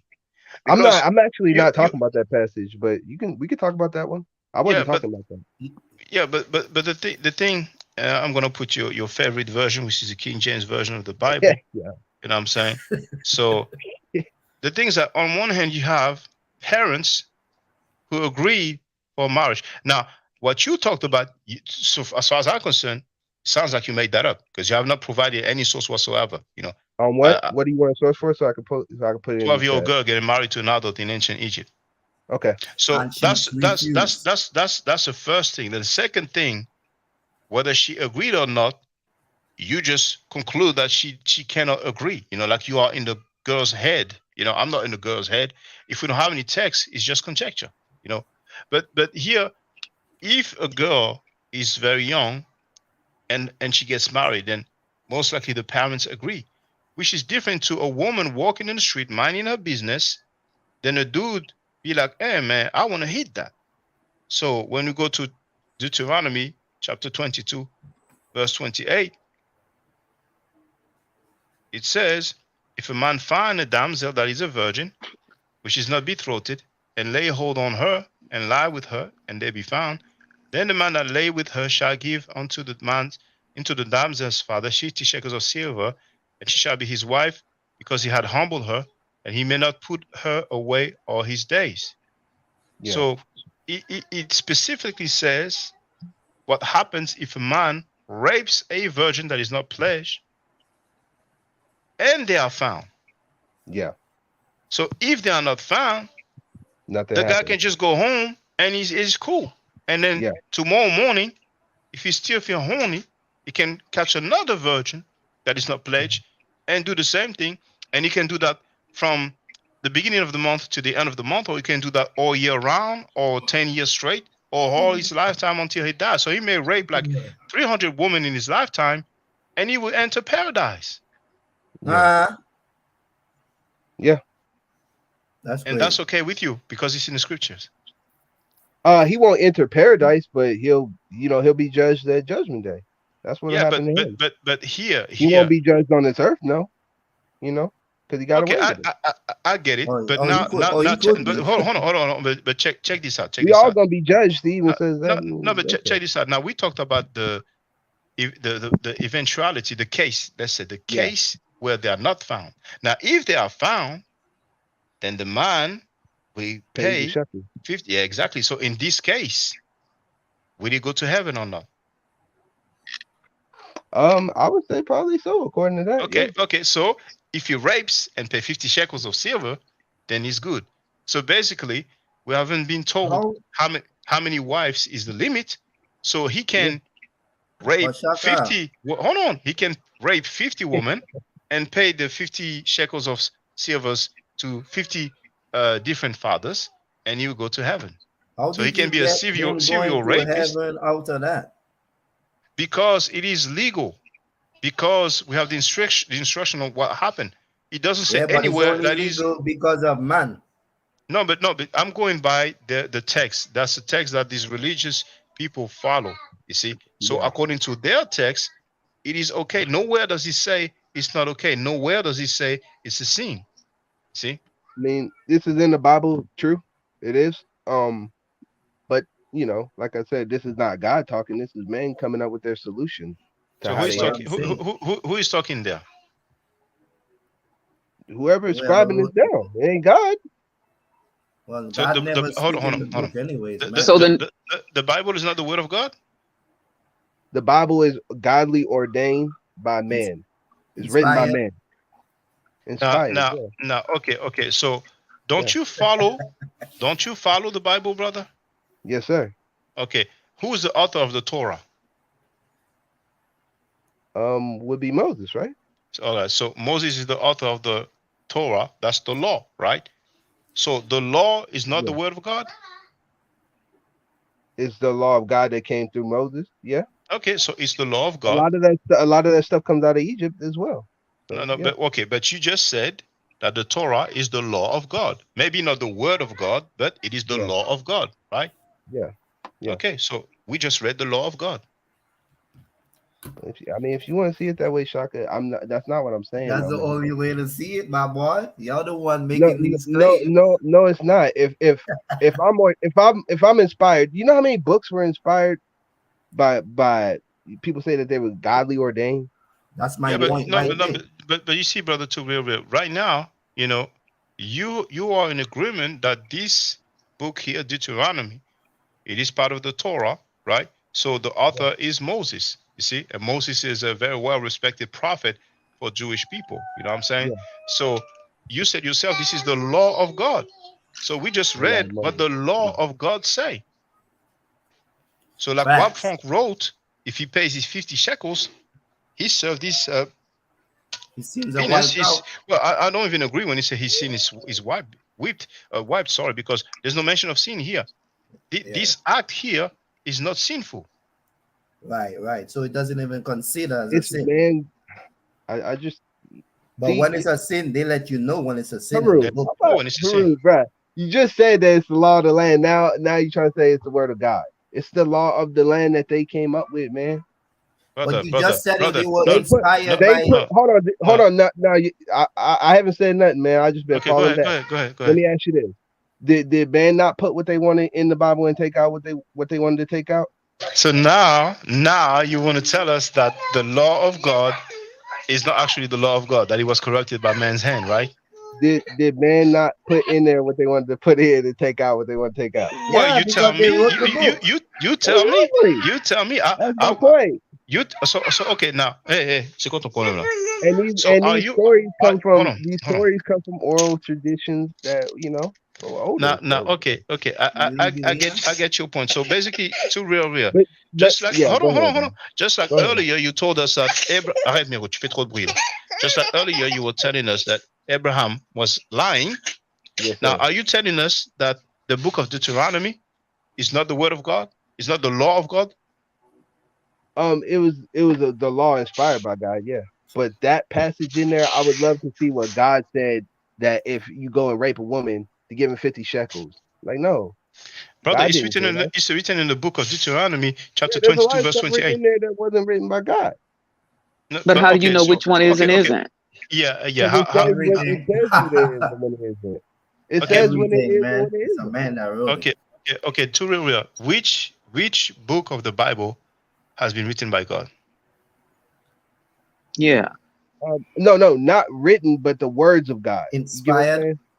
Yeah, Okay, not written. God's not gonna come down here with a pen and paper and But write which nothing. ones okay, though? Which okay, So ones? then I okay. can write an inspired Bible too. Is that what you're saying? I can be inspired to write a Yes, Bible. ma'am. If Yes. you're spiritually in tune, yes, I believe. Mm. Yeah, but okay, So but the thing is everybody that that wrote that book was the thing is that we are dealing with the Torah, right? We're Yeah, dealing with the yeah. Torah. Okay, so are you saying that the book of Deuteronomy, which is in the Torah, is not the law of God?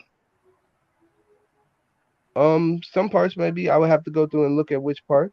Yeah. No, I mean, you know, I'm just not asking you. Maybe. I mean, it's either you know or you don't know. I'm Now, gonna say I don't know. I'm gonna say I don't know. all right. So you don't know if the Torah is the law of God. No, I don't know if Deuteronomy, what parts exactly you're referring to that you're saying are the words of God. I would have to Okay. go through and see for myself which parts are the words of God. So how do you determine that it is the law of God or not? Because it says at parts where it says this, God said this, God said that, Mm-hmm. and God said unto him this and that. That would be the words of God. Now, if it's some part in there that says, "Oh, if you rape a woman, you got to pay 50 shekels," like that ain't God saying that. That's That's men coming up. Moses. That's That's men. Moses. Yeah, but that's men coming up with solutions. That's And not it might not men. be a good That's solution. that's the Hold on. prophet. Yeah. That's the prophet Moses. So basically, what you're telling us today is that the law of Moses, the law of God, is wrong. Some parts is not the word of God. Yeah, that's what I'm telling you. And just because you said so. No, because hold on, my grandpa had a doctorate in ministry, man. Like he went as high as you can go. He studied ministry for 40 years. That's why I still wear the necklace with the cross on it. I'm not no Christian. But my grandpa taught me a lot of stuff about the Bible, man. And yeah, he knows, even he knew that some parts are just men writing and some parts are God writing. But Or not God hey, too writing, but real. God Okay, wrote the now No Bible. disrespect. Let me say And something men real put quick, okay, their Captain. own go ahead, their young own Hero, go What? ahead. No disrespect to real, right? I'm not yeah. just say this like that because you say your grandfather, which was in a doctrine, so that means he had a perspective, just like Yeah. every other man have a perspective. And even those in your religion would say they wouldn't even accept what you saying right now, I agree. because if certain things that Moses said, what Shaka just read, certain things that you said, oh, God said, or God ordained, it was still a man that wrote it. Is a Yeah. man that said God said. You see what I'm Yeah. saying? Exactly. So, Exactly. No, I yeah, agree. so So yeah, so in yeah. saying that all the words is either God words or man words or some inspired by Some men, God, some but men. it's still man words because it's Yeah. his perspective and his experience and his thoughts in his mind, and every man have his own thoughts. That's why you have so many religions. Yeah. So that's my point right there. This is It's why I said at the beginning and at the onset that God is within you. yeah, so You I'm know? just yeah, exactly. So I'm making my point. You Yeah. choosing which one you want to take as God words or not because of your perspective, and people in your religion will do vice versa. So in Yeah. saying that, it doesn't matter what word it is, it's all about your interpretation and your perspective on your belief. You see what I'm Yeah. saying? So everybody, you know what I mean, could feel a Well, different way it's not about a that. book that's meant to be picked up and just read by, just people just read it and just you got to be able to understand it and understand the parables Yeah, and well, the that's and what all I'm that. saying. Everybody will Yeah. say the same thing you But it's saying not, and say something I'm gonna different. say it clear, man. It's not, Okay. God did not write that Yeah. book. I said that before. Okay. Well, Now, at least we okay. agreed on that. Now. Yeah. Oh, I'm sorry because there's something going on right now. And I want you to see that, brothers and sisters. Now, Scam Cheddar Oh boy. has a live stream about Tory. So I Sorry thought, damn, Tory is again. back over there already, but it looks like he's not there. And I think this is from Neo X live stream. He took the parts there and he's commenting. You know what I'm saying? So you see the title of the video is Young Tory, Today Lesson will be about keeping the commandment of the Most High. Or you pretending. So let's hear from Scam Cheddar, who is actually live streaming right now. You see, he started 33 minutes ago. He has 567 people watching. And Tory, man, as long as you did not go there, I mean, maybe he went there to defend himself, but it's pointless to go defend yourself with a deviant like Scam Cheddar. But if you want to holler at the dude, you know what I'm saying? You have a platform here, man. You know what I'm saying? So Yeah. Scam Cheddar is so weak, he doesn't pop, he doesn't get on panel to confront people. But let's listen. Yeah, why you attacking Tory for? I thought they were cool now. It's a sweet, humble boy. Okay.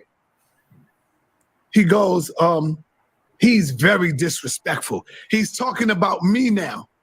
Now he's talking about me. He's over there with that girl. He's over there with the girl. He said, I'm disrespectful. We're gonna see.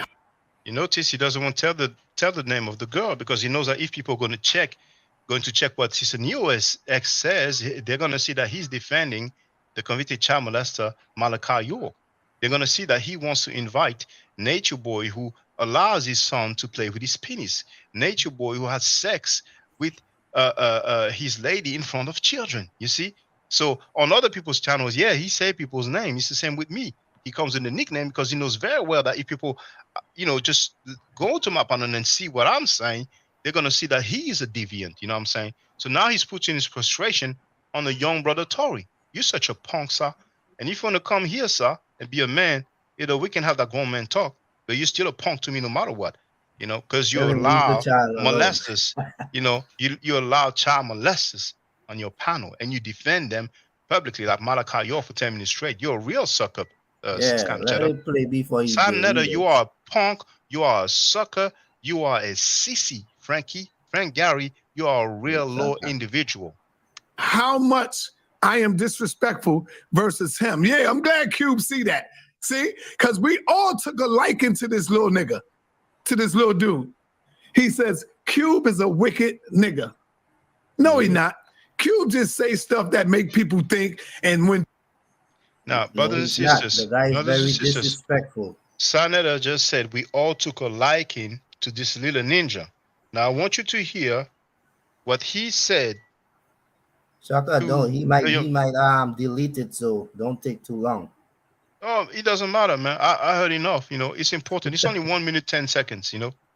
This is what he told the young brother Tory. He told him to kill himself. Who said it? I didn't say it. He said it. Sanetta the punk said it. See how dumb this little nigga Tory is, y'all? He ain't, I told you, once you become myopic and in a box, anything that people bring to you, you will not adhere to it. He showed you who wrote the New Testament. He showed you what he said about the New Testament. And this little nigga still up in here saying God said this and God said that. These niggas are just retarded, man. These little niggas are just retarded. He ain't go and look up what Shaka said. He didn't say, well, let me see if Shaka telling the truth and do me some research. This dumb, stupid little nigga comes back with God said this and God put all nations together and made them different. Like, nigga, shut up already, man. Just shut up, nigga. Damn. Slit your wrist or something, nigga. Because you're poison to the youth, man. You're already poison to the other youth that's coming up looking around you. You probably trying to teach your friends this shit. Nigga, slit your wrist already, nigga. Get it over with, nigga. Sugar Hayes has joined us. How you doing? Now, for those who don't know, just right now, Sanetta is live streaming right now, going at Tory, because Tory came on Neo X's channel. So let's continue here. People can't answer the goddamn question. People get in their feelings. People go crazy. Cube say stuff that make people say, oh man, this nigga crazy. Cube, man. Oh man, he frustrated. That's all it is. That don't mean he's wicked. He's not wicked. He's asking questions. Do you know what wicked is, bro? You know what real wickedness is, man? Cube ain't out there murdering nobody, killing nobody, robbing nobody, raping nobody, molesting nobody. He ain't doing none of that. He said Cube ain't in here raping nobody, molesting nobody. Well, Sanetta has convicted rapists on his channel. Sanetta is on tape defending, defending the convicted excuses for Cube, but he all know why. Everybody and their mama know why they saying that about Cube. The guy disrespect everybody in the worst way. Talk about them in all kind of way. Disrespect black people. I mean, he like anybody with respect for themselves won't have a comment, and that's why nobody don't watch him. You can't even go and watch his channel because you're just cursing and ignorance. You know what I mean? So from that perspective, that's why you would say he's wicked. Is he have no class about himself? Go ahead. That's foul, man. Sai is such a punk. Simply here to ask his question. And if you can't answer it, you get frustrated and you get mad. Simple as that, man. That's all it is. Check. That's all it is. So I want to show you. Shit, let's go to Captain Tazariak right away. I want to go to that. Yeah, let's get there. So here. Now, you can see how hurt Scam Cheddar is, man. A dude who has 300,000 subscribers combined with his 2 YouTube channel. He's hurt. All of that because he's on tape defending the convicted child molester Malachi York. And instead of owning up going to it, after a little boy Tory that don't exactly, even have a platform. a young brother who's 20 years old something. You know what I'm saying? Here you go. Now he talks about our captain. Redemption. Judah Redemption said, Tory, I thought you were about to join ISUPK. Undo the word of God. Some nigga mess. You know, and I speak of none other than this kid right here. You see him. He got on his fringes. You know, if you're going to be about the Most High, then be about it. Don't get into the Most High talks about people who delve into all kinds. Look at the comment from Wab Fong. He says, what the F? Sa just said that Shaka groomed Tory because Tory said that Saneda protects pedos. Well, if Saneda doesn't protect pedos, then what is he doing? We have more than one convicted child molester that Saneda has defended. You know what I'm saying? Okay, let me play. So what I did is I went further, you know, went back. Yeah, that's what I did. So let's play. Kind of business that is not theirs. So you're starting off on the wrong foot already.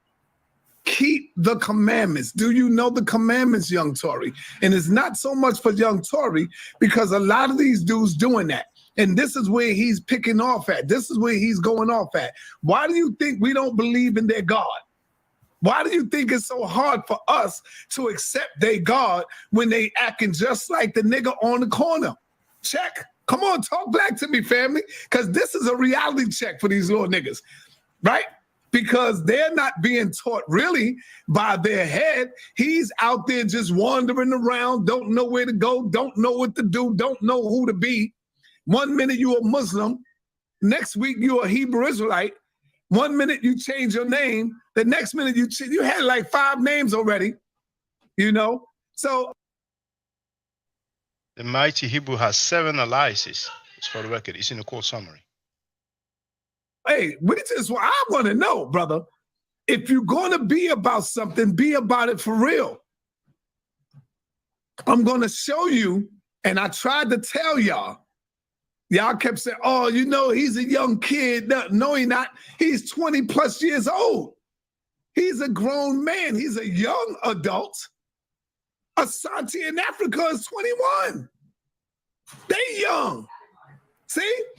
But I'll be damned if my son is on the internet doing the stuff that he do. If he say he's about something, you're going to see how he talks about Tazariak sucking on people's, I would say, meat, penis, meat. I'm going to show you all of this. When he's over there with these dirty Israelite groups, he if Tory you have a problem with saying the word why Saneda is in his feelings? You know what I'm saying? Now Saneda was like, why is Tory saying that? Where do you think Tory got that from? Shaka Dudu, of course. All right, so I'm the bad guy. Putting your name in it now. Wild Funk is commenting about what's going on right now because obviously, you know, I'm not at the, you know, I'm in the beginning of the stream. You know what I'm saying? So, hey, if people can record that one, he may delete that one as well. You know, he has some steam to get off his chest. You know what I'm saying? Talk about the mods over here. He's one two-faced little nigga. Yes, he is. Well, Saneda, there's one who's more two-faced. And he's Chris MVP Harris because Neo X said that he's been saying F Saneda all the time. You know what I'm saying? But you're a sucker, sir, anyway. And if he's like that now, at the age of 20, 21, can you imagine how he's going to be when he's like 40 years old? He's already into the Well, Chris is in his 40s, isn't he? BS already. Or at least late 30s, you know, I don't know, 37, 38, you know, but we'll find out. And all I did, y'all, all I did and y'all know it from the beginning, was talk to him, tried to educate him, tried to give him the knowledge. And what did he do? He ran off, calling me you know, they call me the P word. He calls me a P word over there. He's with Shaka Doo. He's with all of them over there. But he posed to be about God, right? And he got on his fringes when the Most High say, stay away from the evildoers. Shaka Doo hate the Bible. Y'all know I love the Bible. That's why. What? Oh my goodness. He's serious? You gotta play the clip again? Oh yeah, thank you. I even forgot. I forgot that clip. I forgot that clip. Hold on. No. Hey. Fais attention là. Why is he talking about you? What the hell? What Tory have to do with you? Tory don't even be over here. No. What did he say about the Bible? Well, okay. There's nothing special about you because you following some spook ass God, some God who we know is narcissistic, who's demonic, who's a goddamn liar, who's bipolar. The God of the Bible is a bipolar motherfucker. So worse than not liking the Bible, he doesn't like God. He said the God of the Bible is a bipolar mother effer. Now he's a B. He's a and that's what I'm looking for. That's what I'm looking for, because that's even worse to label God a B. You know what I'm saying? So hold on, I must have it somewhere. Hold on, there it is. The minute they talk about your God, look at what you're doing. Acting like a bitch, losing all your emotion. So another said the God is a bitch. Yes, I said the motherfucker's a bitch. You said that you talk so much about Kemet. I don't give a fuck about that because it's all man-made shit. You don't see me turned up and going crazy and putting your name. Oh, Judah said this. I don't give a fuck. X's and all kind of shit. The mother effer is a B. You know, so crazy, man, Tory, you know, I don't know if you know how to. Because Tory go on Neo X. Exactly. Like that's exactly. Sad. Exactly. And that's the same thing he did with Neo X and J Heru and Flight Doctor and so many more. You know what I mean? Anytime you be a man and do what you want, he want to control you like he's some, you know.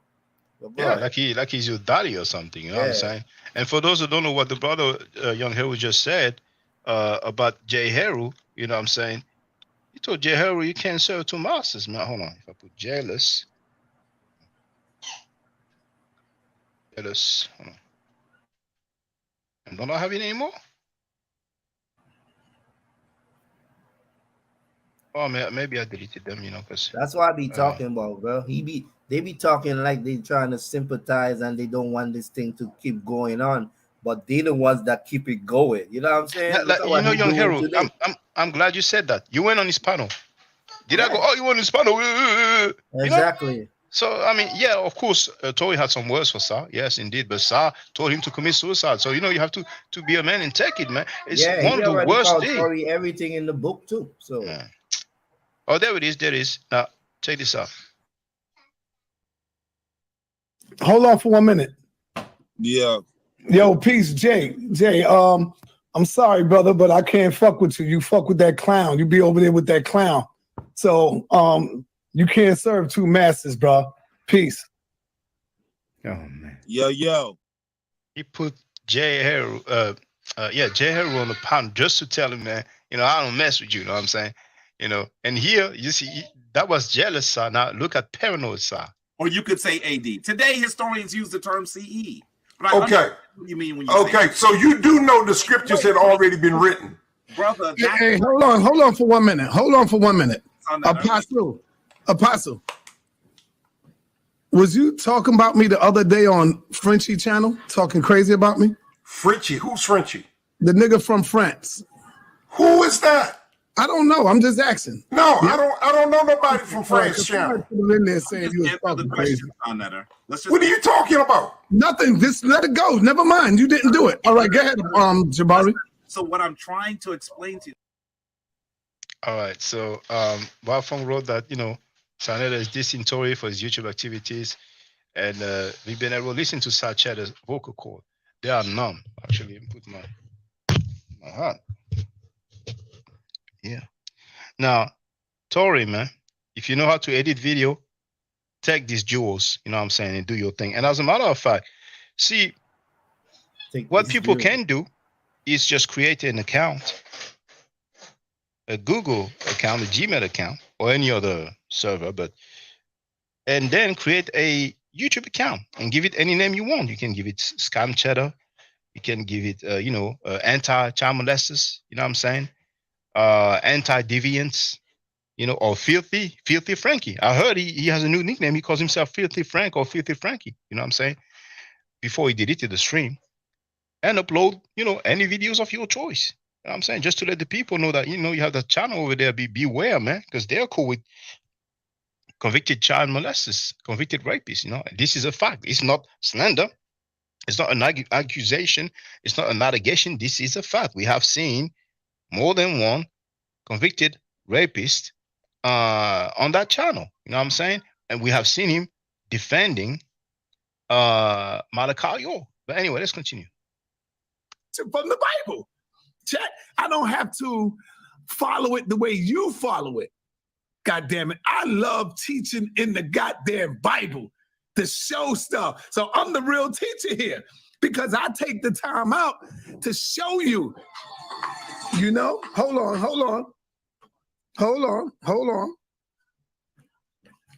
Yes, sir. Yes, sir. Are you there? Apostle, what's up?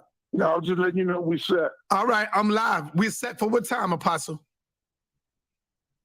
I said 4, but you want to do it for between 4 All right, and 5? 4 is good. Come on in the building and get this lesson. I'm teaching on the Bible today, brother. Thank you. Peace. I'll see you at 4. Come get this lesson too.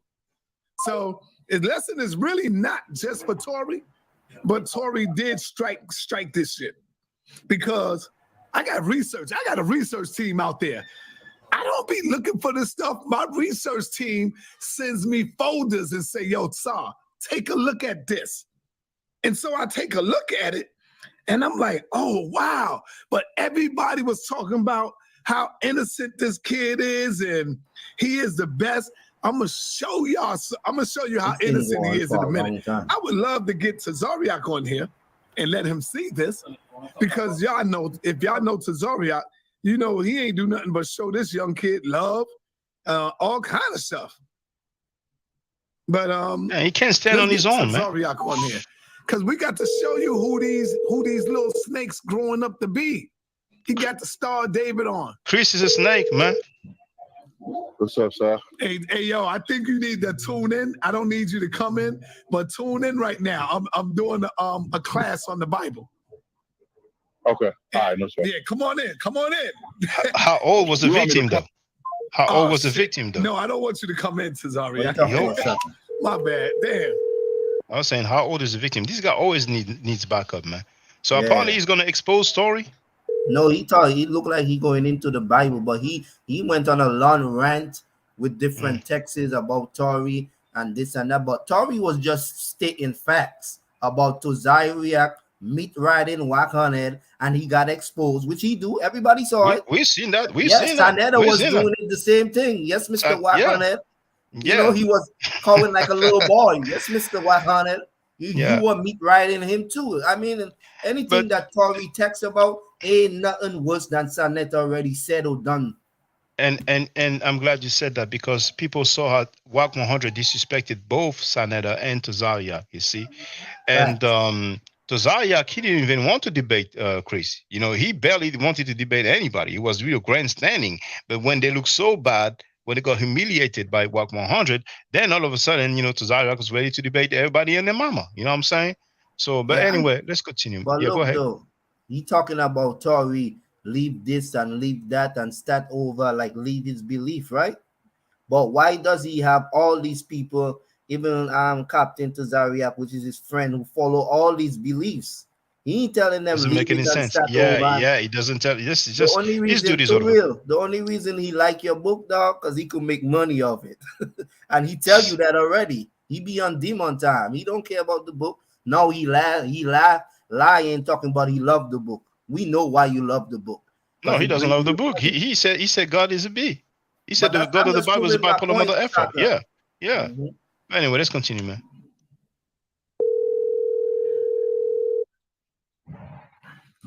Yeah, so you wanted me to come in? I'm just leaving the gym. I can't No, come no, in. I don't want you to come in, but I need Oh, you you to want me to watch listen this to it? because it's about Oh, you. okay. It's about you.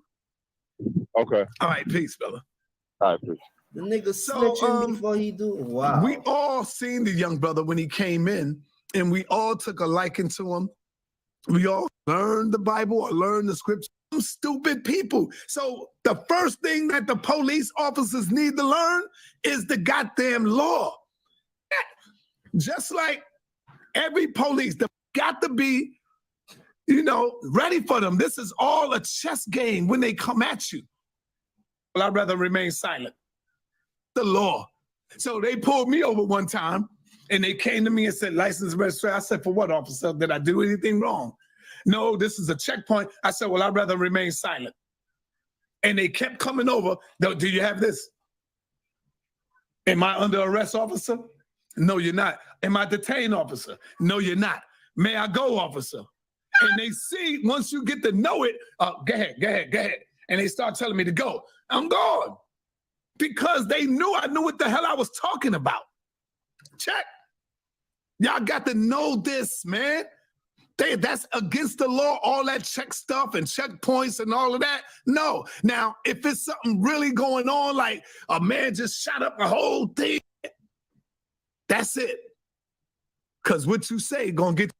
Then he goes over to Cube. Now he run. If to me, now what part of an organization go back if y'all was to meet up or be at you? And do y'all, young Tory, just wearing the looking the part? Nigga, you look the part, but when somebody talk to you, running. And I know some of y'all gonna say, well, Saul, he is a little kid. Well, let's see what the scriptures say. Let's go. Y'all know me. Saul, them are some wicked niggas. That's what he said. They told me I was sinning because I never been to a Passover. These dudes act as if with Nathaniel. You know what's funny? Is that from what we've seen, most of the stuff that he's quoting his story talking about ISUPK. Is Sanetta a member of ISUPK? I mean, this dude is so weak, man. You know what I'm saying? Yeah, he in his feelings so bad. Yeah, he's in his feeling indeed. And we know why. 60-year-old man upset over a 20-year-old. Yeah, what the hell? And who this Naya Rama, Yashawala, who that dude is, whoever this guy is, Tory obviously know him and he been screenshotting their texts because how Sanetta got this information in the first place. So whoever in Tory's circle, he need to source them out. Yeah, you have to mind your surroundings. Because with us right now, Tazariak was penis riding, D riding, dick riding. How disrespectful this. How disrespectful is it to say that I'm feeling on my daughter? How disrespectful is it for Sanetta to say this about a man's family and children? And I told you I would never apologize to you. You see, I'm a man of my word, right? You see, I'm a man of my word, right? No, but you thought because you're gonna make 100 fucking videos that you're gonna wear me out and I'm gonna come to you on my knees. Please, chill, don't make a fucking video. Fuck you, nigga. Make 100 more, bitch. Make 100 more, nigga. That's showing you I don't give a fuck about you, your mother, anybody, or your daddy. Hey, Fuck man, you break it fuck down, you creep man, ass bro. niggas. Fuck your whole family, nigga. Your daughter, your son, everybody. Yes, I said it, you bitch ass nigga. Hey, your mother's a bitch, nigga. Get off my chat, nigga. Get the fuck about it. This little nigga and he got a nerve to tell me, Saw, he's very disrespectful. He's saying, Sanetta, you are very disrespectful. You are a punk. You are a sucker. You are a sissy. You are a coward. Yes, you insult people's mothers. No manners. No respect. I mean, dang. No discipline. I wonder if his mama ever whipped him with a tree branch. Because some children don't know what very disrespectful, y'all. But look at what he says to Captain Tazariak. Tazariak was meat riding, dick riding, penis riding. I said that one of my kids, how is he against the Africans? Yeah, but he's for my mother. I'm gonna say that again. Yeah, he's against the Africans. I'm not. Saneda is no, he's confirming not. that Tozaria is against the Africans. It's really weird that Sad just speaking on the young man because he's a coward, he's a sucker. He knows it. He's in his feelings, you know. Neo X, you did a good job. You know what I'm saying? Yeah. Let's continue. But I respect his teachings. He's for the black man, woman, and child here in the wilderness of North America. How can you be The wilderness of North America, that's Nation of Islam jargon, you know. mad at a brother like that? So what? He's against the Africans from the continent. But if it's one thing I do know, Saneda just said, so what if he's against, let's hear it again. The Africans from the continent? Africans from the continent. Be mad at a brother like that. So whatness of North America? How can you be mad at a brother like that? So what? He's against the Africans from the continent. That punk Saneda is saying, so what if he's against the Africans from the continent? He don't see no problem with that. You know what I'm saying? Can you? Oh, let's continue. But if it's one thing I do know, he's for the black man, woman, and child that's here on this soil, on this land. That's what he's here. That's what he is for. All you niggas are agents. Stop trying to say ISUPK is agents. You're an agent too, nigga. Just for coming and saying that. We got to watch those who talk about people all the time. Look at them. Look at them.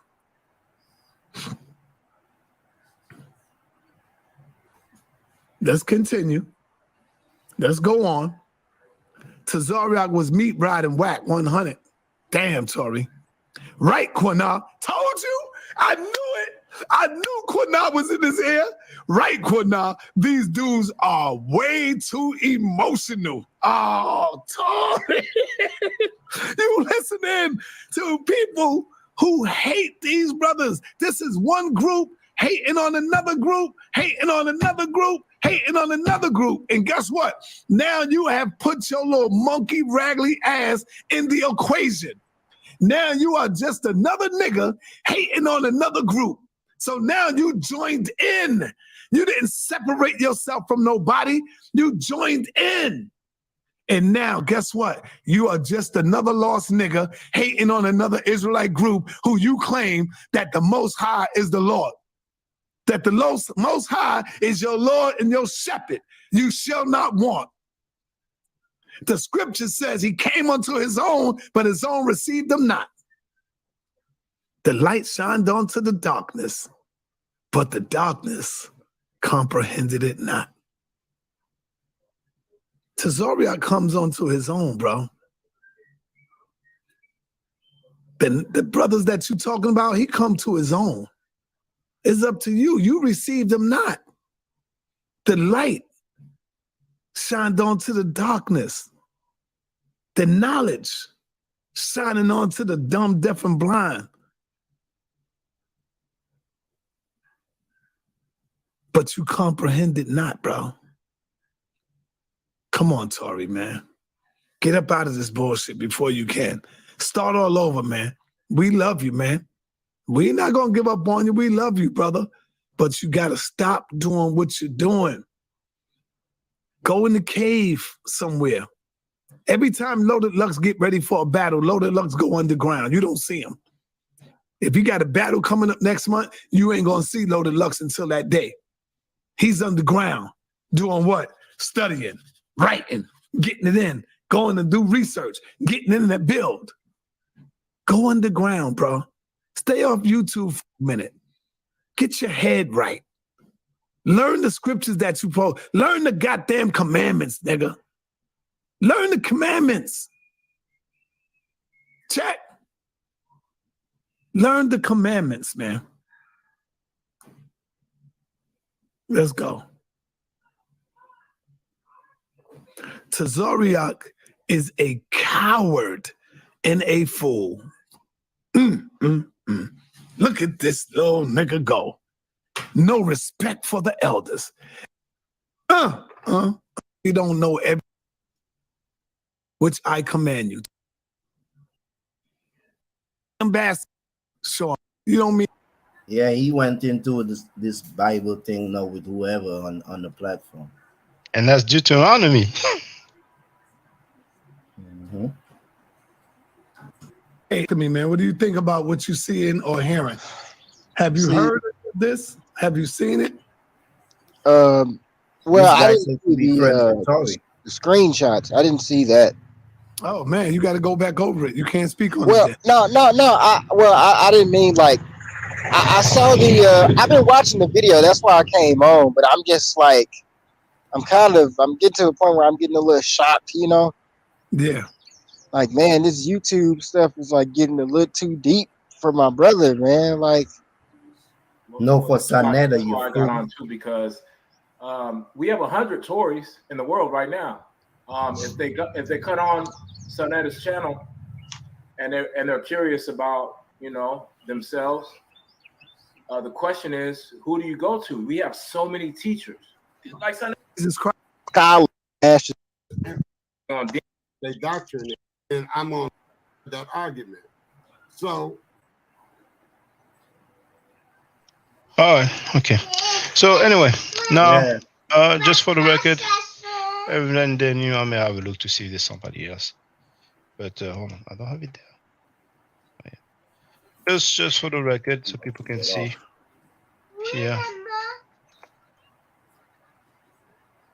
You have the link in the chat. Gotta finish with the advertisement.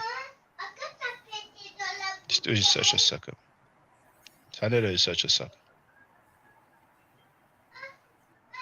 Oh, another ad.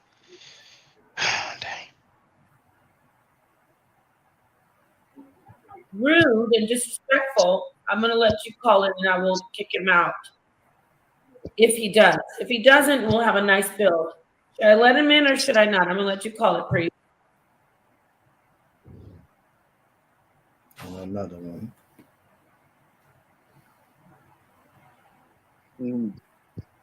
It depends on what level. If he wants to come in. If he comes in and he's respectful. Is somebody you fight with all the time? No, I didn't fight with him. I talked to him. He believes Kemet. He hates the Bible. Okay. But he doesn't hate. You heard the talking point? Yeah. He hates the Bible. Man, these people. But he's never, he did say I stole, but he's being listened All right, let him. He did say I stole. I quoted Saneda, who accused her publicly of stealing the money or running off with the debate money. I mean, these people, man. Man, it should be fun. And my man with the flat earth. Yes, flat earth only. Shaka, listen, don't come in with any of gossip, please. Welcome to my panel. I'm showing you, this is a big deal because I could have very easily not let you on, but I'm showing you love and peace as a brother. How are you? And he's not a bad guy, but Thank you for letting me in. Thank you for letting me in. It is 8 a.m. I'm in France. And greetings to Kira Priest. One step. Hey, that song was fire. Greetings, Nepal. Not Nepal. I'll be interested to know the negative things that I said about you. Because No. Don't worry about that. Don't worry about that. Because I'm bringing you in a positive vibe. Because I know you are a father. I've seen beautiful children. Oh no, beautiful children now. No, at first it was beautiful children. Then she insinuated something about being on your lap. And you see people make accusation. I ask her, okay, what is it that I said? Oh, no, we're getting into these people think they control the narratives. But let me just play. I'm gonna move out the desk, but I'm gonna keep on playing. Beautiful children. So don't worry about all that. But I was saying, I have to deal with a lot of different personalities. So I'm glad you're here. If you want to add to the flat earth build. I don't believe the earth is flat, but you said that I hate the Bible. I don't recall saying that, but I don't believe in the Bible. Let's talk about, you don't hate the Bible, but you don't believe it's real. No, I don't. We don't have any archaeological documentation for these events that happen, mainly the Exodus narrative. Well, if we do, please show it, because the scholars say it doesn't exist. We don't have anything for the Exodus story. But really, I was calling to talk about those child molesters. This is not gossiping, Sister Napa. The mighty Hebrew was convicted for rape. We do have the record. He went to jail for that. No, you know what? I can do a whole stream with you on that. But don't You see, when I brought that up, she moved to something else. You know what I'm saying?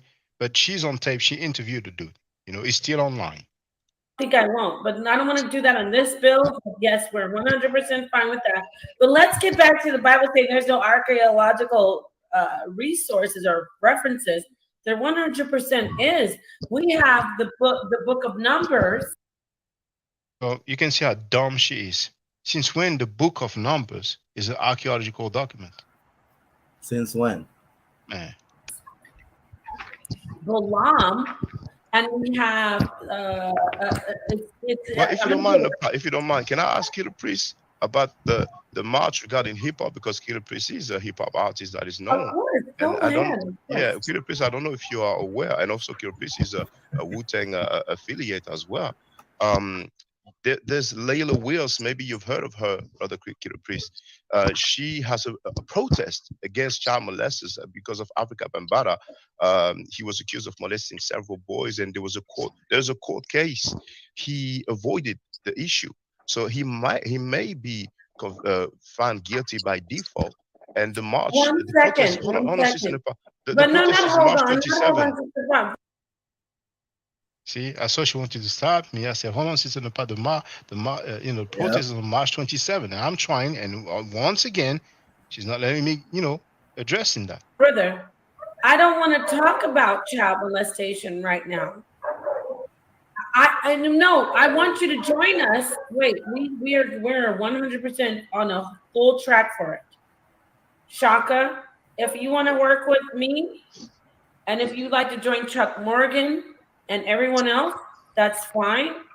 I want to do that. But right now in this particular stream, I don't want to do that. So, and I understand your zeal. You have children, your brother. I'm not dissing you. I'm not silencing you. I'm not trying to be overpowering you. But if I don't want to get on that vibe right now, but we can do a whole thing tomorrow. You know what I mean? And that's an excellent question. That's an excellent question. Well, so I would love to come here tomorrow. That. I would love to come here tomorrow. Chuck Morgan, actually, we've been in communication for a while. He told me it's tomorrow. He just didn't know the time yet, and I should be able to come. Do you know what time? And I have no issue with that. And I don't think Priest does. I'm gonna let him speak. But right now, we just are trying to keep this particular stream on about certain things besides that. But 100%, you won't lose any support from me. Well, okay. No matter what our differences is about the Bible, you and I can work, and Priest, of course, can work 100% for that. Moi, c'est Alison Cavalier. J'avais cofondé Tagine Banane avec mon frère. You see how things change fast? Okay, yeah, it went from 0 to 100 real fast. Now only when you know who came back in the picture. At that time, she wasn't talking to you know who. Yeah, she was with Killer Priest, on his channel. Everything was cool and collective. Yeah. I was gonna say this, man. I was gonna jump on his panel the other night when he was like calling people. I was gonna ask him some stuff, but I seen the way he did Haru, and I was like, I don't want to get on that vibration with him because I'll argue with him too. You know what I mean? Yeah. You see how I had to diss him back just because. Yeah, I seen like I had a feeling what he was gonna do if one of y'all you saw a lot of the questions I asked him. He just contradicted himself, or he couldn't answer the question. Yeah. He acted like he wanted to talk about it, but he didn't really want to talk about it, which is why I didn't want to jump on there because I was like, you know what I mean? I'm not gonna be arguing. Yeah, I even make him admit that he hit Inky. Yeah. Yeah, I seen that. Yeah, you hit him with some good points, and I don't think he really wanted to answer questions. You know what I mean? He didn't want to smoke at all. That's why he keep dropping me. But I'm gonna say this, man, because I got a dip. I gotta go. It was nice talking to y'all. We never agree, man. That shit always happen, but it's always cool. I don't want y'all to feel like I got hurt or nothing like that. You good, man? No, you're all right, man. You're all right. Yeah, I'm not hurt about it. We didn't say you hurt. Nah, Haru told me I was in my feelings. Well, that's not hurt. That's something else. Here, all right. You know, Um, and it is a little triggering sometimes. You know what I'm saying? Hearing what you believe in be Yeah, it's only because of the attempted. way Shaka Yeah, was speaking, we were laughing. It I'm gonna wasn't, say attempting to debunk it because I don't think you could ever debunk it, but it is a little bit triggering hearing it. You know what I mean? And I got to work on that. That's on my end. You know, but it was nice talking to y'all, man. And yeah, if you could let Neo X know, man, to fall back because it mess up your numbers anyway. Cursing a lot, it mess up your numbers on Mhm. YouTube, your algorithm or whatever. Yeah, So if that's she can why he fall, deleted the video so fast. yeah, Oh, that's not and the reason. It's not because of that's why he cursing, be man. doing that because he be going hard body and then he'll take it off. Because I tried to go back and watch it, but it's gone. You Yep. No, know, that's no, because he said some fast stuff about my daughter spreading the legs and No, I mean stuff he like said that. all kind And of man, he foul I and seen and stuff. that. he admitted that he hates Enki because he was Yeah, acting like me and Enki were cool. Plus, he revealed that Enki paid him or something like that. And Yeah. New X pressured him. New X pressured yeah, Chris MVP Harris. Like, did you get paid and stuff like that? I mean, hmm he looked bad. He looked bad. yeah. I ain't gonna lie. When he said that about your daughter, man, I lost all respect for Sinetta. I hate to say that but I did. You know what I mean? I lost all respect, bro, because that's a little girl.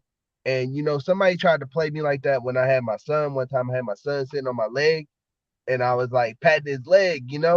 And this one lady, like she didn't say nothing to me like directly, but she had kind of mentioned like why is he touching him like that? I'm like, it's my son sitting on my leg and I'm touching his leg. You think I'm doing something perverted? My son's 2 years old.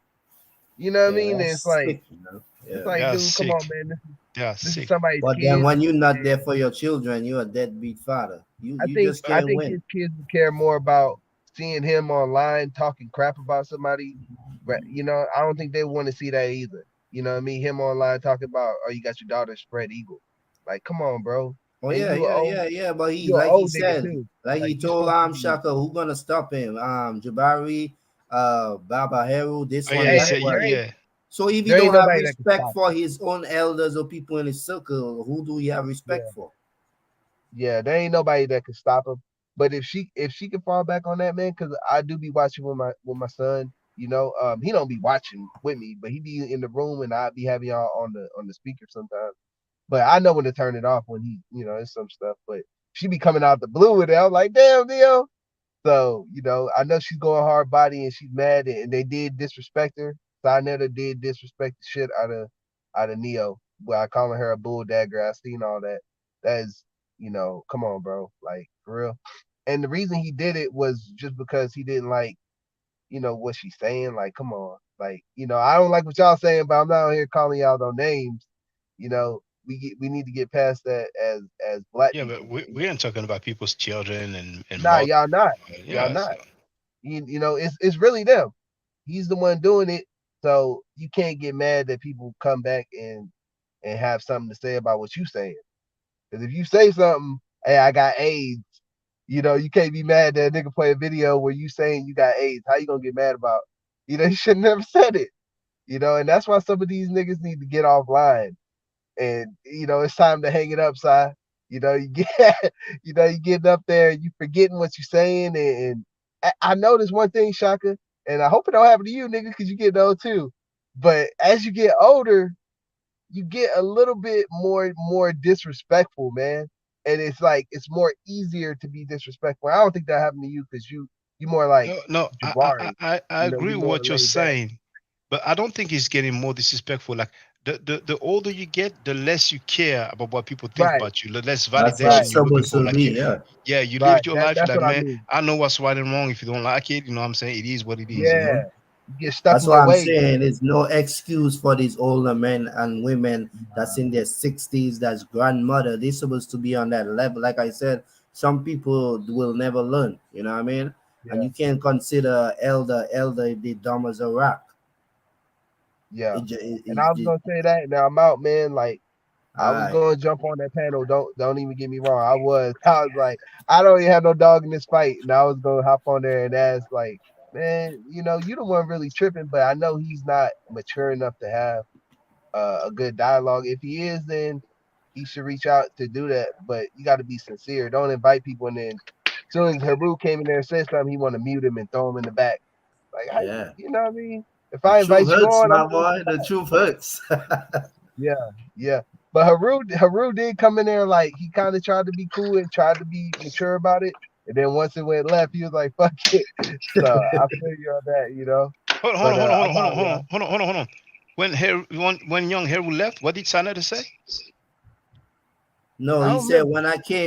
when I came in, I come in mutual. You know, it was Okay. Yeah, respectful he at came in first. like willing to let Yeah, but Sanada talk. he didn't like my answers. He didn't like the questions, so he just went left He did. to the point I He had to did. go left with him. You know. Yeah. He knew he's gonna have to answer some shit, and it's like that's a way that people get out of answering questions is they start getting all rah. Yep. You know what I mean? To get out of that shit, because it was about to get hot. I was seeing Haru join. I was like, oh shit, it's about to get hot. But Yeah, when I see Neo, I'm like, I gotta go back up. yeah, he got up out of there. But yeah, I'm gonna get up out of here, man, because I got dip, y'all. But it was nice talking to y'all. I appreciate you, brother, too, real, man. All right, yeah. All right. Yeah, I'm about to get off in a minute myself. Oh, okay, brother. And just before we hear from Sister Andrea Burnett, brother to real mentioned, something about AIDS, and let's hear who said it. It wasn't me. You ain't got no proof, nigga, that I went to the hospital and they all told me I had AIDS. I went to like 4 hospitals, and the hospitals was telling me that I had AIDS. AIDS. So feel free, Sister Andrea. No, I was just gonna comment about the age thing. You are absolutely right. The older you get, you could care less what people have to say about you. Over the years I've calmed down. I mean, people have told me you calmed down a lot from when because I used to just my tongue wasn't. I'm not gonna say so. I would say that my words are different, but when I was younger, man, I would.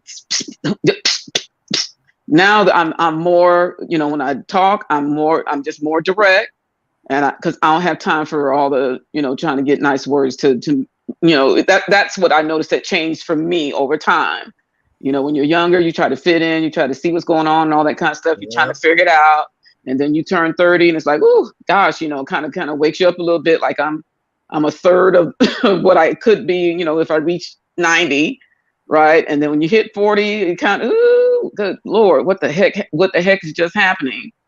But once you hit 50, it's just a whole nother, I think each 10-year time span has a whole nother level of something that you didn't deal with before that time.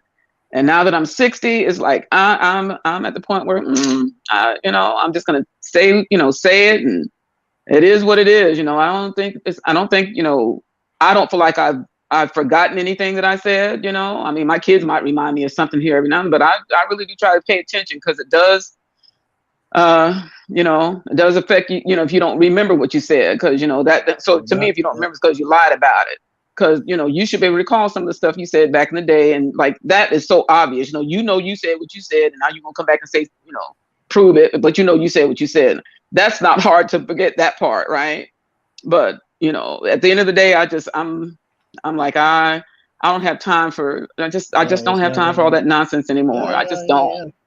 That's it's what I'm just saying right there. Like, mm-hmm. Same thing with my mother and my father. They have no worries in the world anymore.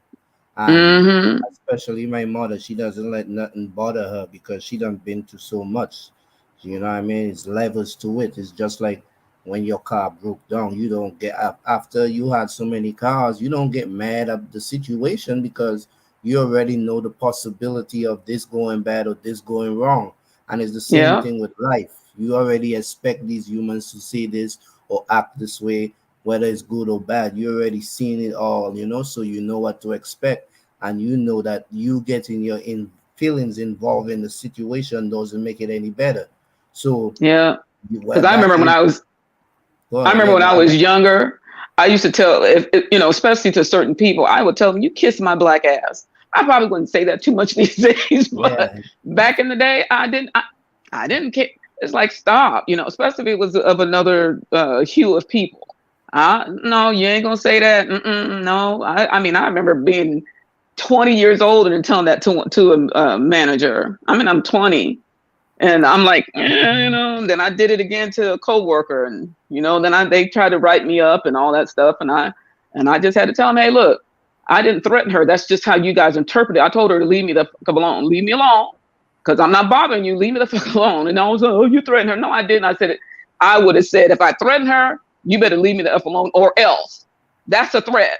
But just telling her to leave me the fuck alone, that ain't threatening nobody. Y'all just too sensitive, and stop it, you know. And so anyway, Yeah. I'm like, you know, now it's like I just quit. The last time, you know, when my boss disrespected me, I'm out, deuces, see you, you know. And so that's how I handle it now. I ain't gotta say nothing. Just put the actions, put your thoughts process to action, and deuces, I'm out. And I've been out, and I'm glad I did. So you know, I ain't got to do all that no more.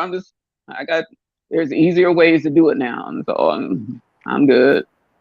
You know, hey, B. Bennett, you back? Yeah. Yeah. I'm back. I was listening. I love being listening 60s to or something though. The 60s are awesome. I love it. I love being 60 something. It's awesome. Love it. I understand you. It's a blessing, you know. Mm-hmm. Oh, Donnie Yeah, Williams, my come on the mother panel. have Come on the panel. No, I was just going to say my mother have this saying, don't let no one take your joy away. So that's just to show you where she at in life, you know. So she doesn't let anything bother her, you know, even her husband anymore. But I don't think I'm there yet. I'm not quite there. That part. You still bugging the man? Or you still bugging you? You know, I'm just saying, you know, there's still certain areas, right? I'm not saying I'm fully grown in all the areas, but you know, I'm Yeah, but you know, like I said, and it's just a shame, you know what I'm saying? Like, well, everybody have their, you know, everybody come from different background, different lifestyles, different experience.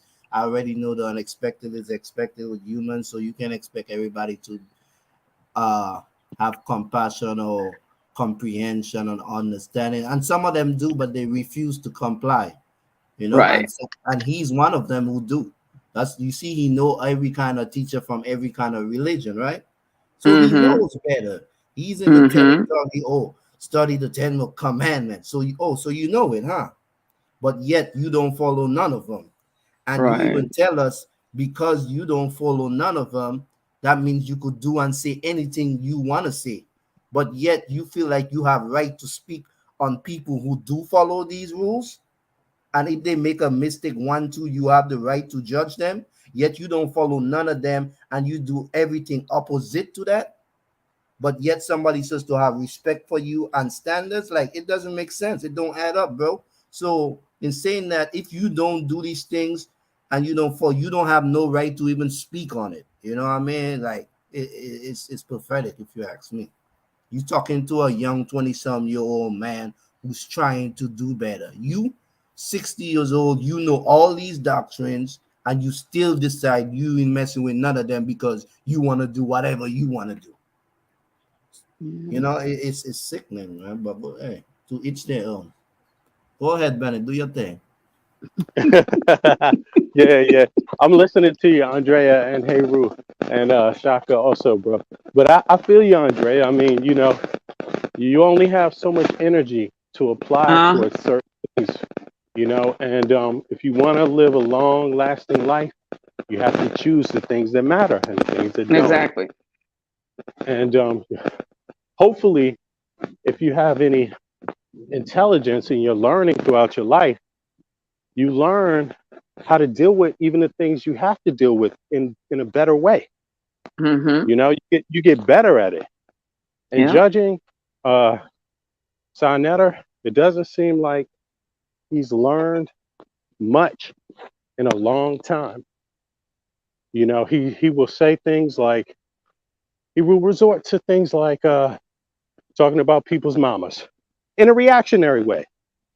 Your babies. This is schoolyard stuff people do in elementary school, basically. And he's spreading that as almost 60-year-old man, isn't he? Almost 60? Yeah. No matter what he learned, he can't apply it to himself because he has no discipline. Without discipline and willpower, you can't achieve nothing.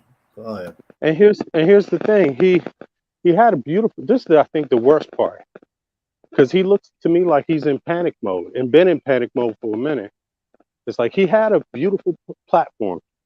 He had the contributions from many people for free, basically, for free. That's something that is so rare on this earth. To get so many people to contribute to your dream, right? You know, I'm a cameraman and I want to record the community because it's something we need, right? And everybody got behind that. But I think how he sees it himself is that he's losing that opportunity. And the reality of it is that it falls on him. He's the leader.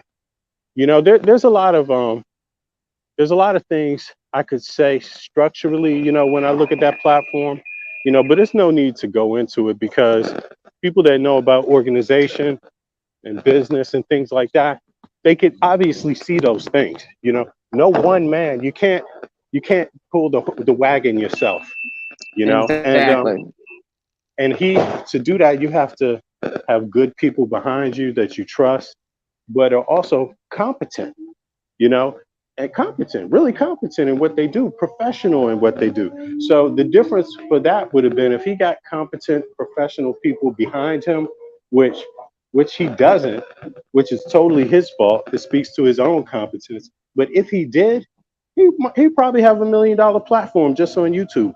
It could be multi-million, you know, easily. There's plenty of people that speak to that demographic that are and have become that, you know, even though it's not all perfect. You know, some of them get it. Look at Tasha K gossiping, whatever. She got it. That was an interesting platform. One mistake, you know, really hurt her bad, but she did get a far. She got far. Then you have what's the brother's name? Tory? No, not Tory. I'm sorry. God, what's the brother's name? That's he's been Tomiso doing Maida. radio for a while. Star, He Star, what? Star. Right, Star. You see, Star, he's cleaned up in that same demographic, right? Then you have he had to easily make millions off of his platform already, easily, and got the bag, put it away too. Then you have Doggy Diamonds, same demographic we're talking about.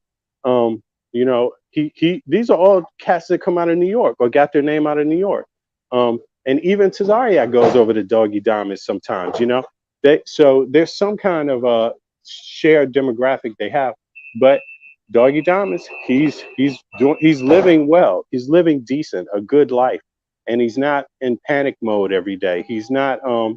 He doesn't look like he has high blood pressure, you know. And I just think overall, you know, there's nothing we can do, but some things got to die for other things to live, and that's Exactly. how I look at HOK, and it's not personal. There's plenty of other people that are contributing. I like what SETI is doing. Also, he has his own niche in it. You know, I don't always agree with him, and I don't, you know, some of the things I'm not into either. But SETI is not in panic mode. He's he's found his niche. You know, he's operating smooth sailing, and the only real headaches he had is with somebody like Sonetta. You know, giving up your time for free to a person that doesn't respect it, you know. And I think that's the end of Sarnetta. He doesn't respect people. He doesn't respect the people that contribute to him, and you just see it in every way, shape, or form. I mean, the moment you competing, you're a 60-year-old man, and you feel threatened by a 20-year-old man, and it's intellectually, it's over a dispute over what you think he should know about the Bible. You know, it's like, man, if you can't handle that, what can you handle? You know, it's it's um it's just sad, and you know, but I could go on. I mean, I could get worse. I think it's worse for him. I don't think he's got control. You know, when you're dealing with when you grow out of things. There's some things you got to put behind you, and you might grow up smoking a little weed. You might grow up drinking some beer, doing whatever, do all those things. I did that too, plenty of that as a young, you know, person, even though I was really hustling and moving at the same time, you know. But when you get a certain age, you put all those things down. And I think that Sonetta is going to find out what happens to a lot of black men when they don't put these things down. You can't overdrink. You can't keep using the same drugs. You can't keep doing that stuff. And he has clear signs that he has not put these kind of things down. You know, and when you go on TV every day, people can see it. You know, and that's just it. But I don't want people to agree with me when I say this stuff. And I'm sure Sonetta, even if he did agree with me, he would never admit it. But he should consider taking a break for his own health. You know, seriously, get your health in order, get your mind right. But really, to get your mind right is a whole nother issue. If you could just get your health together, you know, make sure you're drinking enough water. um put the drugs down, put the liquor down, man. Stay away from it for a year, 2 years. Like, find out if you have a problem with that. Do whatever you can for your physical health and your mind health, your mental health. You know, take a break from these people because it looks like it's going to destroy him. He's going to go under from it. You know, it's not that big of a deal. People don't have to like you, and when people don't like you, you shouldn't take it that hard. Yeah, I don't know him, so yeah, whatever you just said, I don't know him like that. But I do want to say, you know, when we're growing up and stuff like that, you know, your walk and your talk may not start out the same as you're growing up, but as you get older, what you say is also we should be doing what you're doing. You can't have, you know, one side of the corner you just talk all the big game, and then behind the scenes you're doing something completely different. Because I don't care what anybody says, at some point all throughout our lives somebody's watching and somebody's listening. I don't care where we are.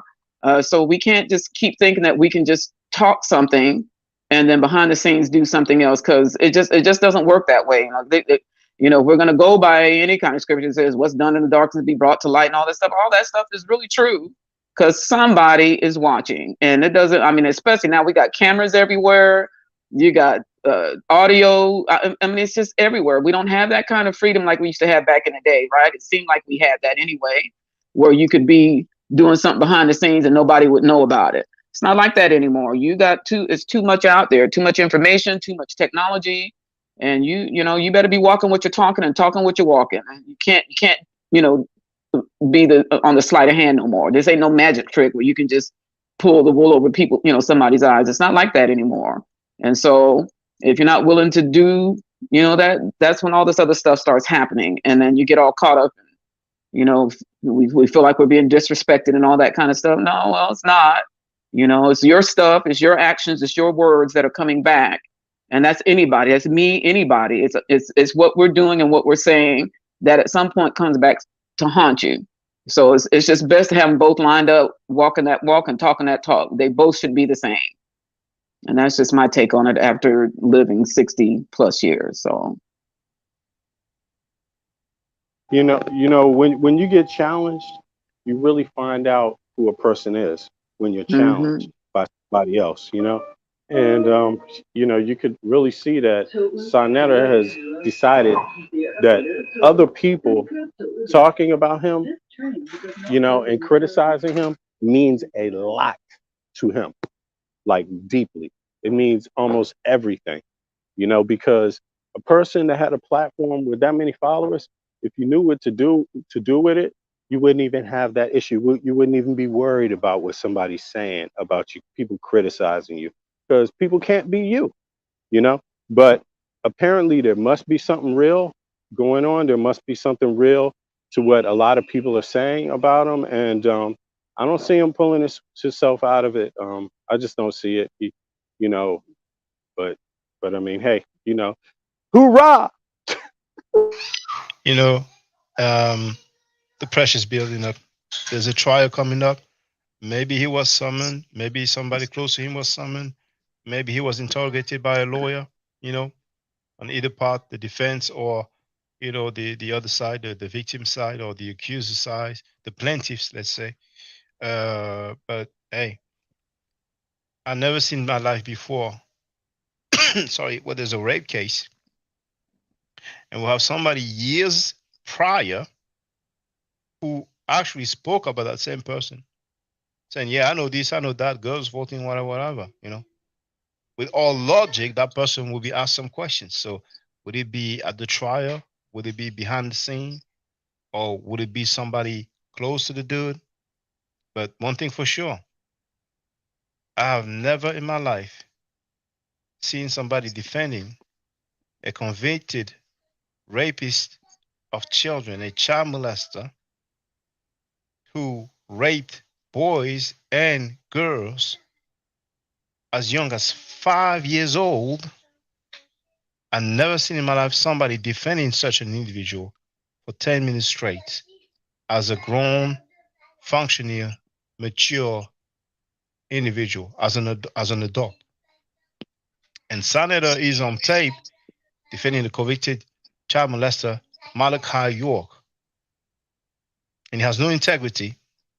He cannot take that back and admit that he was wrong. He actually called his own followers dumb and stupid for disagreeing with him. That's one of the most damaging stuff ever. All these other talking points that his minions come and talk about, they want to talk about everything under the sun except the dude defending a convicted child molester. So the pressure is building up. The pressure is building up. But anyway, in 5 hours, 20 minutes. Yeah. Can I say one more thing? Of course. Yeah, it's just quick. I think the last thing I would say is when you watch the things he says and you watch these other cults, the things these other cultish people say, it seems like there's like a common technique, and that's like massaging people's egos, then tearing them down, then massaging the ego again, then tearing them down. And when you do that, it almost makes you numb to being torn down. You can get down into a place where just being called a piece of shit is normal. Being called dumb is normal. Being treated less than you are is normal. And I would even say, it's working on adult men. These adult men, how do you go to a place, have a grown man tell you that has a platform, I'm going to pay you to do this. And you do all this planning and time, and you go over there and you do that, then you don't get paid.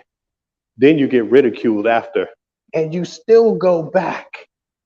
Like, to me, that's very similar to what an abused person does and what an abuser does. So that's all I wanted to say.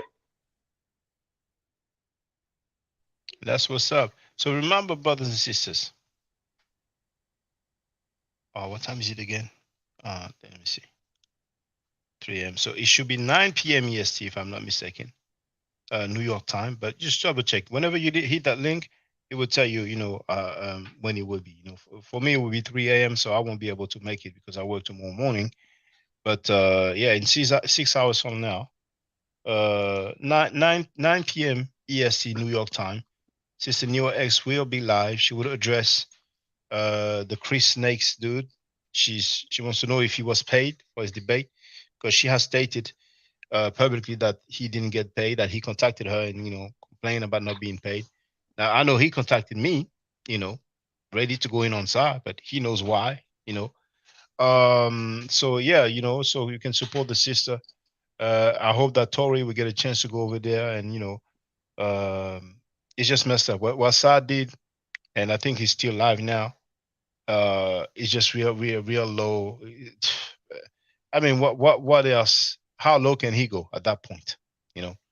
So thank you for being there, brothers and sisters. Thank you, Young Harold. Thank you, Sister Andrea Brunette. Thank you to everybody in the chat. My closing remarks are the same. Stay safe, stay healthy. If I'm allowed to by the nature, I will definitely holler back at you. I don't argue, I said fast. If you're not part of the solution, you're part of the problem. If you do not think right, you will not act right. If you know better, you will do better. Did you want to say something before we close, brother? Yeah, I just stepped away. I was just saying peace to the panel. Till next time. Peace, brother. So do I to do any hotel? See you, sister. Now, for the record, for those who don't know, I'm giving middle nature classes, and here, that's the flyer. Okay. So, those who are interested, feel free to holler at me. If you're not interested, it's cool. But I recommend that everybody who has not yet seen the video, Kemet and Ma'at, Before Judaism, Christianity, and Islam, then watch it. It has about 300,000 views and really deserves to have a lot more. I just want to let everyone know who's listening now and who's going to listen to this stream in the future. I just had my first Meta Nature class by Brother Shaka today, and I've had other Meta Nature lessons by other teachers, and I can tell you right now, the brother is the best in the game. He is that was one of the best classes I've ever had, ever. So if you're interested in learning the Meta Nature, if you're interested in getting the basics of it, Brother Shaka is an awesome teacher. Get with him, and it's extremely affordable. This brother is giving us his time and his skills, and he's basically giving it away. I mean, I just consider it a donation. You know what I'm saying? So if anybody's interested in learning the Meta Nature, get with this brother right here. He's an awesome, awesome, awesome teacher. And I'll end with that. Hotep Senu, Hena Senut. This is Julie, also known as Servant of Yah, and I'm currently taking the Medu Neture classes with Brother Shaka, and it has been an amazing experience. Only 2 lessons so far, and I feel like I've been taking the classes for months, just with the how in depth he goes into the vocabulary words, the construction of the language, the grammar. It's been immeasurable, the experience. And one thing that comes across, hands down, is his extreme passion for teaching this to anyone who is willing to learn and has an interest in learning. So I highly suggest, if you are interested, even a minimal interest, that you subscribe to the classes with Brother Shaka. It's such a nominal amount for how much you get. I know, like, our last class was over 2.5 hours. It felt like 2 minutes, but because that's how, involved you are in what he's teaching and how he teaches and how compassionate he is about what he teaches. Also with sharing materials free of charge, no question, no doubt. It's just what he does. He doesn't have to, but he does. And so I just wanted to give a short testimonial about the class and the effectiveness of the class, and all of that is attested to how studied Brother Shaka is. So I highly recommend anyone with a minimal interest that you do sign up for the Medu Neture class. Hotep. Don't forget to subscribe to my channel, which is Ma'at Forever. Don't forget to watch the video entitled Kemet and Ma'at. Don't forget to share Kemet and Ma'at on my channel on Twitter, Facebook, Instagram, WhatsApp, or other social media that you use. Email, text messages, you name it. Those who wish to donate can do so on paypal.me/ma'atforever.